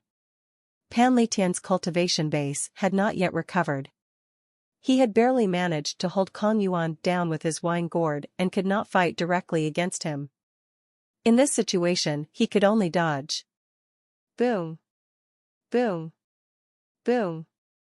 Black palm seals sailed through the air, and Pan Litian dodged them to the best of his ability.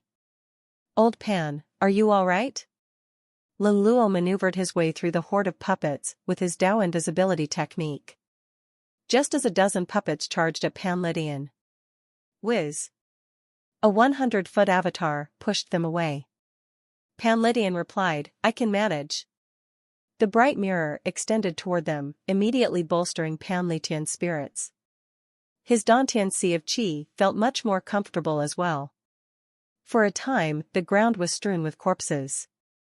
Lu Zhou stood on Bai An's back, surveying the area before him. Then, he looked at the forest in the distance. Kong Yuan had emerged from that part of the forest. Lu Zhou concluded that Ba Ma must be hiding inside a formation in that forest, maintaining control over the puppets. With the support of the bright mirror, the evil sky pavilion gained the upper hand. The puppets' movements were clearly slower. Meanwhile, little Yuaner picked up her pace. With her 10-foot-tall avatar, she crashed through the puppets, sending them flying with her kicks. She blew raspberries at them. Little junior sister, why are you pulling faces at them? It's not like they can understand you, Mingshirine said, shooting past little Yuaner. I just felt like it. Little Yuaner replied. Up above, the unbroken sutra chant resounded throughout the mountain. Beyond the trees, inside the witchcraft formation, Ba Ma cursed in a low voice, bald donkey. With a wave of his right hand, a purple radiant circle shot toward Zhang Yuanshan. Zhang Yuanshan's eyes widened. In a deep voice, Ba Ma said, Go and kill them all. Zhang Yuanshan left Ba Ma and charged at the members of the evil sky pavilion. The current Zhang Yuanshan was different from when he was alive. Terrifying tentacles shot out from his arms as he lunged toward little Yuaner, who was closest to him. Trying to capture me? Dream on. 7 stars cloud treading steps. Little Yuaner retreated. Zhang Yuanshan stretched out his arms. His voice sounded vile and cold as he said, You can't get away. Nirvana sash. Little Yuaner's Nirvana sash danced in the air, shrouded in energy, positioning itself before her. At the same time, Duan Muxing's 1,000 waves appeared to help her. Boom. Boom. Boom. 1,000 spear shadows struck Zhang Yuanshan's chest. The heaven-grade weapon struck the same spot, causing a dent. He retreated. Thank you, third senior brother. Little Yuaner flung her Nirvana sash out and repelled the puppets around her. When the puppets reeled back, several powerful energy arrows came from above the evil sky pavilion and hit the backs of their heads. The puppets fell and no longer moved. Little Yuaner raised her thumb in the general direction of the top of the evil sky pavilion. Sister Yueshing has some skills. Hua Yueshing smiled despite herself after receiving the compliment. She felt much more confident now. After all, Zhang Yuanshan had been boosted. He was an 8-leaf expert. It was already a commendable feat for Duan Muxing to keep him at bay. As expected, Zhang Yuanshan leaped to the side in a different direction and flew toward Su Jing in the air. Su Jing frowned. Ward Madra. Golden Buddha body. When Zhang Yuanshan lunged at Su Jing again, he made a shocking move. He struck his sea of qi with his palms. This is bad. Retreat. Su Jing and his disciples retreated in a square formation in the air, protected by his golden body and Ward Madra. For this reason, the bright mirror was deactivated. Self-destruct? This was similar to what Lin Luo experienced when he faced the 10 shamans. He snorted and pushed off the ground, leaving several afterimages in his wake. I'll be your opponent. Zhang Yuanshan struck his own sea of qi again. Lin Luo activated his avatar at this moment as well and positioned himself between Su Jing and the monks. Boom. With Zhang Yuanshan at the epicenter, a blue explosion rippled out, and a purple mist hung in the air, descending on the surroundings. Whiz! Whiz! The evil Sky Pavilion disciples at the foot of the mountain activated their avatars and kept the purple mist at bay. Ba Ma swept his gaze across the members of the evil Sky Pavilion and their gleaming heaven-grade weapons. Duanmu Xing wielded the Overlord Spear. Zhao Yu wielded her Sky Dagger with a backhand grip. Little Yuaner had her Nirvana sash wrapped around herself. Zhu Honggong wore his boxing gloves. Pan Leitian's gourd bottle was circling around him. Hua Yuexing was shooting arrows from afar. What an ostentatious and luxurious lineup. Such opponents should be eliminated while they are still in the cradle. Ba Ma suppressed his excitement as best he could. These future elites would all die by his hands today. As the purple mist descended over the land, Ba Ma extended his arms and looked up at the sky. With a trembling voice, he said, "For Lu Lan, Junior sister, our sacrifices were worth it." The purple mist obscured Lin Luo's vision. He used his 8-leaf avatar to block the backlash from Zhang Yuanshan's self-destruction and immediately recalled his avatar as he reeled back. Su Jing and his disciples continued to retreat in a square formation. The bright mirror was shattered by the impact. Meanwhile, Pan Ledian and the monk, Kong Yuan, climbed even higher as they fought. The purple mist surrounded them, but Kong Yuan remained unaffected. He suddenly lunged forward. Pan Lydian realized things were not looking good and flipped his body immediately. Bam! Bam! Bam! Old Pan! Elder Pan! Kong Yuan growled and dove. His black fiend Zen reappeared. They had not witnessed Yu Shangrong slicing the fiend Zen with his sword before. If they had, they would have been shocked by Yu Shangrong's terrifying strength. However, the fiend Zen that should have been destroyed by the sword had made a comeback. It seemed like the dead were no longer staying dead. The fiend Zen avatar's black figure crashed toward Pan Lydian. Thousand Caddies defense. A round barrier emerged from the gourd bottle in Pan Lydian's hand. Bam! The fiend Zen crashed into the barrier. Pan Lydian fell, his blood essence boiling, and his old face flushed from the effort. Thud. Pan Lydian fell to the ground. The others from the evil Sky Pavilion quickly gathered around him, forming a circle around Pan Lydian. What is this mist? Ming Shirin asked. Blood curse. Lin Luo said. Blood curse? Blood essence from a powerful cultivator is mixed with that of the spellcaster to cast this spell. If we're hit by the blood curse, we won't be able to move anymore, Lin Luo said grimly. What a pain. A scornful expression appeared on Ming Yin's face. We can only hold it off with our energies. Without the enhancement from the bright mirror, their primal chi seemed to be depleting more quickly. After Pan Lydian was repelled, Kong Yuan turned toward Su Jing and his disciples, who were still in a square formation. His face, devoid of blood and expression, was terrifying. With his black avatar, he charged toward Su Jing and the others. Lu Zhou frowned.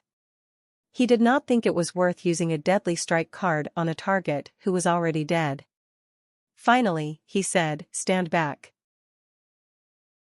Initially, Lu Zhou planned to wait for Ba Ma to appear, intending to kill him with a deadly strike card. However, after considering the current situation, he realized Ba Ma's preparation had exceeded his expectations. This was not just a matter of forfeiting 200 years of life. Ba Ma had practically given his entire life to create these puppets. If another 8-leaf puppet were to appear, there was no doubt that Ba Ma had already sacrificed his life. Although Kong Yuan was now nothing but a corpse, his affinity with the prayer beads still existed.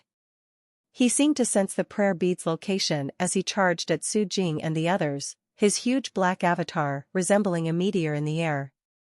Lin Luo, Su Jing, and the others retreated, landing behind a boulder. The person who stood before them was none other than Lu Zhou, who had remained calm and indifferent from the beginning. They wondered what method the pavilion master would use to block the terrifying fiend Zen attack. Regardless, they could only trust him. Everyone looked up at Kong Yuan. Lu Zhou flipped his withered hand. The item that materialized in his hand was not a deadly strike card. Instead, it was unnamed. Unnamed emitted a faint blue and purple light, the extraordinary power of the heavenly writing scrolls. The moment the Black Fiend Zen avatar was upon him, he activated the power of past lives. Lu Zhou swung his sword forcefully, drawing a diagonal line from the lower left corner to the upper right corner. Zing! It was a simple and direct move, like a mere mortal swinging their arm. However, the air seemed to freeze. To everyone's surprise, the Black Fiend Zen avatar cracked as though it were as fragile as a sheet of paper. If the sword devil, Shangrong, had witnessed this, what would his thoughts be? He only managed to cut down the Fiend Zen avatar after unleashing all his strength and techniques. And yet, his master cleaved it in two with just a casual swing of his hand. How was this logical? When an avatar disintegrates, the cultivator is usually heavily injured as well. Kong Yuan was already dead. When his avatar was sliced open, black power leaked out, and he reeled back. However, shortly after, he lunged at Lu Zhou again. A corpse has nothing to fear. Lu Zhou said disapprovingly, how futile. Originating from nothing, yet coming from everything. Living in samsara. I'll send you into samsara with this strike. Kong Yuan shot toward them, attempting to tackle the frail-looking old man with his tough body. Bzzzt. The purple mist seemed to freeze in the air. Suddenly, a purple mist shot out from the forest, a sound wave rolling out into the surroundings. Restriction. The people of the evil sky pavilion were shocked. They looked at the mist around them, which formed a huge net cutting off all their possible routes. The puppets on land did not relent in their attempts to attack. Bama finally appeared.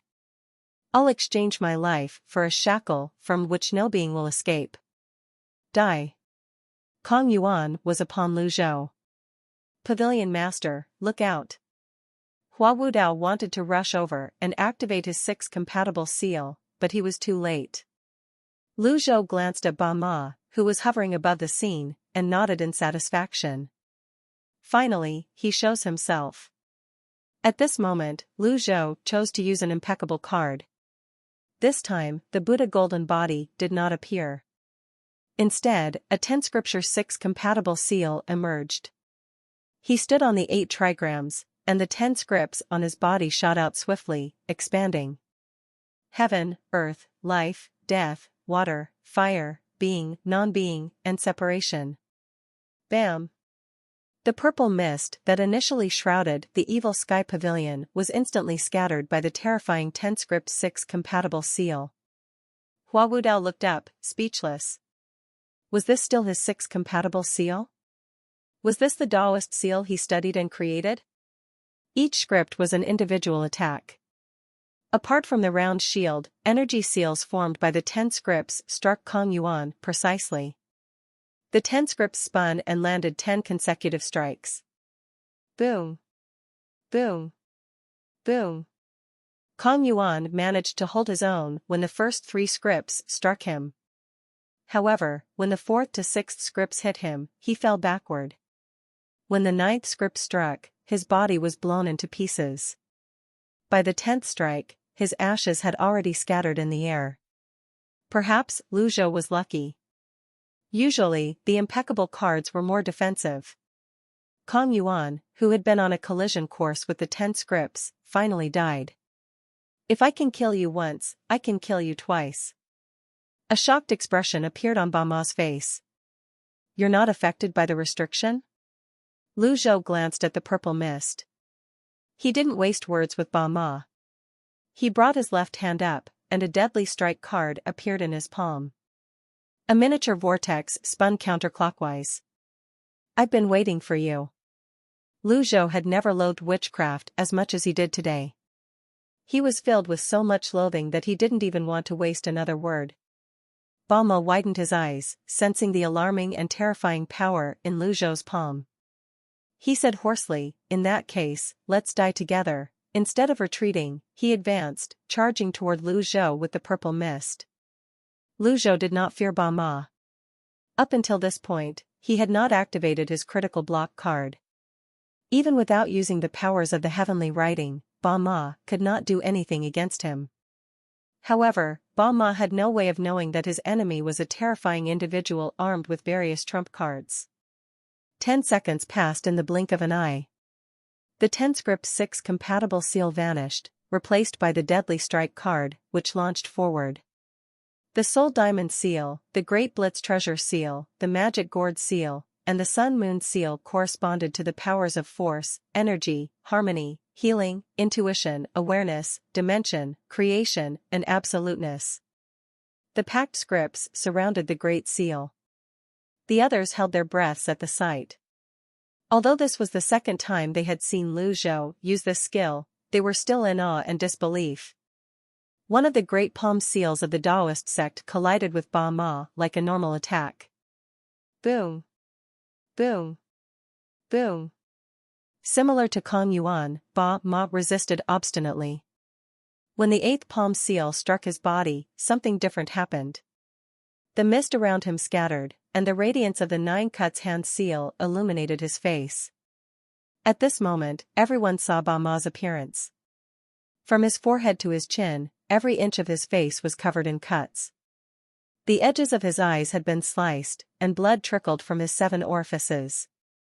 At this moment, it felt as though time itself had stopped. Ding! Killed a target. Reward, 2,000 merit points. When he heard this notification, Lu Zhou knew that Ba Ma was dead. However, Ba Ma had cultivated his own body to continue attacking even after his death, similar to his puppets. Lu Zhou thought about using the Great Seal of Fearlessness to grind Ba Ma into dust to tie up any loose ends. When the 9th palm seal struck his heart, Ba Ma's eyes were filled with incredulity. However, he was no longer breathing. A blood-cultivated body, Lin Luo reminded Lu Zhou. Lu Zhou shook his head. He stepped forward and said confidently, "If I can slice you once, I can slice you again." Who was the expert? Lu Zhou gave the others a clear demonstration of what it meant to be one. Lin Luo and Pan Lydian struggled to keep Kong Yuan at bay.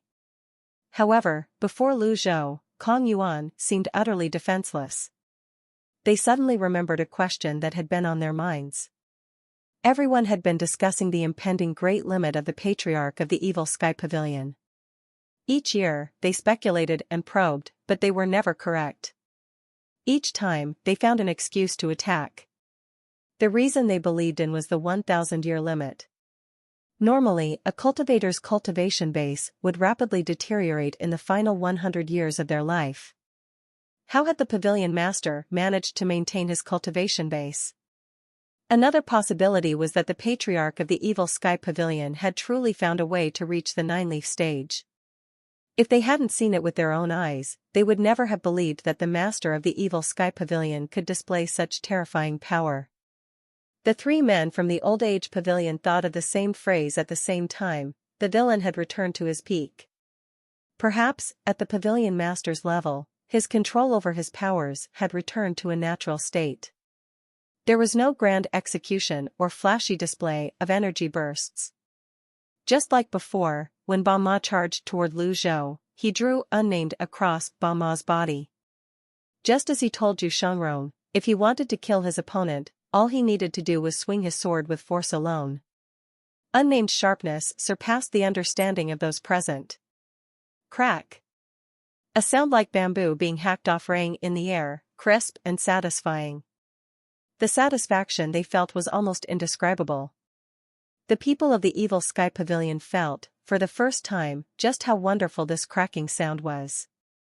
It was so wonderful that the weights immediately lifted from their shoulders. The witchcraft genius of Lu Lan, Ba Ma, had died.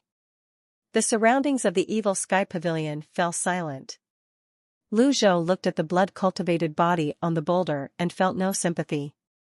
Witchcraft had light and dark sides, but unfortunately, Ba Ma chose the path of darkness. "Your amazing might knows no bounds, master." My horizons have been widened. Zhu Honggong was the first to break the silence. The others looked at Zhu Honggong. Can't help it, can't help it. Zhu Honggong scratched his head, wincing in pain as the chiseled surface of the boxing gloves proved to be hazardous. This was not the time for flattery. After all, they could still see the puppets moving forward, albeit at a slow pace. Without the spellcaster controlling them, the puppets surrounded them like robots. There were too many, and their defenses were shocking. If they were to kill the puppets one by one, who knew how long it would take? Lu Zhou looked at the purple mist in the sky and the avatar beneath him. He stroked his beard and said, "Wizard." Roar. Wizard, standing on auspicious clouds and bathed in auspicious qi, flew above the purple mist. The scene from the battle with the 10 shamans repeated itself. Hua Wudao widened his eyes as he watched Wizard scatter its auspicious qi. The purple mist was being pushed down by the auspicious qi until it reached the ground. Without the support of the purple mist, the puppets fell to the ground. The process took quite a while. When the purple mist had completely dissipated and all the puppets had fallen to the ground, Wizard let out a long howl, as if it knew it had completed its mission. It then flew back and vanished into the darkness. Lu Zhou noticed that Wizard's status was shown as resting on the dashboard. He guessed it would last for 7 days again. The others looked in the direction where Wizard had vanished, slightly stunned. They rubbed their eyes, thinking, isn't this too great of a prank?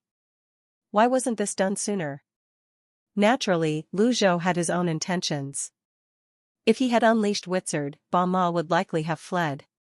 Dealing with Ba Ma before these puppets was the best course of action. As he looked at the puppets on the ground, he shook his head. He had lost a lot in this battle. There were no merit points as a reward, and he had brought much trouble upon himself. Moreover, the purple mist had absorbed half of the plants' lifespans in the area, causing many trees to dry and wither. Su Jing took a few steps forward and slowly descended to the ground. He looked at the scattered corpses and sighed, straightening his palm and saying, Ba. Old monk, what's there to be Ba ing about? Zhu Honggong, unnerved by the bodies, asked. While they were still of this world, they were controlled by Ba Ma and had no quarrels with me. All of this is that grand shaman's fault, Su Jing replied. Zhu Honggong nodded, I think you have a point. Su Jing turned in midair to face Lu Zhou and said, Benefactor Ji, virtue lies in all living things. Everything comes full circle in its own time. I'm willing to set up an altar at the foot of the mountain to help these souls find peace. Please grant your permission, benefactor. Lu Zhou surveyed the surroundings. The dead deserved respect. In the end, he replied, all right. Thank you, benefactor. Su Jing straightened up and said in a clear voice, on behalf of the deceased, I thank all the benefactors here. Old monk, you're something else. I'll leave them to you, then. It is my duty. Mingxirin looked at Su Jing and said, you're the first monk I can actually tolerate. Lu Zhou returned to the Evil Sky Pavilion. Safe journey, Pavilion Master. Safe journey, Master. When Lu Zhou was finally out of sight, the others sighed with relief. Old Pan, are you all right? Lin Luo noticed Pan Litian's exhausted state. I won't die from this. Pan Litian gripped his wine gourd tightly. He coughed twice before rising to his feet. Pan Zhong flew down to support Pan Litian. He said, don't push yourself too hard when your cultivation base isn't restored yet. Pan Litian was not angered by this. He laughed. However, in many circumstances, you can only know if you're capable of surviving an ordeal when you push yourself to the limit. Don't try to fill my head with wild arguments. I'll help you get back.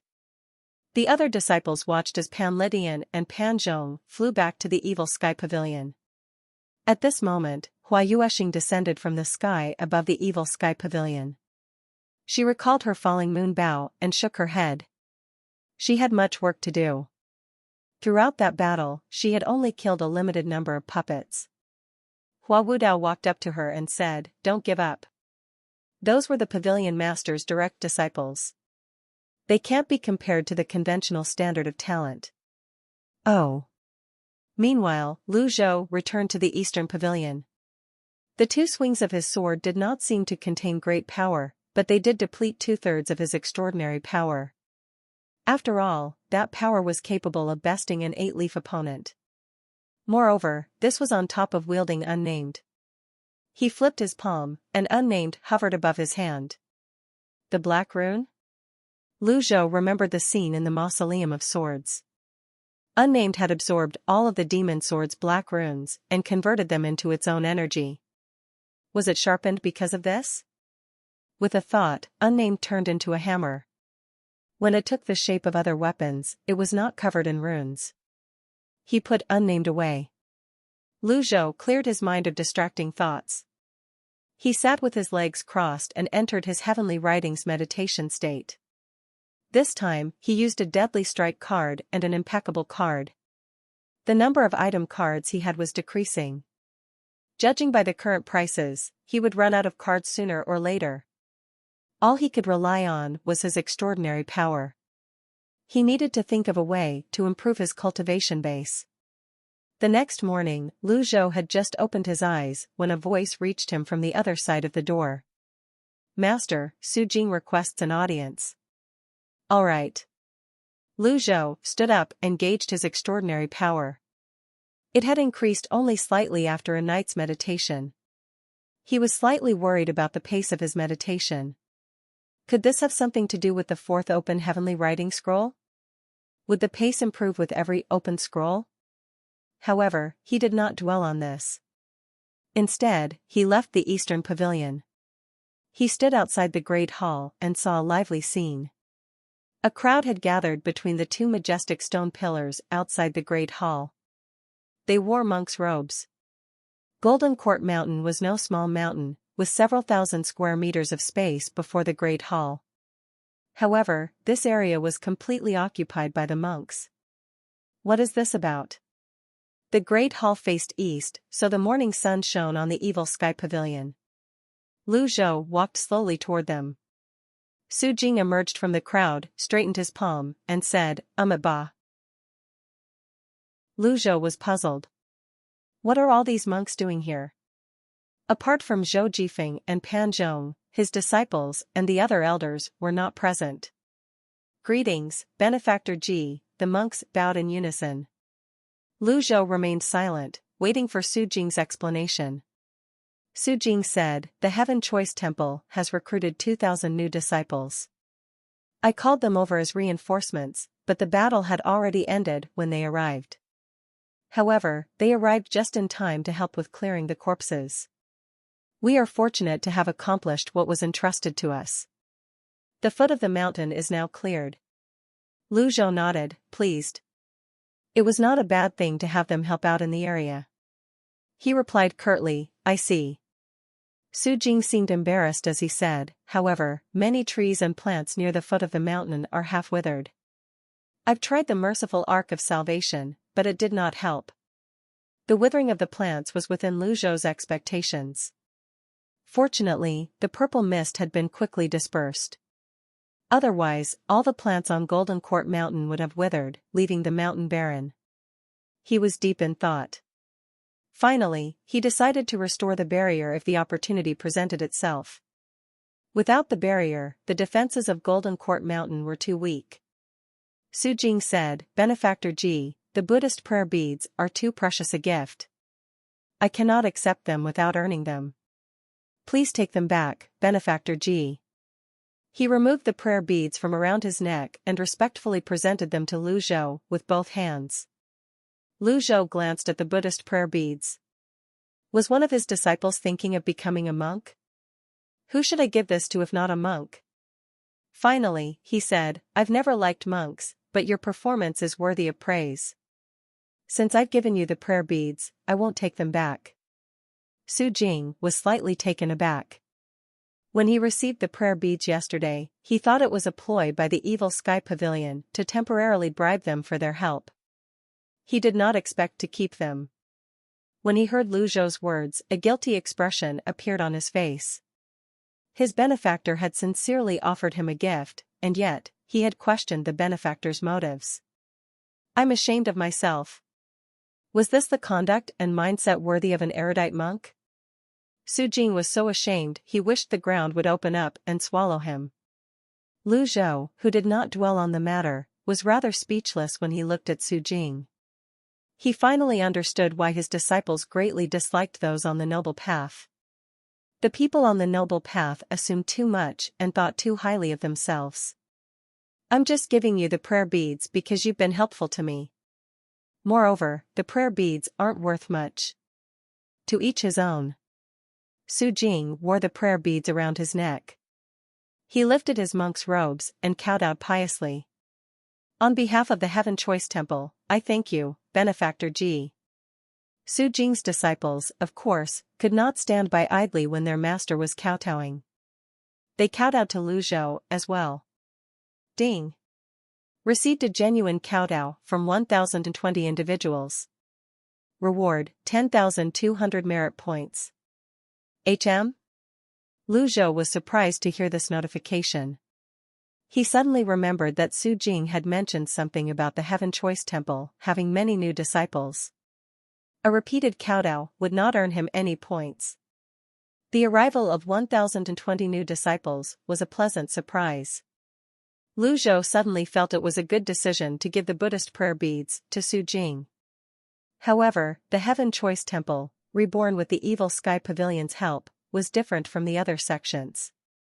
He could not expect the others to kowtow to him genuinely just because he gave them something. Over the next 2 weeks, Su Jing insisted on staying to show his gratitude. He thoroughly cleaned the Evil Sky Pavilion. Apart from the withered plants at the foot of the mountain, which they could not do anything about, everything was tidied up by the monks. Even the steps were spotless. One morning, Lu Zhou had just finished meditating on the heavenly writing scrolls. At that moment, Mingshi entered the Eastern Pavilion with a letter in hand. He bowed, clearly irritable, and said, "Master, a letter from Jiang. Lu Zhou could sense the annoyance in Mingshi tone but did not pay it much mind. "Read it." Mingshi opened the letter and read, "Old Senior, has the Evil Sky Pavilion been trampled by a minor witchcraft cultivator? What's the situation? The major sects of the cultivation world are talking about how half of Golden Court Mountain withered overnight. This isn't good news." When he read this, Mingshi muttered to himself, "Excuse me, we crushed them." "Go on," Lu Zhou's voice remained calm. Mingshi did not delay. He continued to read aloud, "I must remind you to be wary of the alliances between the sects on the noble path. Also, I have an important piece of information. Ba Ma's death has reached Lulan. The royals of Lulan are infuriated. They sent several hundred cultivators to Roli Nation to form an alliance. Where do you think they're headed?" Mingshi thought to himself, "I'll clobber this long-winded fellow the next time I see him." Before continuing to read the letter, they went to Liang Province. "Coincidentally, your 1st and 7th disciples are heading north. Si Wuya's information network in Great Yen is wider than mine, but in the other tribes and Lulan, he's no match for me." Ha ha ha. After reading this, Mingshi said, "Master, shall we summon Jiang here?" "I don't think he made himself very clear." "No need," Lu Zhou said as he walked out of the Eastern Pavilion. He stroked his beard, lost in thought. Great Yen had defeated Lulan multiple times. In the most recent conflict, Lulan even had to offer one of their princesses for a marriage alliance. The marriage alliance was, naturally, a good thing. However, no one expected that Emily would go so far as to transform into a woman and become the consort of Lu Huan, the second prince. Clearly, she had planned to infiltrate Great Yen and take it down from the inside. Now that Emily and Ba Ma were dead, how could Lulan not be furious? Back then, Ji Tiandao had lived through the period when Great Yen was in conflict with the other tribes. However, he rarely involved himself in those affairs. "Master, I suspect that Lulan and Roli are trying to invade Liang Province with this opportunity. After all, Jiang is a prince. This is their matter, Mingxirin said. After Lu Gu ascended the throne, he neglected to manage the empire.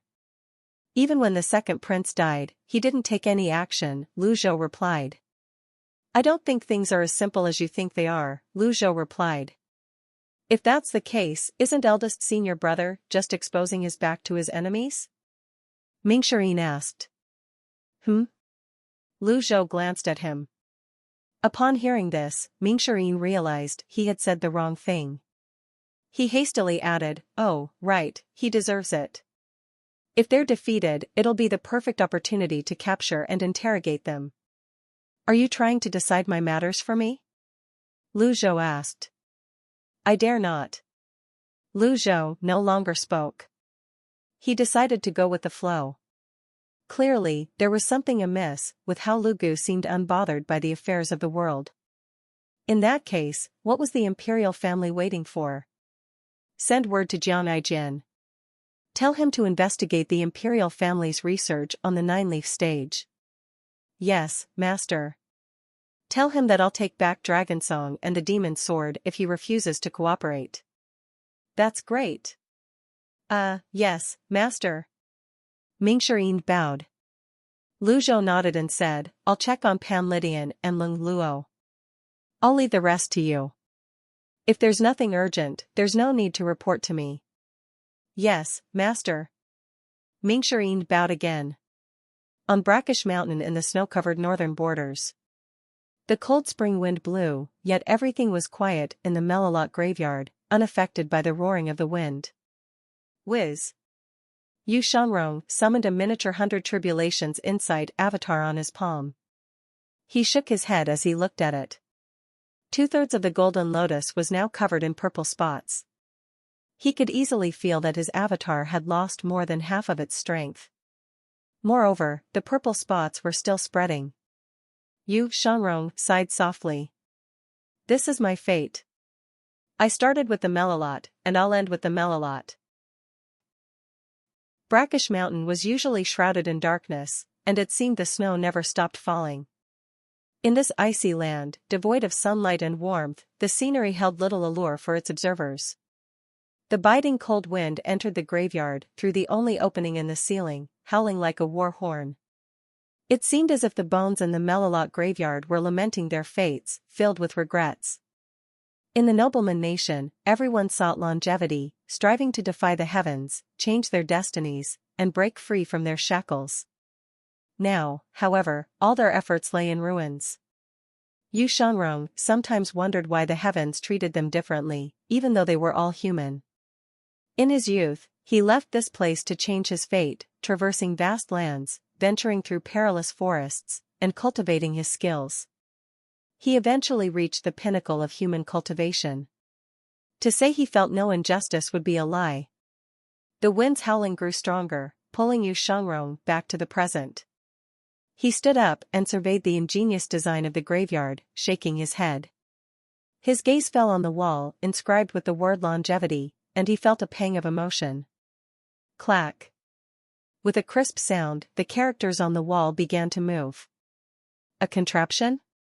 Several dozen projectiles shot out from the walls. Yu Shangrong didn't need to use his primal chi, his protective energy alone was enough to keep the projectiles at bay. They were weak, mere arrowheads forged by human hands, though refined, solid, and intricate, they were powerless against a cultivator. The projectiles fell harmlessly to the ground. A hidden bracket appeared on the wall. Without hesitation, Yu Shangrong pressed it. The second stone door slowly slid open, revealing a round space. The lighting in this room was better than in the previous one. However, the howling of the wind was still audible. His ears were growing accustomed to the humming sound. In the center of the round room stood a round stone table. On the table rested a brocade box, surrounded by withered Melilot. Perhaps due to the passage of time, only vague outlines of the Melilot remained. Their physical bodies had rotted away long ago. Yu Shangrong waved his sleeve softly, scattering the Melilot and dust. He looked at the brocade box. Petals of a Melilot decorated the lid. Without much thought, he waved his arm again. Click. The brocade box opened, revealing several books and pills. Yu Shangrong picked up the books and casually flipped through them. There was nothing special about the books, they were cultivation methods of the Buddhist, Taoist, and Confucian sections. Indeed, these would be considered treasures for ordinary people. However, for Yu Shangrong, they were nothing but a pile of useless paper. He would not even deign to look at them twice.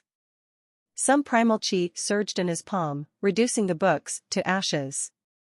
As for the pills, their effects had certainly deteriorated over time. Judging from their shapes, these pills should have been low-grade longevity pills. Like the books, they were not much use to him. These were indeed precious items to the people of the nobleman country in the past. He did not expect them to be placed inside the Melilot graveyard. Did nobody cultivate or consume these? Yu Shangrong sighed softly and smacked his palm down. Bam! The brocade box fell to the ground. Suddenly, a strange item that looked like a painting fell from the bottom of the box. Yu Shangrong shifted his gaze toward the painting. To be more precise, it was a sheet of paper with various symbols.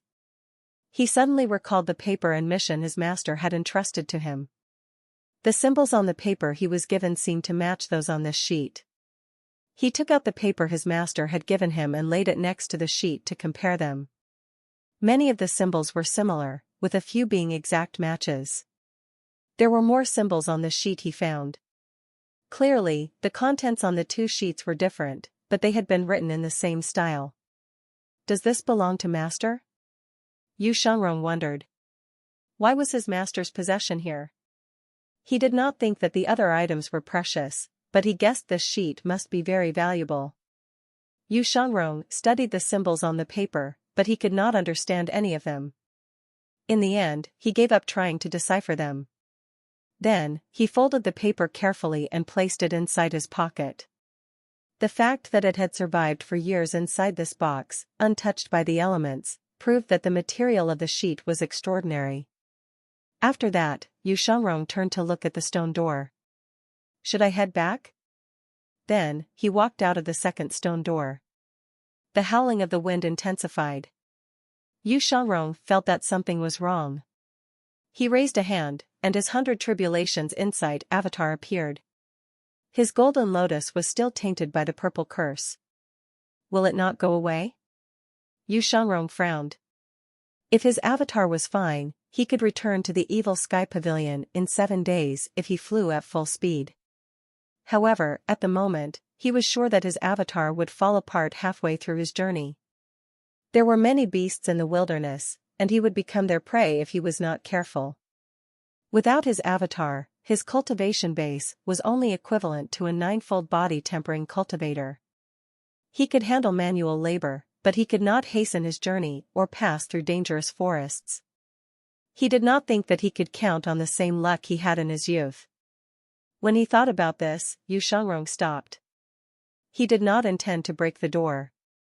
He crossed his legs and sat down, then circulated his primal qi to suppress the erosion of the purple curse.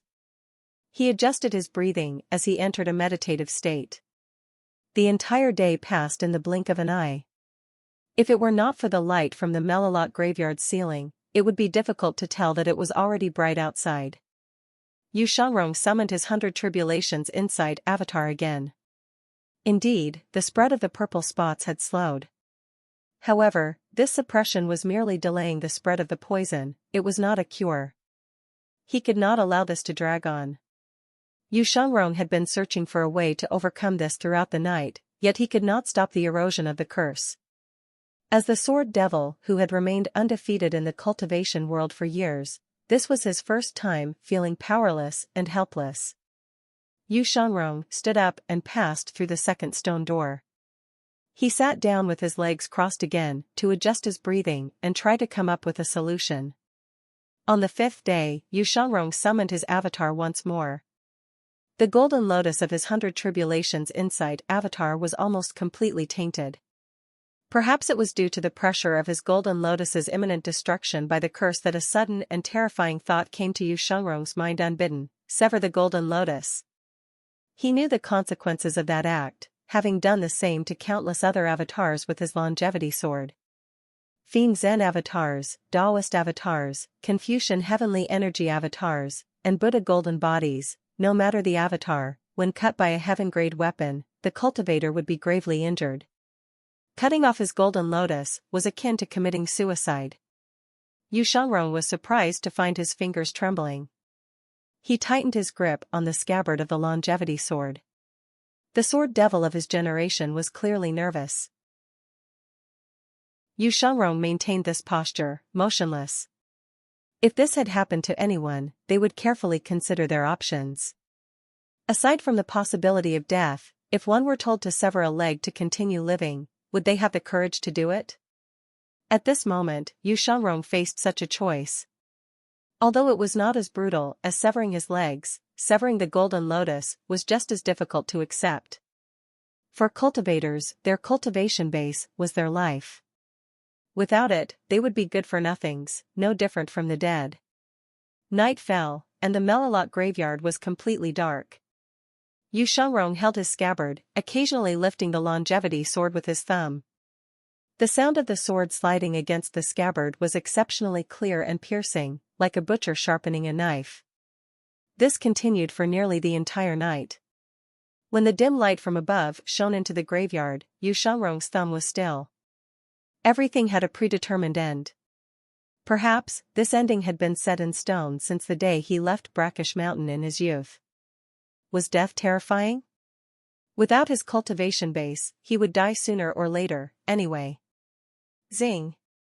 Shangrong lifted the longevity sword forcefully with his thumb, sending it into the air with greater force than before. His expression determined, he rose to his feet, gripping the longevity sword. His 100 Tribulations insight avatar illuminated the entire Melilot graveyard. Without even looking, he swung the longevity sword. Swoosh! Sometimes, a forceful swing was not used to kill an opponent. After swinging his sword, Shangrong looked coldly at his 100 Tribulations insight avatar. The purple golden lotus detached from Shangrong's avatar, becoming independent. His avatar remained suspended in the air while the golden lotus fell. Even in these dire circumstances, Shangrong refused to appear miserable.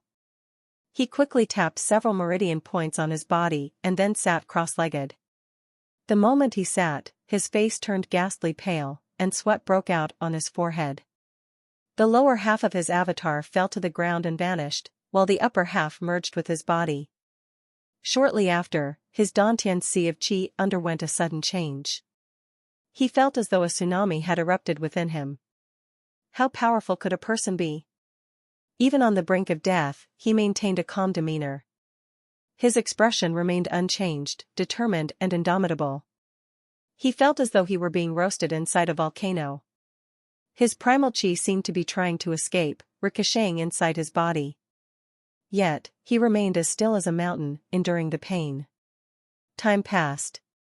After an unknown period, Shangrong sensed that his consciousness was still intact. He opened his eyes abruptly. His cultivation base had deteriorated significantly. It had fallen from the 8-leaf stage to the 7-leaf stage, then to the 6-leaf stage. The primal qi in his Dantian sea of qi leaked out slowly. 5-leaf, 4-leaf, 3-leaf, 2-leaf, 1-leaf. Blood began to trickle from the corner of his lips. However, Shangrong did not despair. On the contrary, a satisfied smile appeared on his lips. Though gravely wounded and having lost his lotus leaves, he was still alive. Without his golden lotus, it was only natural for him to be without leaves. That much was expected. That's nothing, he thought. All I have to do is sprout leaves again. His voice sounded confident and lively inside the Melilot graveyard. His glory now existed only in his memories. However, if one failed in life, all they had to do was start over. Meanwhile, Liang and Yi provinces of Great Yin were experiencing rapid changes. Inside the evil sky pavilion, Mingshi Yin brought Jiang Aijin's letter into the great hall. He looked at his master seated on the throne and said, "Master, Jiang Aijin wrote that the imperial family has dispatched the army to Liang province. The nations of Lulan and Roli have also sent their cultivators. With Si Wuya's intelligence, he won't likely miss this. We'll have to wait patiently for any changes in the situation. Lu Zhou said nothing. Instead, he glanced at the merit points on his system dashboard, deliberating on the best way to spend them. He was about to capture Si Wuya and Yu Xinghai, so he would have to wait and see.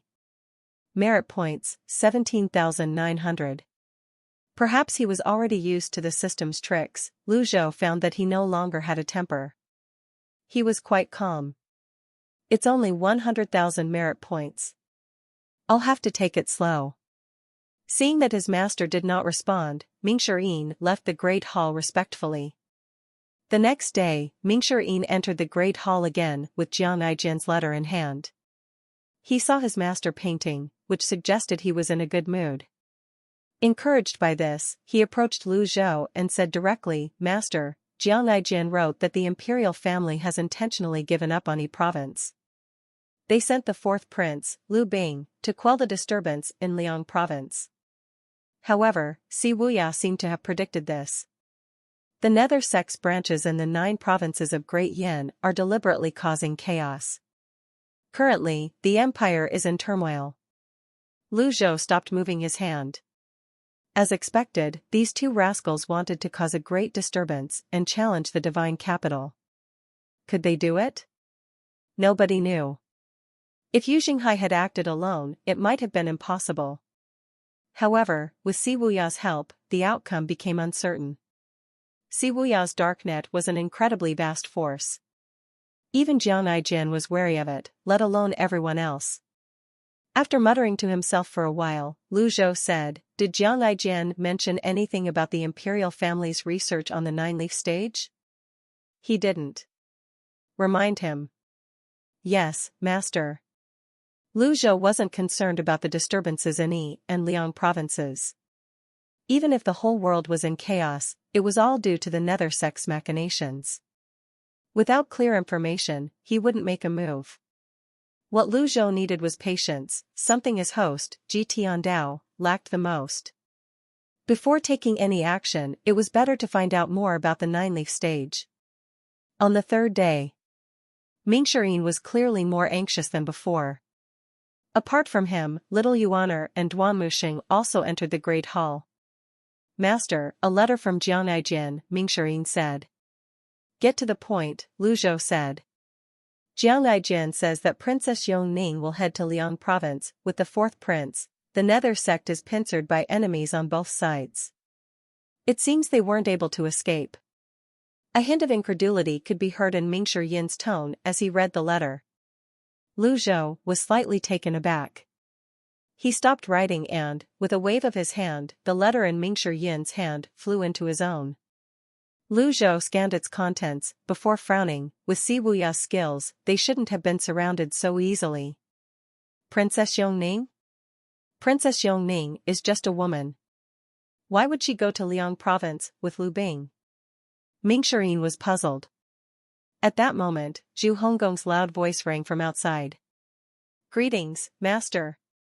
When Mingshi heard this fellow's voice, he felt annoyed for some reason. "Eighth junior brother, just spit it out and be quick about it," he said with a hint of threat. Zhu Honggong chuckled. "Master, I know about this Princess Yongning." "Go on," Lu Zhou said as he sat down. "Princess Yongning is fond of 7th senior brother." "I've only heard 7th senior brother mention her once." "I don't know anything else," Zhu Honggong replied. "An old acquaintance?" Mingshi Yin's eyes widened. No wonder he managed to escape from Han Yuan. That's why he knew so much about what was happening inside the palace. That's how he managed to force Jiang Aijian to take shelter in the evil Sky Pavilion. He had a princess supporting him all this time. I never took the cultured 7th junior brother to be such a beast. Everyone could hear the envy in Mingshi Yin's words, sounding like the whining of a single man. Duan Muxing glanced at Mingshi Yin. Then, he blew on his overlord spear before wiping it with his sleeve. With a smile, Little Yuaner asked, "Is Sister Yongning pretty?" "I've never seen her before," Zhu Honggong replied. Ming Shirin said, "Little junior sister, don't interrupt us." "Master, this isn't as simple as it seems. It must be a trap set by old Seventh." Little Yuan nodded like a chick pecking at grains. Lu Zhou stroked his beard, nodded, and considered it. He had 2 more strengthened binding cage cards, 1 deadly strike card, and his extraordinary power was sufficient. He had the means to capture Si Wuya and Yu Jinghai. The problem was, where would they show themselves? After a moment's thought, Lu Zhou stood slowly. He looked at Ming Shirin and said, "If you were Si Wuya, what would you do?" Ming Shirin stroked his chin and said thoughtfully, "If I were Si Wuya, I would never place myself in harm's way.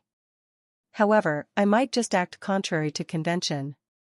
After he said this, he felt something was amiss and added, "If old Seventh does have a connection with Princess Yongning, she might actually show up in Liang province. As for eldest senior brother, it's not unlikely that he's in danger. I think eldest senior brother is trying to create a diversion." Duan Muxing was still polishing his overlord spear. Lu Zhou nodded, finding the logic in Ming Shiyin's words. Then, he looked at Zhu Honggong and asked, "What do you think?" Zhu Honggong said, "Master, you're asking me?" Without waiting for a reply from Lu Zhou, Ming Shirin rolled his eyes and said, "Just answer the question." He thought to himself, this brute won't feel at ease unless he's flattering someone. I have to stop this habit of his no matter what. Zhu Honggong said, "If I were 7th senior brother, I would immediately return to the evil sky pavilion, obediently kneel before you, kowtow, and ask for forgiveness." Ming Shirin was speechless. "That's it. I've had enough." He kicked Zhu Honggong. "Ow." Zhu Honggong stumbled to the side. In pain, he said, "I'm telling the truth." Lu Zhou had no intention of punishing Zhu Honggong, but his answer was truly meaningless. Si Wuya was not Zhu Honggong. Since he chose to aid Yu Jinghai and make an enemy of the imperial court, he must have his reasons. Additionally, Yu Jinghai's departure was similar to Yu Shangrong's, but there was also a significant difference between the two. All of this could only be resolved once Lu Zhou found the memory crystals. According to the information Yu Shangrong gave him, since his host, Ji Tiandao, had sealed the memories away, it meant he did not want anyone to know where he stored them. Si Wuya was the smartest among the 9 disciples. If he did not know where they were, it would be impossible for the others to know. "Master, I think 7th senior brother will go to Liang province," Little Yuaner said. Ming Shirin turned to look at Little Yuaner and asked, "Why? Did little junior sister have an epiphany?" "Gut feeling," Little Yuaner replied. Ming Shirin felt speechless. One is stupid, and the other is dumb. Why do I have such juniors? Lu Zhou stroked his beard and said, "Why do you have this gut feeling? If Sister Yongning is really helping him, I don't think he'd stand by and watch her fall into the hands of the other tribesmen, right?" Little Yuaner said. Ming Shirin rolled his eyes and said, "He's the fastest runner around here." The two had differing opinions. However, this time, Lu Zhou agreed with Little Yuaner. Although her judgment was based on simple theories of friendship, it was often these elements that formed the most fatal weaknesses. Throughout history, even heroes had their weaknesses for the charms of beautiful women. Would Si Wuya be any different? Meanwhile, far away in one of the Nether Sect's branches, Yu Jinghai was in an exceptionally good mood.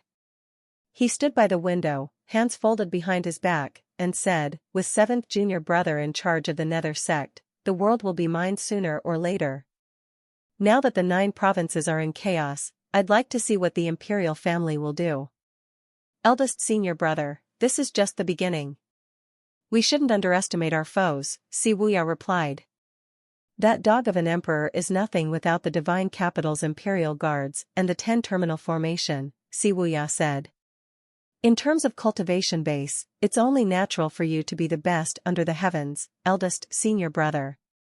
"Junior brother, such words mustn't be spoken lightly." "I dare only claim that I'm second best," Yu Jinghai said. Si Wuya changed the subject. He sat down and examined the map on the table before him, with the divine capital at the center and the surrounding human settlements marked. Everything was going smoothly, so smoothly that it felt strange.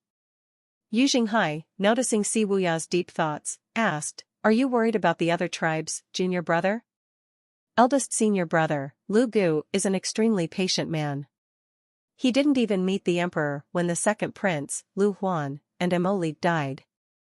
In fact, he confined the crown prince, Lu Ji, Si Wuya said thoughtfully. Could it be that he's willing to see his own empire fall to the other tribes? He won't, Yu Jinghai said, suddenly angered by the mention of the other tribes. He glared and declared, "One day, I'll sweep through Lu Lan with my saber and won't return until every last soul in that foul land is dead." Don't worry, senior brother, Lu Lan rules with witchcraft, which isn't very powerful when you think about it. We'll destroy them sooner or later, and you'll have your revenge. Yu Jinghai remained silent when Si Wuya expected a response. Over the years, he had learned to suppress his emotions. Si Wuya continued, "Emoli is dead. If we can seize this opportunity and incite a feud, all we have to do is sit back and reap the benefits when the time is right." Yu Jinghai nodded in satisfaction. Junior brother. In that case, you shouldn't go to Liang province. Stay here with me, have a drink, and let's enjoy the moon together. Isn't it much better to devise strategies in a tent and watch the tigers fight from another mountain? Si Wuya shook his head. I'll have to decline. This opportunity is very important, and I must be there. If Jiang Lijian left the evil sky pavilion, my sources inside the palace can no longer be trusted. When Jiang Lijian was mentioned, Yu Jinghai frowned. The great third prince of Great Yin, and he had to give himself some nonsensical name. Jian? I think he's despicable. If I were to see him, I'll surely teach him a lesson on your behalf, junior brother. Si Wuya was not offended by such trivial matters. He shook his head when he heard this. Finally, he stood up, cupped his fists at Yu Jinghai, and said, "It's getting late. Senior brother, we'll meet again." Yu Jinghai said in a slightly disapproving tone, "Are you really going? You can't be worrying about Princess Yongning, can you?" "Please trust me, senior brother," Si Wuya replied, not wanting to elaborate. He bowed at Yu Jinghai. When Yu Jinghai saw how determined Si Wuya was, he shook his head and sighed. "How about this, let my 4 great protectors accompany you there. Eldest senior brother." Before he could finish, Yu Jinghai raised a hand to cut him short. "That's my bottom line. My cultivation base is already restored. Why would you worry? If something were to happen to you, I wouldn't be able to eat or sleep in peace." Si Wuya had no choice but to say, "Thank you, eldest senior brother." The next morning, the sun shone on the eastern pavilion of the evil sky pavilion. Lu Zhou opened his eyes, called up the system dashboard, and checked his remaining life and merit points. Remaining life, 6,769 days. All this while, he had been focused on the 9-leaf stage and had forgotten all about earning merit points. He was surprised to see that so much time had passed. Reflecting on what happened yesterday, he used 10 reversal cards. By now, no one was suspicious about the activities in the Eastern Pavilion. The accumulation of life energy made Lu Zhou feel more energetic. Although he had reversed his life for a similar time period, there were still some minor changes in him. If he studied his reflection, he would look the same as before. However, at a casual glance, he seemed more lively. Lu Zhou dared not use too many reversal cards at once. If his appearance changed too drastically, his disciples would surely ask questions. Gradual and minor changes would be less noticeable, and his imposing presence would not be compromised. After using 10 reversal cards, he was left with 33. At this moment, his lifespan now read 9,769 days. Not bad. Lu Zhou looked at his merit points, 17,900. It was early in the morning, and he felt rejuvenated. This prompted him to attempt the lucky draws. He did 10 draws in a row and was thanked 10 times. When he didn't get any prize, he felt much more awake. At this moment, Zhao Yu's voice rang from outside. Master, the monks of the Heaven Choice Temple have left at first light. They wanted to bid their farewells, but were worried they would disturb you. I see. Lu Zhou gave it some thought before he waved his arm. The peacock plume appeared, and with another wave, it vanished. He emerged from the eastern pavilion and looked at Zhao Yu. Call your little junior sister over. Lu Zhou felt that perhaps it was time for him to visit Liang province. Master. Little junior sister has been cultivating late into the night and might still be sleeping. Kindly give me the order if there's anything that needs to be done. When Zhao Yu heard about yesterday's happenings from Ming Shirin, she guessed her master must be thinking about going out. Hence, she volunteered herself. Cultivating? That little girl is becoming more and more diligent. It was a good thing. Lu Zhou looked at Zhao Yu and said, Have you sprouted any leaves on your avatar? Zhao Yu appeared embarrassed. I haven't. I've just entered the nascent divinity tribulation realm and have been studying the sky dagger lately. She spoke more quickly now. I'll do my best to sprout leaves as soon as possible. Without any leaves, the difference in cultivation base would be too great. She's not the most reliable choice for my protection. He considered it for a moment. While maintaining the same expression, he slowly said, Summon your little junior sister here. Yes, master. Zhao Yu bowed and left. Inwardly, she thought, Master really treats little junior sister well. Her cultivation base isn't too profound, and she can be rude and impetuous at times. However, Master is willing to bring her along. After Zhao Yu left the eastern pavilion, Lu Zhou looked at his hair. There were no drastic changes, but he could tell he had more black hair now. Sometimes, Lu Zhou wondered how his disciples would react if he used enough reversal cards and regained his youth overnight. Was Ji Tiandao handsome or ugly in his youth? Lu Zhou suddenly cleared his throat and shook his head. I'm letting my thoughts run wild again. Master, little Yuaner hopped and skipped in from outside the eastern pavilion, then sprinted over to Lu Zhou's side as quickly as a rabbit. You called? Lu Zhou looked at little Yuaner. The little girl has grown much taller. Her appearance has changed as well. She had become more charming and beautiful. She would certainly attract attention if she went out like this. Change into some ordinary clothes. We're going to Liang province, Lu Zhou said, stroking his beard. Little Yuaner was naturally delighted at the opportunity to go out. She quickly said, I'll get changed at once. At this moment, Pan Lydian appeared in the eastern pavilion. Greetings, pavilion master. What's the matter, Elder Pan? Lu Zhou was puzzled. Pan Lydian had been heavily injured during the battle with Ba Ma and should be recuperating in his pavilion. Pan Lydian said nothing. He walked up to Lu Zhou reverently, made sure no one else was around, and then kneeled on the ground. Lu Zhou was taken aback. Although he could accept this gesture, Pan Lydian's background made this situation somewhat special. He was once the greatest elite of the Clarity Sect and had many glorious titles. He was not a person who would kneel on a whim. What do you mean by this, Elder Pan? Lu Zhou asked, puzzled. I have a favor to ask of you, Pan Lydian cupped his fists. Let's hear it, the other responded.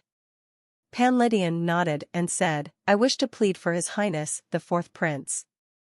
Lu Zhou was not surprised to hear this. When Pan Lydian left the Clarity Sect all those years ago, he had been seriously injured. Fortunately, he was rescued by the Fourth Prince.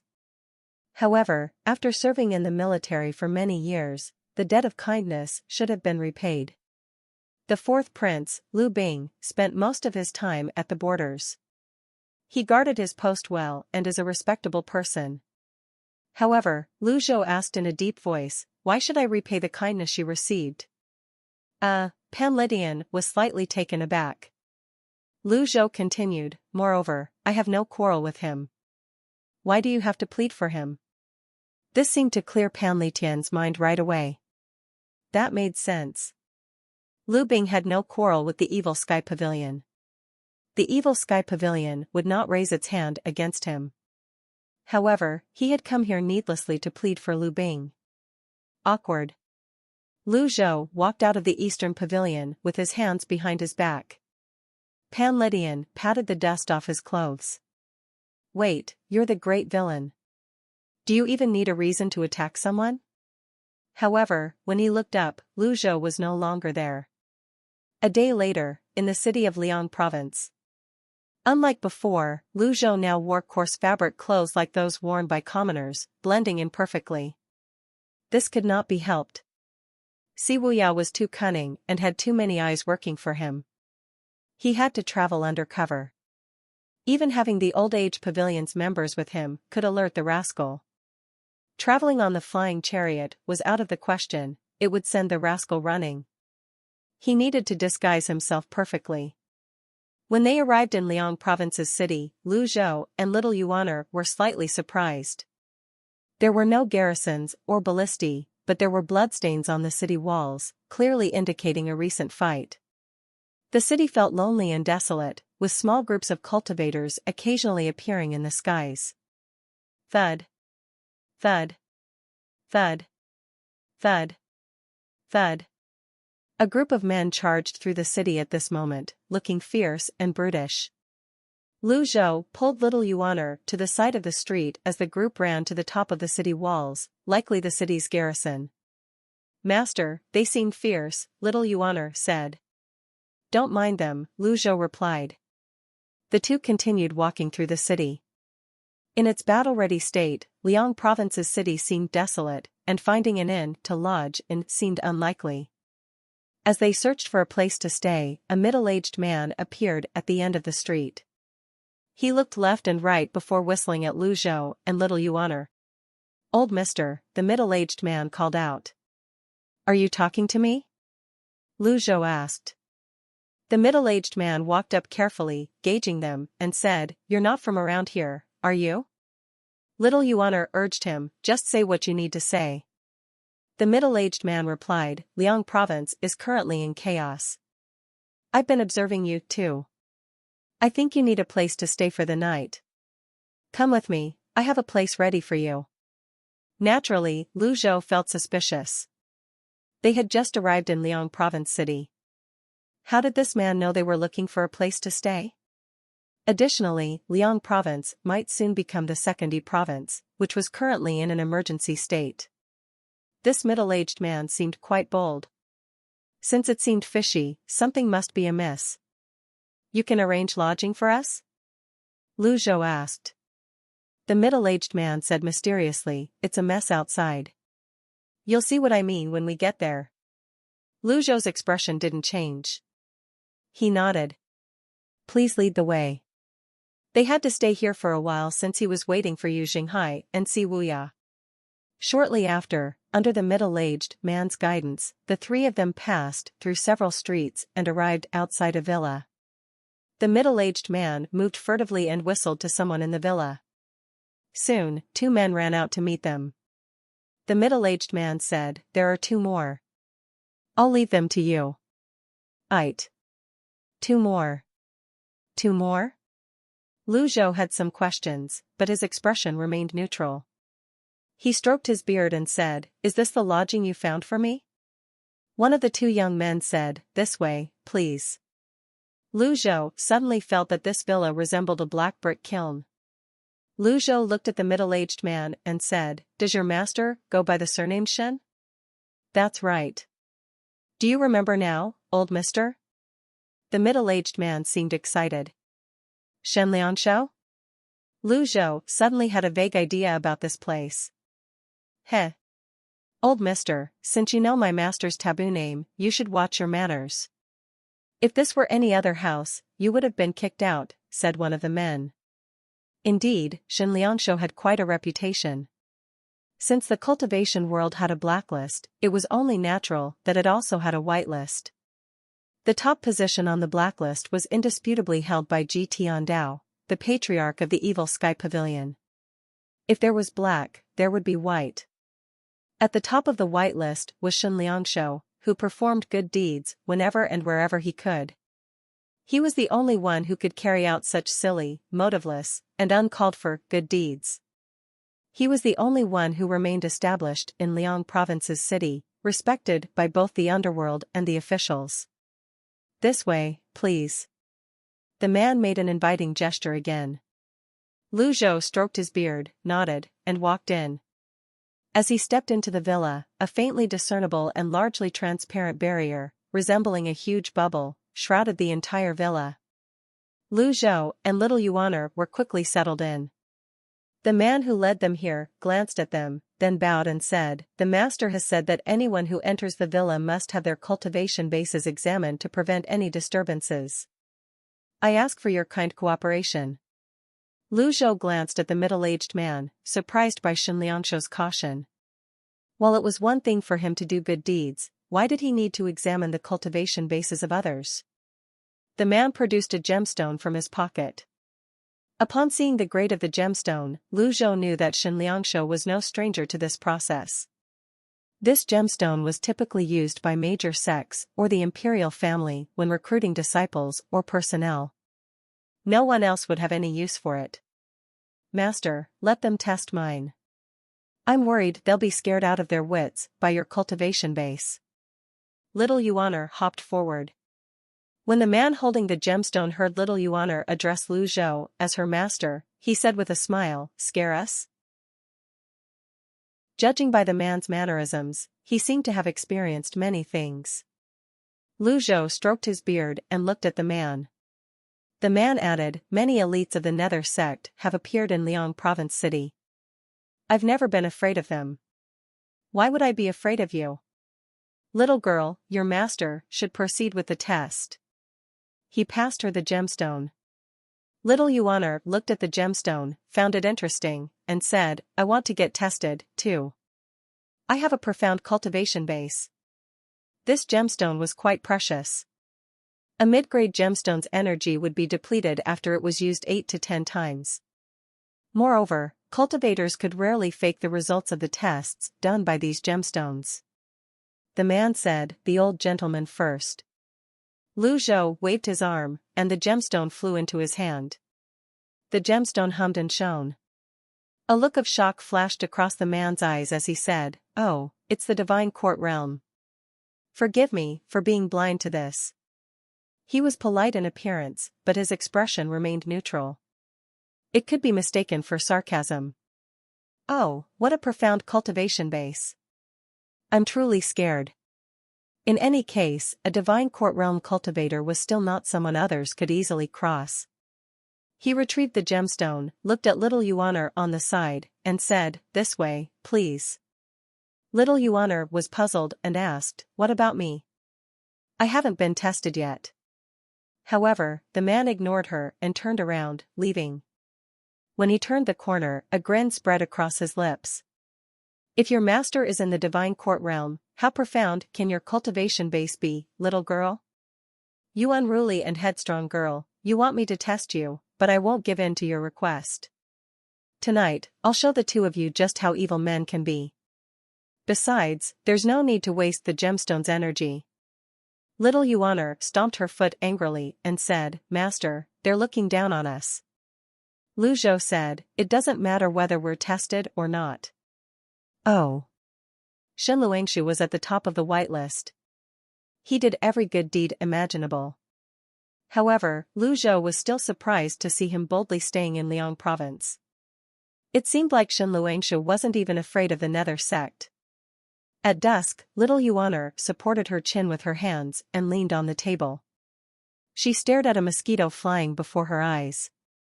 She raised a hand and shot a needle-like energy blade to kill it. Whoosh! The mosquito was sliced in half. She giggled. Master, I killed a mosquito with my energy blade." Lu Zhou opened his eyes and glanced at her. Then, he shook his head helplessly. However, he did not reprimand her. After all, this was one of her daily methods of cultivation. That was how strange people were at times. Some would do all they could to work hard and learn, but would never excel. Some people only needed to take a single glance and would learn everything. Little Yuaner probably belonged to the latter group. Thump. Thump. Thump. Someone knocked on the door. "I'll get it," Little Yuaner said, running up to the door to answer it. A middle-aged man in long gray robes entered the room. He swept his gaze across the room and glanced at Little Yuaner. He did not greet them at all and only muttered to himself as he nodded, "Not bad." There was another man behind him, the one who wanted to test their cultivation bases earlier. The man said, "If you think they're good, Mr. Zhou, then they're good." "Who are you?"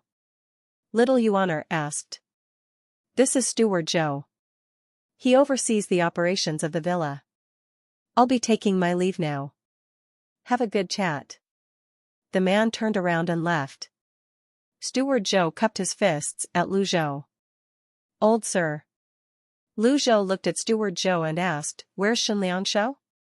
Steward Zhou frowned. He mused inwardly, Master Shen is at the top of the whitelist. It's normal for outsiders to know about him, given his reputation. However, he found the old man's directness slightly rude for addressing his master by his name. Despite his annoyance, he calmly asked, "Old sir, should we be direct?" Lu Zhou stroked his beard and nodded. "What's this about?" "Your granddaughter is of good quality. My master is willing to buy her at a great price." As Steward Zhou spoke, figures outside the room could be faintly seen passing on messages. Creak. Creak. Creak. There were movements on the roof as well, clearly indicating they were being watched. When Little Yuaner heard this, she was about to leap into rage, but Lu Zhou raised his hand and signaled for her to stand down. Little Yuaner had no choice but to step back resentfully. Shenliangshou is at the top of the whitelist. He has gotten to where he is today by doing good deeds. He has quite a reputation in the cultivation world as well. Why would he have a hand in these shady dealings? Lu Zhou asked. Steward Zhou laughed and said, "Old sir, I'm sure you are an experienced man. There's no need to play dumb. Nothing in the world is simple. Do you think we'd let you stay here for free?" He had a point. If it were all about charity, even a mountain of gold and silver wouldn't be enough. You're right. The lives of men are like straw, old sir. You're only in the divine court realm. You'll die at the hands of the other tribesmen sooner or later in Liang province. Why don't you let this disciple of yours go to someone better? You could enjoy a comfortable retirement. Doesn't that sound nice? Steward Zhou asked persuasively. Lu Zhou sighed and shook his head. The utmost white is the same as the utmost black. I was just surprised, that's all. Steward Zhou chuckled and said, compared to the evil sky pavilion, Master Shen merely chose a different path. Beasts live for food, while men die for wealth. They are fundamentally the same. Lu Zhou sneered. You mentioned Shenliangshou in the same breath as the evil sky pavilion? Do you think he is worthy of that? Of course not. Master Shen has always viewed the evil sky pavilion's patriarch as his lifelong goal. He wouldn't dare to claim equality with him, Steward Zhou replied. Lu Zhou felt slightly speechless. I'm an idol, too? To think I have such a fan. Steward Zhou continued, I'm telling you all this, because you're in the divine court realm.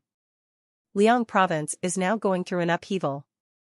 The Nether Sect and the people from Lulan and Roli are lying in wait everywhere. With your cultivation base, the most you can do is preserve your own life. Lu Zhou nodded. What if I refuse? As soon as Lu Zhou spoke. Bam! The doors were pushed open. Several cultivators rushed in. 2 cultivators carried a corpse and flew off in the other direction. Lu Zhou glanced at them and discovered they were not weak. Each was at least in the Brahman Sea realm.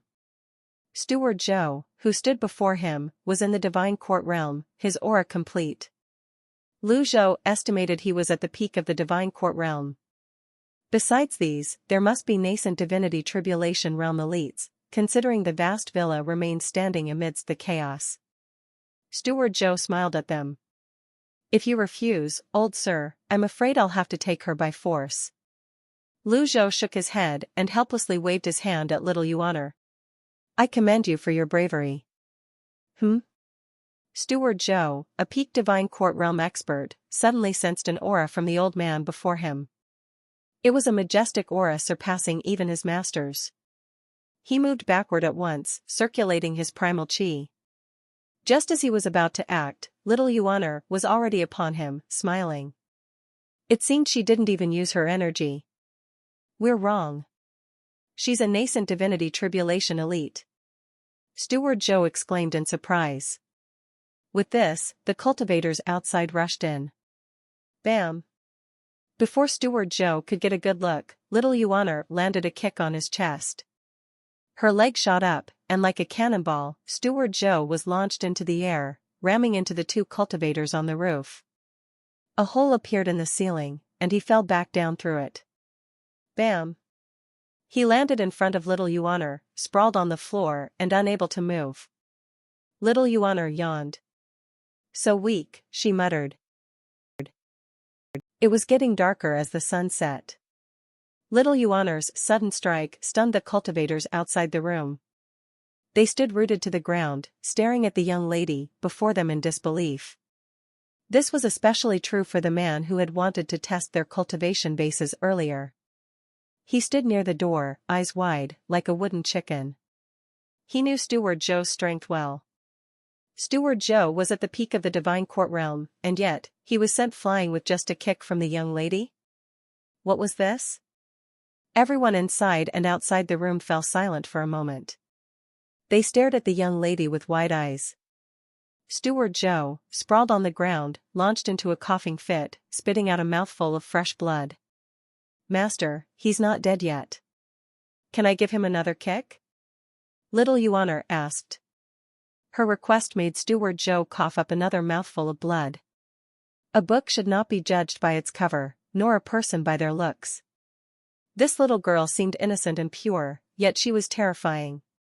Steward Zhou raised a hand and pointed an accusatory finger at the man who was supposed to test their cultivation bases. The man immediately fell to his knees, fumbling over his words. He wanted to say that he had no idea the little girl's cultivation base would be greater than her master's. Lu Zhou looked at Steward Zhou, sprawled on the ground, then at the other frightened cultivators around him. He said, if you wish to live, tell Shen Liangshou to meet me. At that moment, several figures gathered outside the door. Lu Zhou was surprised to find so many cultivators in the small city of Liang province. Steward Zhou sat up and said in a deep voice, don't come in. He inhaled deeply and calmed himself. Pressing his chest, he asked, Old Mister. Do you really want to go against Master Shen? Without waiting for a reply from Lu Zhou, little Yuan said, you're annoying. My master will meet anyone he wants. Do you have a problem with that? As she spoke, she waved her fist. Steward Zhou flinched. This little girl doesn't seem to be the reasonable kind. He looked at Lu Zhou, who seemed indifferent to all this, hoping the elder in the divine court realm would say something. Before he could, Lu Zhou said, I will meet Shen Liangshou tomorrow morning. I won't repeat myself. The steward was stunned. At this moment, little Yuan summoned her 100 Tribulations Insight avatar. Her 10-foot avatar suddenly appeared, and the resonance of her primal qi made the cultivators in the area shiver, despite the warm temperature. Good gracious! A nascent divinity elite. A leafed avatar, this, the man was still holding the gemstone in his hand, now utterly pale. Little Yuan laughed, pointing at the man and saying, Are you scared out of your wits now? What a cowardly person. Master, show them your avatar. Let them have the shock of their lives. Lu Zhou. Lu Zhou looked up at the large hole in the ceiling, raised his hand, and gently tapped little Yuan's head. He reprimanded her, behave yourself. Little Yuan hastily covered her head, daring not to make further requests. I've made a mistake, master. Lu Zhou left the room, hands behind his back. When one of the cultivators saw this, he immediately understood what was happening and said, "I'll prepare a new room for you." Little Yuan hopped over the threshold and pulled a face at the man with the gemstone. "I've almost forgotten. You're not worthy to see my master's avatar." After saying this, she followed her master to the other room. When the two of them left, Steward Zhou and the tester exchanged glances. The man was close to tears as he clutched the gemstone tightly. "Steward Zhou, please have mercy. That old man is truly in the divine court realm. I swear, if I lie, I'll die a gruesome death." Steward Zhou's eyes were bloodshot. Little Yuan's kick had gravely injured him. He could judge for himself if Lu Zhou was truly in the divine court realm or not. Steward Zhou looked at the cultivators in the courtyard and ordered, "Notify Master Shen. Tell him to come here quickly." Then, he looked at the man with the gemstone. "You can get lost now." The meaning of get lost in the Shen villa was that he would be reduced to a blind, deaf, and dumb person, if not dead. The dealings of this place would never be allowed to leak to the outside world. Get lost was just an indirect way of saying it. When the man heard this, his face turned ashen, and he lowered his head. Night fell. Lu Zhou meditated on the heavenly writing scrolls inside his room. After a while, he suddenly heard the notification from the system. Ding! You've meditated on the contents of the heavenly scroll 100 times. Reward, open heavenly writing scroll, middle. Lu Zhou opened his eyes, slightly surprised by this. He remembered that meditating 100 times required a long time. It felt as though a long time had passed. He now had 2 open heavenly scrolls, and all that remained was the back scroll. He suspected the final piece was on Brackish Mountain. This reminded him of Shangrong. Lu Zhou sighed, thinking that Shangrong had not changed since his youth. No matter what happened, he would not make a sound and insisted on handling things himself. Lu Zhou hoped nothing untoward would happen to Shangrong. Then, he closed his eyes and continued meditating on the heaven writing scroll. Time slipped by unnoticed. The sky was still dark, and torches were lit in the courtyard. Shortly after, there were resonances in the air. Someone was summoning their avatars. To be more precise, many were trying to summon their avatars. Lu Zhou remained still, unaffected. About 6 cultivators hovered above the villa, surrounding a miniature flying chariot, the perfect size for one person. Lu Zhou sensed the intense surges of auras outside. Although he couldn't see it, the resonance of the auras indicated at least 2 nascent divinity tribulation realm elites. Indeed, Shen Liangshu was skilled. The flying chariot landed, and the other cultivators followed suit. "Who dares to wreak havoc in my Shen villa?" The voice was deep and forceful, clearly raised to intimidate. "Is Shen Liangshu an elite cultivator as well?" Lu Zhou casually waved his hand, and the door was blasted open by his energy. The villa was illuminated by the torches. Apart from the Brahman Sea realm cultivators, the courtyard was occupied by the flying chariot and several cultivators. Shen Liangshu sat with his back straight on the flying chariot. Lu Zhou walked out of his room, his hands clasped behind his back. He swept his eyes across the area. Apart from Shen Liangshu, who was a nascent divinity elite, the cultivators around him were also in the nascent divinity tribulation realm. The others were only in the divine court and Brahman Sea realms, too insignificant to mention. "Are you Shen Liangshu?" Lu Zhou asked. "How dare you?" The sound wave rolled across the courtyard. Steward Zhou felt invigorated, a relieved expression on his face as he endured the pain. The one who spoke was Feng Ping, Shen Liangshu's greatest elite. When Feng Ping heard Lu Zhou mention Shen Liangshu's name, he shouted and leaped out. Killing a person is only a matter of making his head roll on the ground. You should consider the master before you hit the dog. Feng Ping leaped and launched dozens of palm seals in the air. Lu Zhou shook his head helplessly. He was about to use the heavenly writing scroll's extraordinary power when little Yuan moved with her 7 stars cloud-treading steps, unfurling her nirvana sash. Boom! Boom! Boom. The palm seals were repelled. Little Yuan placed herself before Lu Zhou and pointed at Feng Ping in the air. Hey, do you think you're worthy of fighting my master? After saying this, little Yuan moved with her 7 stars cloud-treading steps, leaving several afterimages as she lunged at Feng Ping. Lu Zhou did not stop her, he wanted to see her recent improvements. For a time, energy shot throughout the villa as the two opponents engaged in a fierce battle. Little Yuan shot left and right, as though the skies were full of her figures. Steward Zhou and the others registered looks of fright on their faces. That little girl is powerful. To think she's evenly matched with Feng Ping. Steward Zhou now deeply regretted his actions. He realized he had offended a great individual due to a low-level mistake by his subordinate. Ordinarily, if they knew they were dealing with an elite cultivator, they would have treated them with respect and never tried to take advantage of them. Boom. Boom. Boom. As the battle dragged on, little Yuan grew more excited and invigorated. Her laughter echoed throughout the villa. Feng Ping felt more frustrated the longer he fought. He was, after all, a 4-leaf nascent divinity elite. And yet, he was being held back by a little girl. Whiz. He activated his avatar. The Nirvana sash wrapped around little Yuan, making her stagger. You lowlife. How dare you rely on your avatar? When there was a difference in realms, attacking with one's avatar was often the best choice. Feng Ping snorted, clapped his hands, and several palm seals launched at little Yuan. Boom. Boom. Boom. She defended herself with the Nirvana sash once more. The palm seals dissipated under its power. It's a heaven-grade weapon. On the flying chariot, Shen Liangshou's eyes brightened. However, he quickly adjusted his expression as though nothing had happened and spoke loudly, "Stop."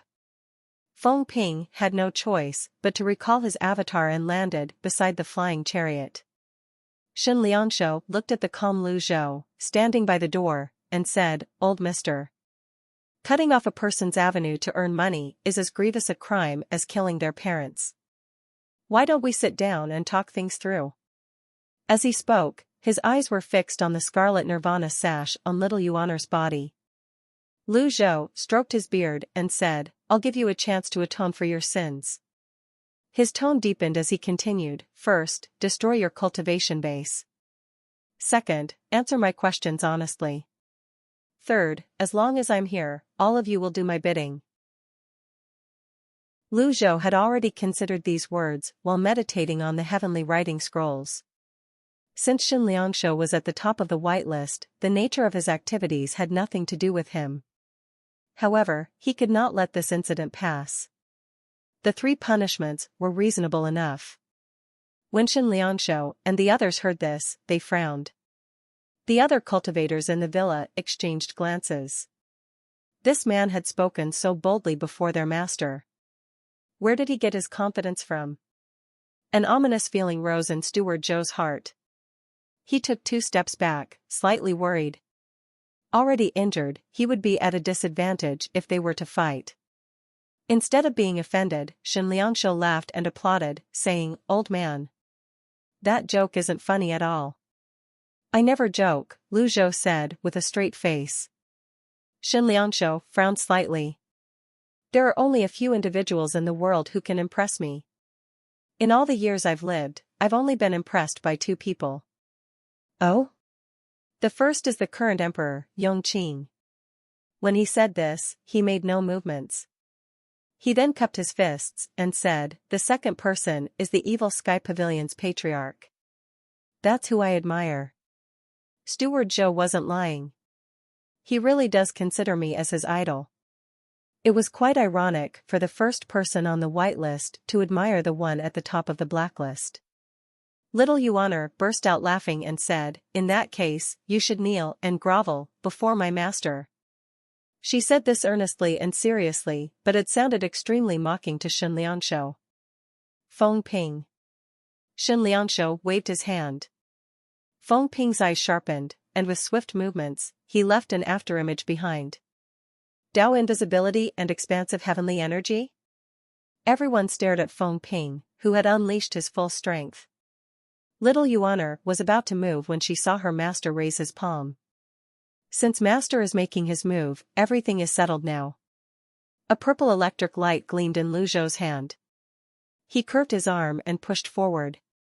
It wasn't a deadly strike card, it was Thunder Blast. A palm seal buzzing with bolts of purple lightning shot forward. A divine court realm cultivator?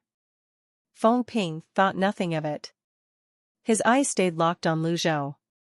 Just as he was about to touch Lu Zhou, the purple thunder blast struck him. Bam!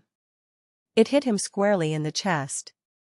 Before he could use Dao invisibility or expansive heavenly energy, Feng Ping was sent flying. His mind went blank. Facing the sky, he saw a purple lightning bolt descending from above. Thunder blast, he croaked. Boom! The thunder blast connected with its target. Feng Ping spat out a mouthful of fresh blood into the sky before crashing loudly to the ground. His Dantian sea of qi felt as though it had been hammered heavily. He lost all ability to fight back. The fatality rate of Thunder Blast was low, but the chance for it to deliver a severe blow was significant, and it triggered this time. The entire courtyard was silent as a graveyard. Steward Zhou's knees buckled, and he fell to the ground. His face was ashen. Is this the Divine Court Realm? Is this still the F*King Divine Court Realm? How can a Divine Court Realm cultivator deal such a heavy blow to a four-leaf nascent divinity elite like Feng Ping? You've got to be kidding me. Steward Zhou was not the only one shocked. Shen Liangshou was also taken aback. Shen Liangshou's cultivation base was only one leaf higher than Feng Ping's, placing him among the ranks of five-leaf grand cultivators. However, against the old man who defeated Feng Ping with a single strike, his confidence wavered. Nonetheless, he could not back down now. He waved his hand, and the other cultivators, hovering in the air, moved forward to surround Lu Zhou and little Yuan. Stubborn, Lu Zhou remarked, shaking his head. Little Yuan rolled her eyes and said, "You're so stupid. Since you admire my master so much, shouldn't you be begging for forgiveness right now?" Shen Liangshou sneered. "Little girl, don't for a moment think I'm gullible. I'm at the top of the whitelist, after all. Seize them." With his order, the cultivators advanced. Naturally, Shen Liangshou would not believe her. He had a portrait of Ji Tiandao in his study, a face he saw every day. The old man before him looked nothing like Ji Tiandao. Lu Zhou could not be blamed for this. After all, Ji Tiandao never cared about his appearance. His hair was usually disheveled due to his age, and he had a fiery temper. In contrast, this gentle old man exuded an erudite air, looking completely different. As the cultivators advanced, Shen Liangshou flew into the air from his flying chariot. Buy-in! Roar!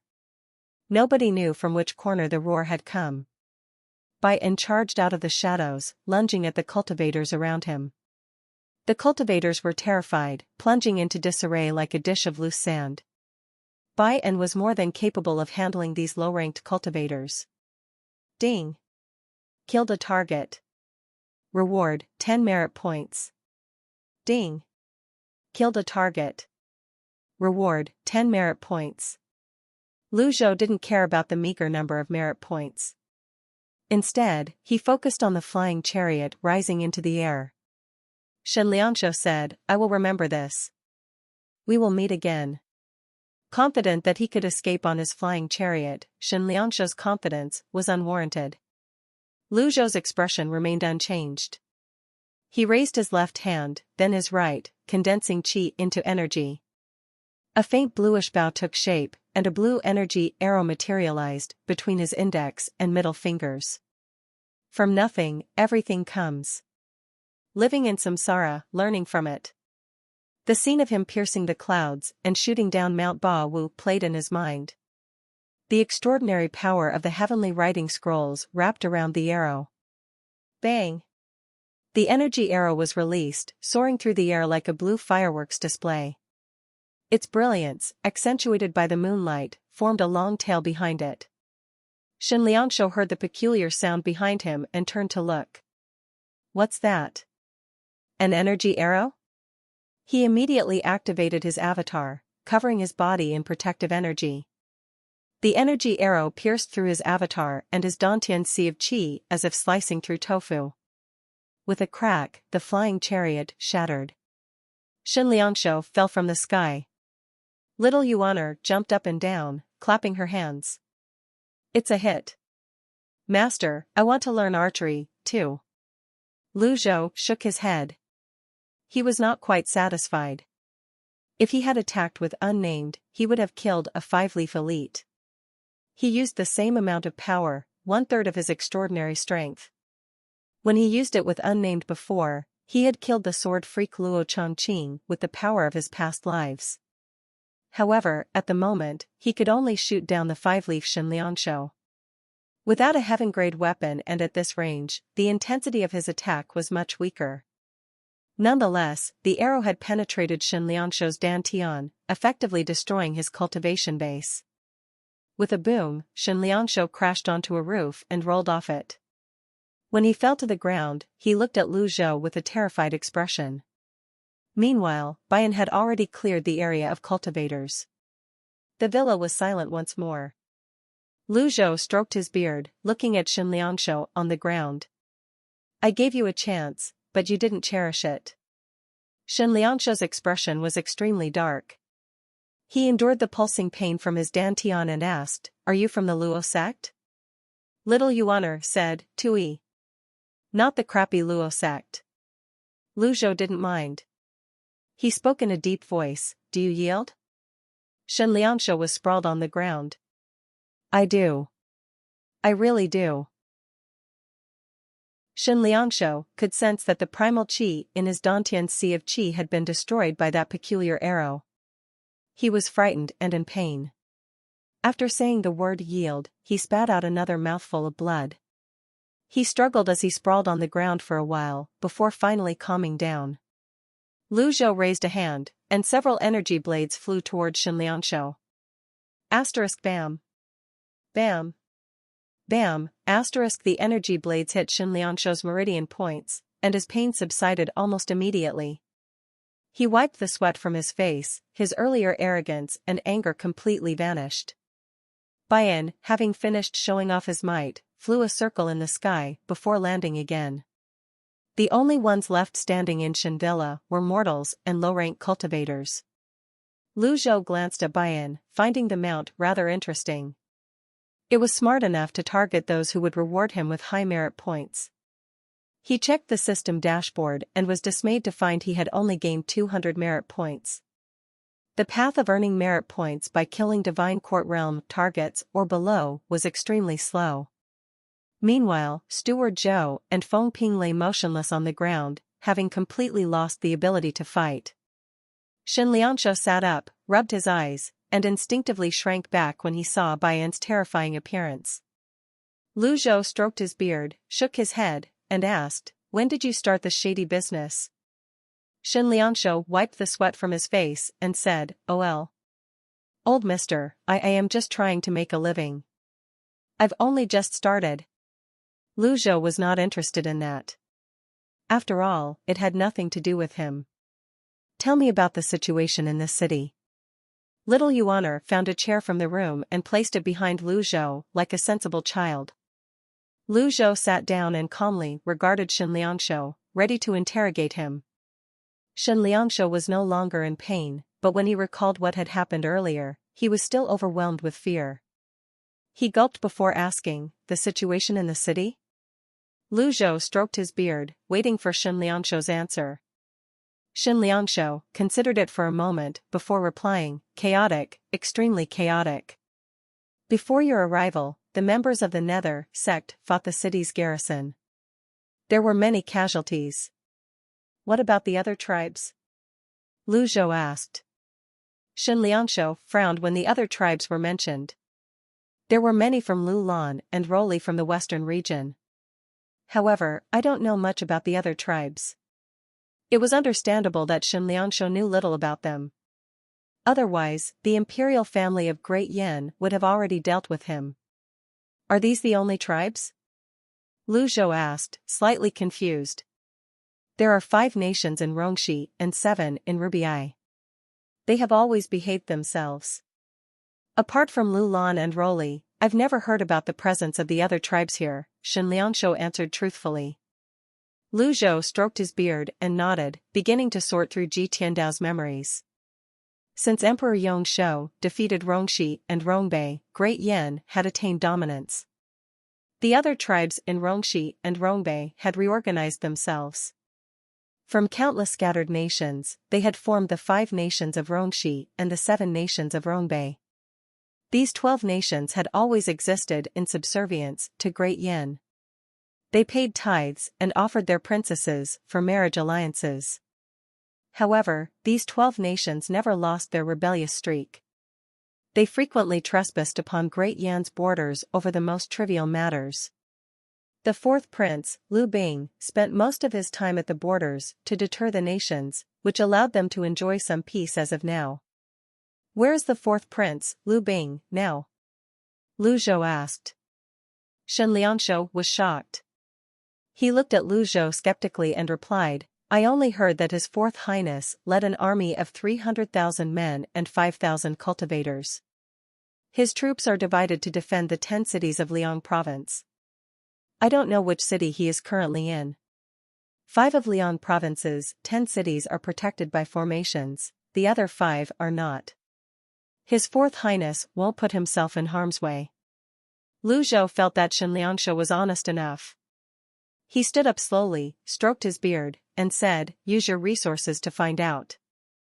If you do this well, I'll spare you. Shen Liangshou was overjoyed to hear this. He hastily bowed and said, at your service, old mister. That night, Shen Liangshou stayed in the villa. He did not stay far, he stayed in the room next to Lu Zhou. It was a restless night for him. After losing his cultivation base, he constantly worried that his subordinates might turn against him. In Liang province, people would swallow you whole and leave nothing behind. There was no such thing as reason. Shen Liangshou wanted to live even after his cultivation base was destroyed because he had a way to restore it. Although it was a slightly difficult feat, he at least had hope. After all, he was at the top of the whitelist. This title alone gave him the means to find a way to restore his Dantian Sea of Qi, such as the Sable Magnolia. However, before anything else, he had to come up with a way to protect himself. The safest place would be next to the old man. The next morning, Shen Liangshou immediately sent his men to gather information from the 10 cities. He poured all his effort into this task. When afternoon arrived, Shen Liangshou approached Lu Zhou respectfully. Old sir, I've had my men investigate the matter. His 4th Highness is most probably in the city of Mo in the northern parts of Liang province. He dared not leave before he got a reply. After waiting for a moment, he heard a voice from inside the room. Any movements from the Nether Sect? I heard that Yu Jinghai, the sect master of the Nether Sect, and his 4 great protectors have gone to the city of Mo as well, Shen Liangshou said with a sigh. The Nether Sect has plunged the whole world into chaos. Yu Jinghai is also the evil Sky Pavilion's first disciple. His cultivation base is terrifying. With him personally making a move, the 4th prince won't stand a chance even if he has powerful soldiers at his disposal. Continue your investigations. Understood. Another day passed. On the 3rd day, Shen Liangshou stood at the door and reported, Old sir, there have been major changes in the 10 cities of Liang province. The Nether Sect has engaged the 4th prince in battle. Both sides have suffered great losses. The 5 cities not protected by formations were conquered by the Nether Sect overnight. I fear they will come here soon. Investigate further. Shen Liangshou bowed and left. On the 4th day, before dawn, Shen Liangshou rushed to Lu Zhou's door, unlike his usual composed behavior. Old master, please leave Liang province's city now. The formation in Liang province city is now under the control of the traitors. The Nether Sect has already breached the city gates. As Shen Liangshu finished speaking, the sound of thundering hooves echoed through the city. Groups of cultivators flew in the air, and smoke billowed, permeating the air with a heavy killing intent. Liang Province's garrison was being pushed back. 10 worlds avatars appeared in the streets, advancing. Although not as powerful as 100 tribulations inside avatars, against cultivators in the divine court realm and below, the 10 worlds avatar was a formidable killing weapon. The Nether Sect had no shortage of such cultivators. Their sweeping attacks captured or killed those who resisted. Shen Liangshu fidgeted as if he had ants in his pants when a gust of wind blew above his head. Whoosh! Whoosh! Whoosh! Dozens of cultivators appeared above the villa. I am Yu Hong, the second seat of the Nether Sect's Azure Dragon Hall. Those who follow me will prosper, and those who resist will perish. Cultivators, step forward.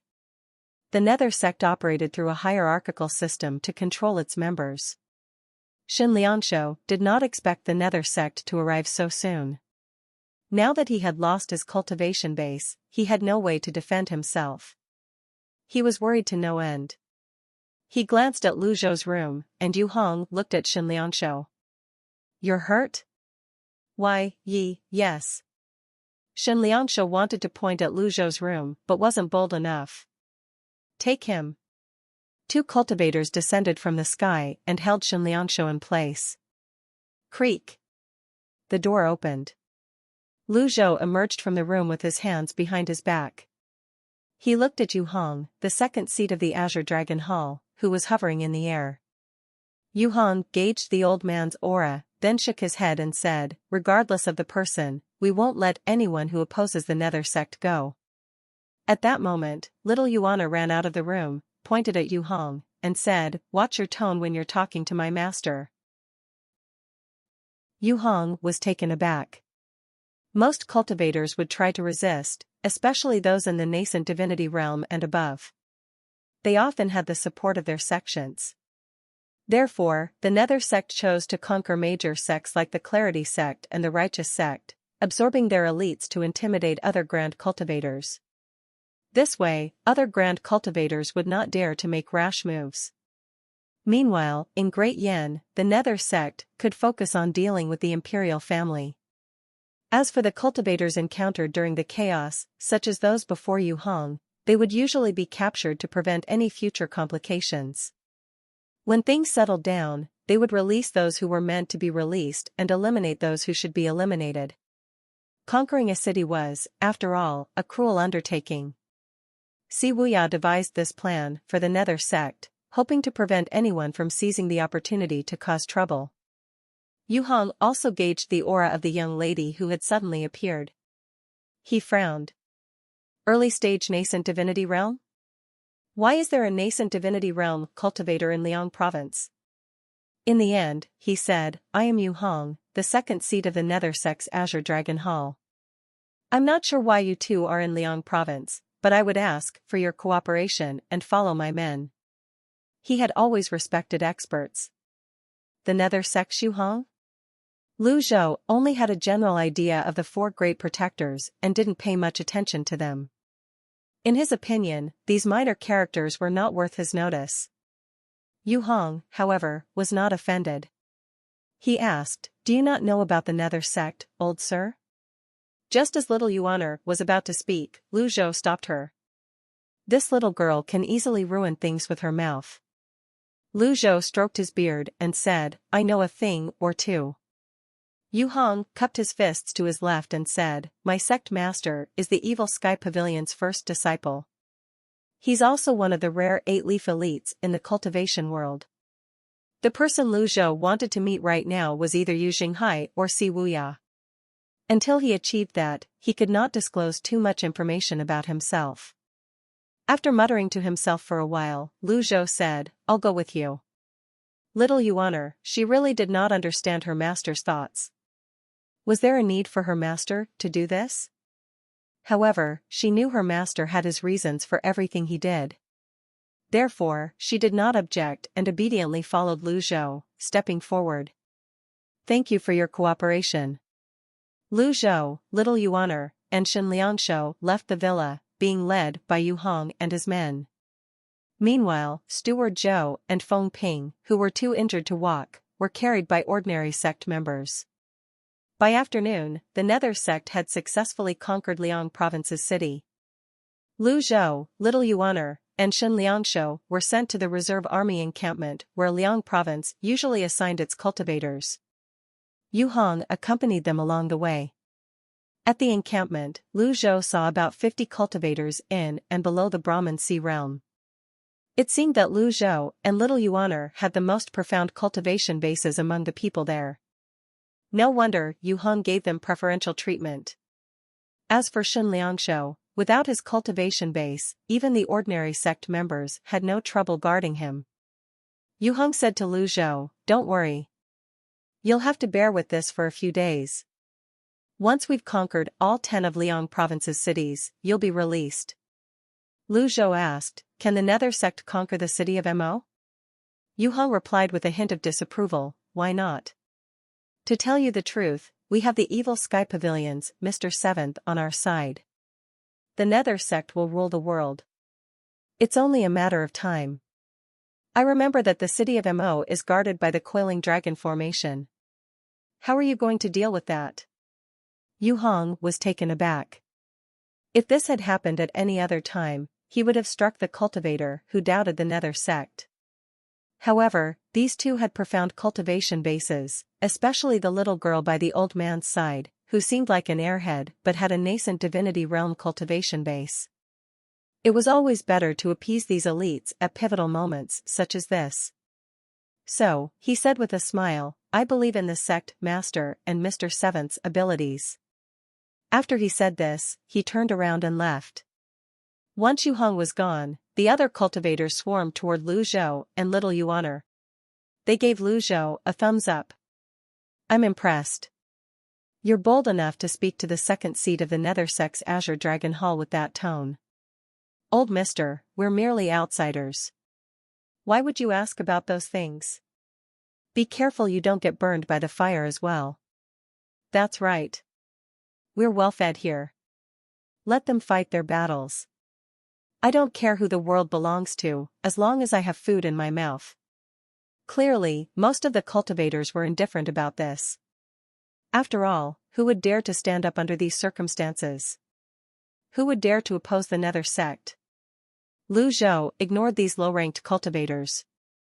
His goal was to capture Si Wuya and Yu Jinghai, other matters were of no concern to him. He called up the system dashboard and inspected the mission column.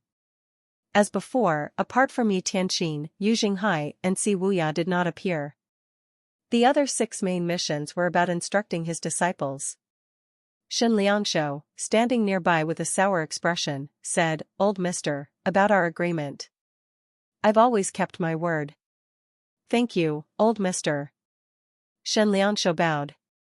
Lu Zhou no longer glanced at him. He knew that Shen Liangshu wanted his protection by staying close. With Liang Province's city now fraught with danger, Shen Liangshu might lose his life. At dusk, a sound wave rolled across the entire camp. "The other tribesmen have invaded.